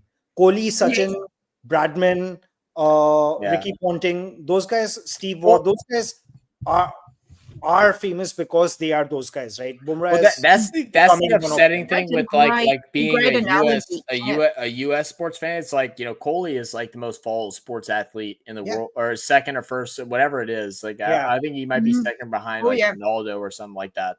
Yeah. But like he's up there, but like nobody in the US knows who he is. Like you would never know. But I could go up to any stranger and say Ronaldo. And so like it's been gated because of baseball. It is a big part. Soccer is a much more global sport. So yeah, like makes sense. Like basketball is a much more global sport than cricket, right? Cricket has a even though cricket is bigger globally, the test nations and the associate test nations. Cricket is getting to the point now to where I think a lot of it is a language barrier too, because what is I know there's like, isn't there like 100 languages or something like that speak in India? There's a lot, right? Yeah. Same in Africa, same in South Africa. Yeah, and I feel like that's a big part of it too. Whereas like your main, even other countries still speak part of English, so like that broadens that horizon a little bit more. But like the athlete and the talent they have, if anyone watches it, any fan of sports that watches a Kohli, a Bumrah, or whatever, you sit there and you're just like, no, this dude's fucking. It goes beyond. What up? What up, Vasu? I'm sorry, I missed your message earlier, Vasu. How you doing, brother? I saw you just say you just came tuned in. How you doing, man? And also, don't forget. Tom. Vasu. So we're working on reactions this weekend, and then next weekend, I got to download an app on this computer so I can edit up your compilation, and that we are going to get that posted in December. I promise you that. Thank you for still being here, brother. Shout out Vasu Sharma. Vasu Sharma, he's climbing his ranks up in India right now, trying to get up to high levels of cricket. He's a dog, from what I've heard. So good luck, and please don't come and play Australia anytime. Oh, sorry. Good luck. I was going to say also, Zach, what you need to consider in cricket is there are the various playing levels. So Australia, India, England, South Africa, et al. Are the test playing nations.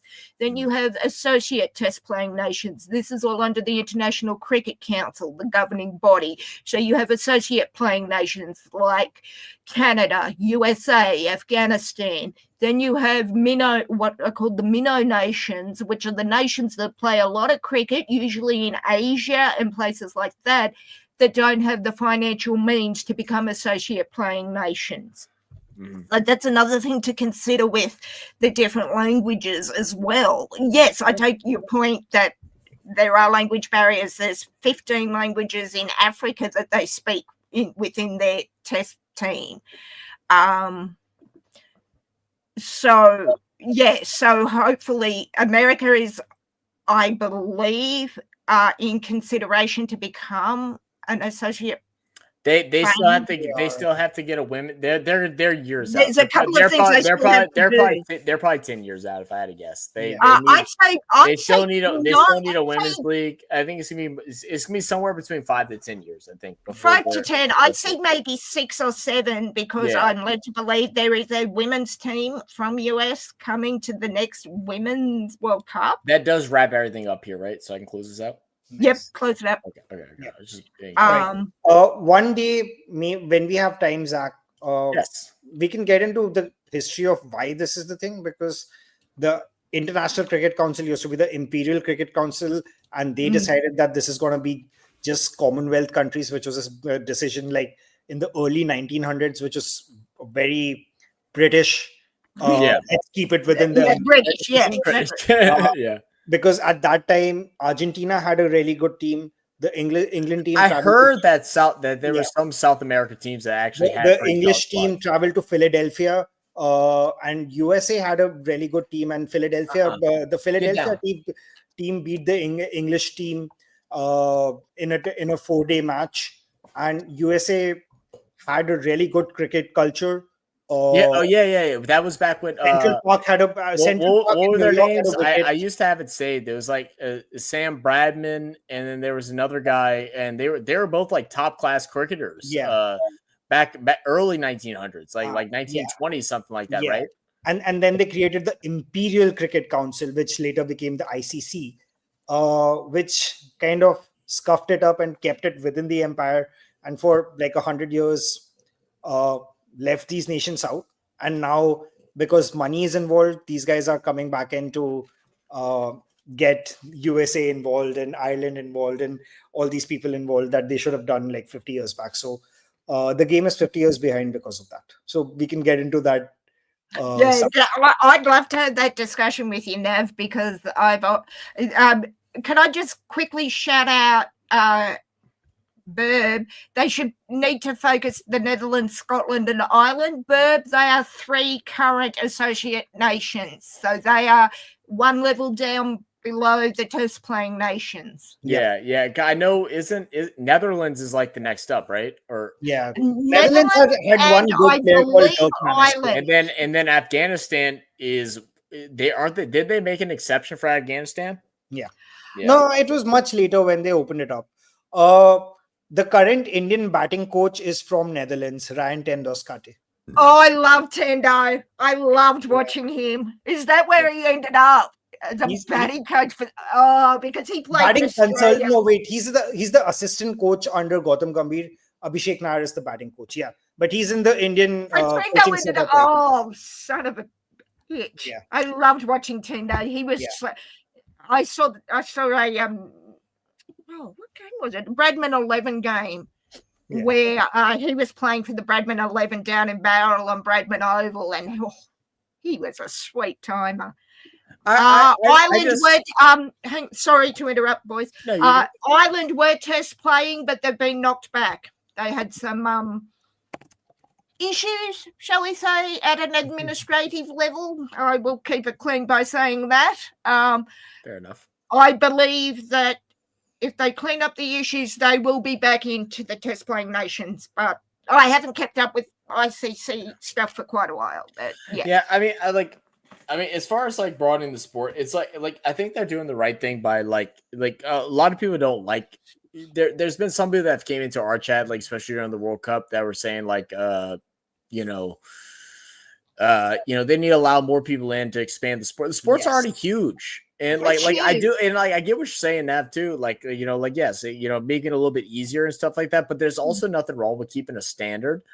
Because you don't want to over what's the right word? Condensate is the word that's coming to my mind. I don't think that's right, but like oversaturate. That's right. Thank you. You don't want to oversaturate a great sport with bringing in countries that aren't ready for it, but you do want to publicly promote it and actually invest in it too. Like that was the one thing. With the ICC that I didn't agree with during the T20 World Cup, because we're literally in the city that was hosting it. And we went to a gas station after the game. I'm wearing a jersey. I'm going to grab a couple beers before we go back to the hotel room. And there's a guy that is from India. And I'm talking with him. He goes, "Oh, damn." He's like, "Is that a cricket jersey?" I was like, "Yeah." He's like, "That's cool." He's like, "Man, I didn't know there was cricket fans out here." He's like, where'd you get that from? I said, from the game. He said, What do you mean the game? I said the T20 World Cup is happening here. He's like, what do you mean it's happening here? I was like, the T20 World Cup is in the United States. There's like 12 games happening here The 15 minutes down the road. I They're right here. And he my was like, problem with- I had no idea. And I said, yeah. I said, nobody does. I said, I that's think the my problem. problem And is that was over- the same. That was the same thing that the conversation that we had with Mangesh with it was just like, if you want to make money, you got to spend the money, and they know it. Yeah, but and I don't know how that money is staggered as far as like, because I think there is a very strict protocol. I think the host nations have to spend that money. So I think the people that are ahead of the host nations aren't like, they're not getting like extra funding from other people to be able to promote it. I think that was an issue. But we were like, like there was no billboards. Like there's on your way to Texas, within the last, I don't know, 30 miles, 40 miles, something like that from till that area. Yeah, there's hundreds of billboards. Yeah. It's like you didn't have one. I paid for. Well, I haven't paid for them. My business that I worked for, that I was in management with, paid for a billboard. They don't cost but a couple $100s a day. It's like you didn't spend a couple $100s a day to post something like that. You didn't think to spend $5,000 on a commercial to post it, to actually promote it and really sell out. I mean, I know it's not a lot of seats, but I mean, like they were holding like 15K. It's like you didn't do enough to 50. If I as a sports fan and as a baseball fan, Texas is a baseball is as much as a football, it's a baseball state too. Yeah. If you don't just say like, oh, there's a cricket match, it's like baseball. Or you do a commercial. Maybe you host a little commercial that has a baseball player there with a cricket player, and you just sell it. And it's like, oh, you can go to a game. You can go to a game for $30. Yeah, people are going to show up because what else are you going to do on the weekend? My problem with over expansion, though, Zach, is we've seen it in cricket. Is that you expand into places like America? And I have no problem with that expansion, but the funds aren't there. And they not that they're taking away from Australia and whatnot, because Australia makes more money hand over fist than cricket and summer than any other sport. But if the ICC is going to invest, yes, they have to do it the right way. Yes. Whatever. No, for sure. But again, like you have to spend money to make money. They're making overhead regardless. But like when you first, like you first start off a business.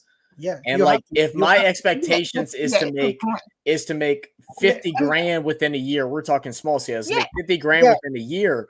Yeah. On my first year of opening the business, I'm spending over 50 grand in that year because I'm trying to promote it.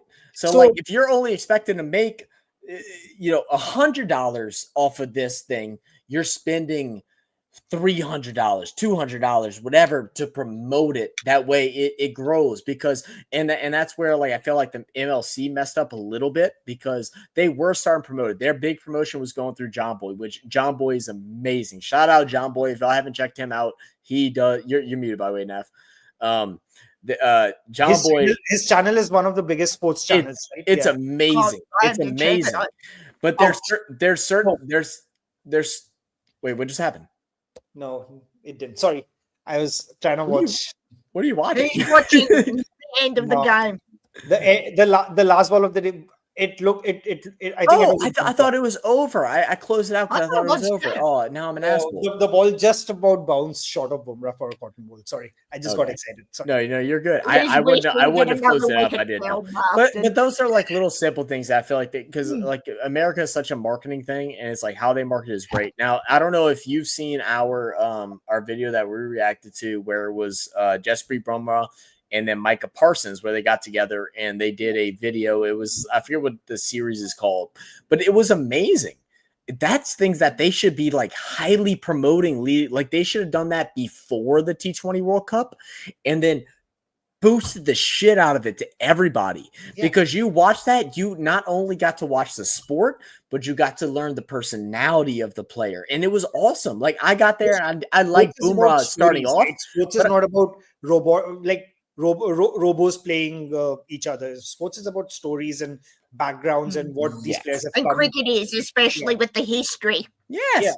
And to be honest, the oversaturation part, I'm not really in agreement with because it's a free market and people will tune in what to watch and what not to watch, and countries or teams will have to get better to attract the audience. And you can do like a EPL thing, right, where you like a English soccer thing where you have divisions of lower nations and they get better and they get promoted, and you can do all of that.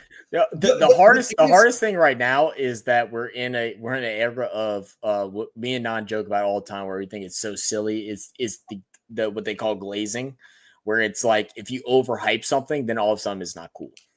And so like it's finding that medium ground. I mean, and that's such a real thing, man. I've seen so many great streamers, content not just streamers like YouTube wise, but like I mean that's the field that we know a little bit more about. But like streamers, content creators, stuff like that are really good at what they do. Like they create good content, they have fun, they do different stuff like that. But then once people start overhyping them, then they're like, oh, you follow him? Oh, you're glazing him, bro. You're glazing him. It's not cool no more. Like it's weird. It is a hard because the market isn't the market for like a new sport is probably somewhere between your main target is probably somewhere between like 25 to 35. But after you get past 35, they're stuck in their ways. Like 40 plus, you're getting stuck in your ways. Be careful, young man. What time out? 48. No. It's not about age. Like I know what you're saying. Non's over 40. You know what I'm saying? Is that people are stuck in the ways of what they're gonna like. So it's like it's trying to bring in the young guys. Like you, if you take cricket and then you pay a little bit of money to get like a Speed to go do a thing with Bumrah or Speed is a huge Virat Kohli fan. Yeah, I know he is. He is. It was the only reason why Virat Kohli ended up showing up in US Twitter and stuff like that was because Speed. He's a content and this one Joe Rogan podcast reel where someone is telling him about Kohli's following. Yeah. That's where you sell to. You sell to that because then you grow that market up. Because right now, like our even our like I mean obviously we're very small scale, but like our numbers and stuff like that, we favor more the upper 20s, 30s to like 40s, because kids don't look for this sports content. Like they don't find it. They just watch it. Like it's different because when I was a kid, that's all I wanted to watch was sports content. It's different now. They want to see like full blown entertainment. You know the what do they call it? The brain rot bullshit. No, fair enough. But I have 2 points here, right? The first one, what you're making, the thing that makes sports appealing to like most people that I know, including me, is it's unscripted. I can watch a Netflix show. It's a scripted show. I know what's going to happen. I can watch a documentary. I can predict what's going to happen. Sports is one of the last unscripted things that you get entertainment with, right? If I knew what was going to happen tomorrow, if I knew Bumrah is going to get the next 3 wickets, if I knew Carey is not going to go and score a 50 or whatever, I'm not going to tune in tomorrow. I just know this is going to happen. So there is always that possibility. The second thing is it takes time for teams to get good. Each and every test country that got test status took at least 10 to 15 years to get good. New Zealand were like really bad for the first 10, 15 years. Australia was probably the more instant success in test cricket thing because test cricket started with England, Australia. But every other country, Sri Lanka took a long time before getting good. India took a long time before getting good. Pakistan had this one guy, forgetting his name. He was this fast bowler who was great. He was the only good person they had in their entire team. South Africa took years before getting good. But hang on, Nev. Don't forget South Africa were enforced to have 40 years out of the game. Yeah, but I'm talking about before 40 years of not playing. England used to send players to play their test matches in South Africa, and it was those players' only first class games. Right. Yeah. Sorry, I said what you mean. There's definitely a way. There's definitely a way. Yeah. I mean, it's the same thing. It's the same thing even with I guess one like really good example as far as U.S. sports. I know not a lot of people here are U.S. sports watchers, but the WNBA, for instance. WNBA started off in the 90s, like mid to early 90s. It's not that it wasn't good basketball, but it wasn't nowhere near the tier of the NBA. Yeah. Now we're finally at the point where there's a true rivalry between in the WNBA, and things are growing. So the WNBA is becoming something that is enjoyable to watch because of that. We're in that same era of the NBA where it was the Magic versus Bird. Same with women's we're getting the same BBL. Caitlin Women's Clark BBL, versus we're getting Caitlin Clark versus Angel Reese, and we're developing those stories. So it's becoming a real thing, and all the stories. I think that's what Meg said. That the stories is what really is what the history of is what sells it. So like, trying to grow a new sport in a country that has a sport that's popular, founded in there, is going to be extremely hard. And that's why I say, like, once you take the competition of one or the other and you just make it as a sport, and it's just like, it's a different sport, that's when it can be fun. Because when I went, because someone asked us.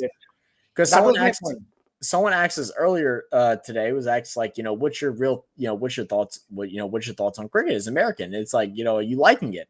It's like, yeah, it's brand new. So like, I don't know how I'm gonna feel about it within a couple of years, and that's just being honest. Like, I'm not gonna lie to you. And that's the thing for Nav and I. We've heard it since childhood. As I said, from the youngest age I can remember, which is about 3 or 4. I was watching it at the feet of my now deceased grandfathers. Right. And see, you're born watching it.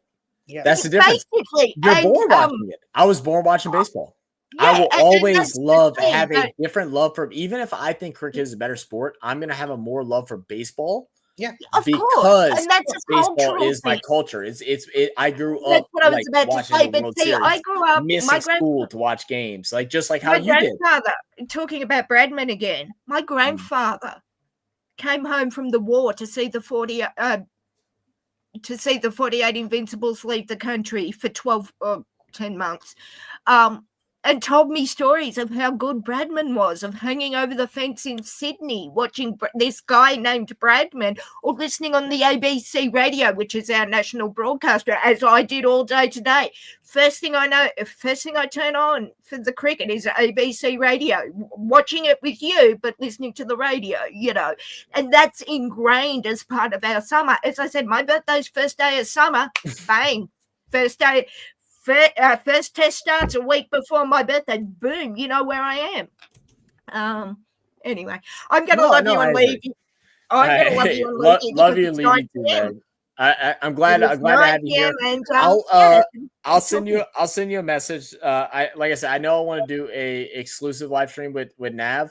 But we're gonna cover. I'm gonna cover a lot. No, I probably won't be around with Ollie tomorrow anyway. So do what you got to do. Oh yeah. Well, and if I don't see you before your birthday, happy birthday, Meg. I know you're turning a very young and spry 21 years old. So happy birthday, Meg. What was it? Toto Wolff, the Formula One. He's 52, but he says he never calls himself 50. He's 49 and 1 or 49 and 3. Look, I've been 29 plus 8. I've been 21 for 9 years now. So like 8 years. I'm now, so 40 plus 8. It's I don't believe it. Thank you. He's 50 plus 2. I'm 40 plus 8. Yeah, I'll catch up. Even if you're doing it with Nav tomorrow, I'll be in chat. And yes, Cricket Beyond. So Donald George Bradman. Yes. Yes, I remember hearing that he had died in 2001 and sobbing for weeks. He was an absolute hero of mine. So, all right, guys, good to meet you, Nav. Good to meet you, Meg. Thank you for Meg. all the awesome conversation. Thanks, Talk Zach. soon. Thanks for inviting me. Yeah, for sure. See you later, Meg. All right, Nav. Catch you later, brother. I'll message you. All right. Sure, man. All right. They got me solo dolo on this thing. Let me go through a couple comments before I head on out. I'm actually not even tired. I wish the game was going on longer. It is like 4 a.m. and I probably should be exhausted, but I'm just not. First off, shout out Meg, shout out Nav for joining us. Make sure you go and check them out. I think I have. I never asked Meg what channel she'd like me to shout out for hers. I know she's a part of the Hawks Nest on YouTube. So if you want to go check out the Hawks Nest, you can. Seattle Seahawks fans, they do some really great content. They're actually one of the bigger like YouTube, like singular, like teams, content creators on the channel. They're very amazing. So make sure to go check out the Hawks Nest on YouTube. Thank you all for being here. This has definitely been fun. I've enjoyed it. I know a little off the whim. We're kind of talking about a little bit of everything. I'm definitely excited to see how this test series plays off. I know a lot of guys from Australia are not happy with their result batting through the first half inning. For the first our dogs will be chilling through the first 6 outs, 5 outs, whatever it may be. But we'll see how things play out tomorrow. I don't know what the exact plan is. I know tomorrow me and Nan are sitting down. We're doing a bunch of recording tomorrow. But if I have – did y'all see that? He just headbutted the door. But if I have some free time, I'm going to go ahead and go live just like I did tonight for the game for day 2. I feel like that's other stuff I want to talk about, but I think it's just because I'm bored and I don't know what else to do. Like I'm about to get off of here. I'm about to go lay down and go to sleep. Let's see. Where's Nonfiction? Non is actually working on videos right now. Non is working on some videos for our channel as well as his channel. So go ahead and check out his channel down below. I feel like we need to set up a thing for his stuff. But that's the link for his channel. I know he's doing some videos and stuff like that. I think he said he had like 7 videos to edit today. So that's why he wasn't here. But should be some fun. What's the score now? I removed it. They got over 46 though, so that's good. They got over 46 though. This might be a low scoring classic. It might be. So very good. In a it is a bowler's favored pitch for this series, and so far it's been that way. It's been that way. Let's see. I was reading a couple comments and stuff like that. Australia down, 7 down for 67 runs. Yes. Oh, there's 7 down now. Okay, I see. I missed one of the wickets apparently. It was. I thought it was 6. Quick Bradman story. His stats are so ingrained that when post office box numbers were being allocated to government departments, the post office boss asked for numbers 9994. Average is 99.94. That's actually. That feels like how we do with like 28-3 as New Orleans Saints fans hating the Falcons and stuff like that. We make any excuse to make a 28-3 joke. So that sounds hilarious. Yeah, Labuschagne want to be Pujar. Yeah, he struggled. Gagan. I mean, to be honest, he was a wasted at bat. I wish he would have got out earlier. Like nothing was going for him, and this is like I guess like. I don't know, just a sports mind of me. I wouldn't even say baseball mind of me. It's like things just weren't rolling. I guess you trust, your batsman out there. You don't want him to get out, but I feel like things could have been smoother if he wasn't there. I mean, maybe that's an ignorant take, and it very well could have been. But he just didn't have his stuff today. He didn't have the beans. He came to work, and he left the beans at home. That's kind of what it was. 994 is the PO box for ABC or national. Is it really? That's actually awesome. But I guess I will close things out here. I do appreciate everybody for joining us. Make sure y'all go check out Nav's Instagram. Make sure y'all go check out Bag over at the Hawks Nest. Thank y'all too for joining us. We truly, truly appreciate it. We'll be possibly back live tomorrow for a little bit of a test series. But if not, we'll definitely be live on Saturday for the F1 Las Vegas Grand Prix, which will be our first time checking out any F1 racing for a live stream. So I'm actually really excited about that. I hope you all enjoy it. I hope you all are able to come in and have a good time for it. Okay, you typed that wrong. So funny. But yeah, that'll close us out for tonight. Appreciate you guys. I love you guys. Thank y'all for tuning in. Thank y'all for following us, man. I mean, getting us 20K is incredible. We're on that ride to 25,000. We're trying to do the crazy thing of getting there before the end of the year. If y'all have friends or family that are interested in test cricket, come join us. We're going to have a lot of test cricket streams for this Australia-India series. We're going to have a lot of videos dropping in like 8 days. We're going to try and really go all out. So make sure y'all share our channel. Appreciate you guys. Love you guys. I'll catch y'all in the next one. It's empty beer, but cheers.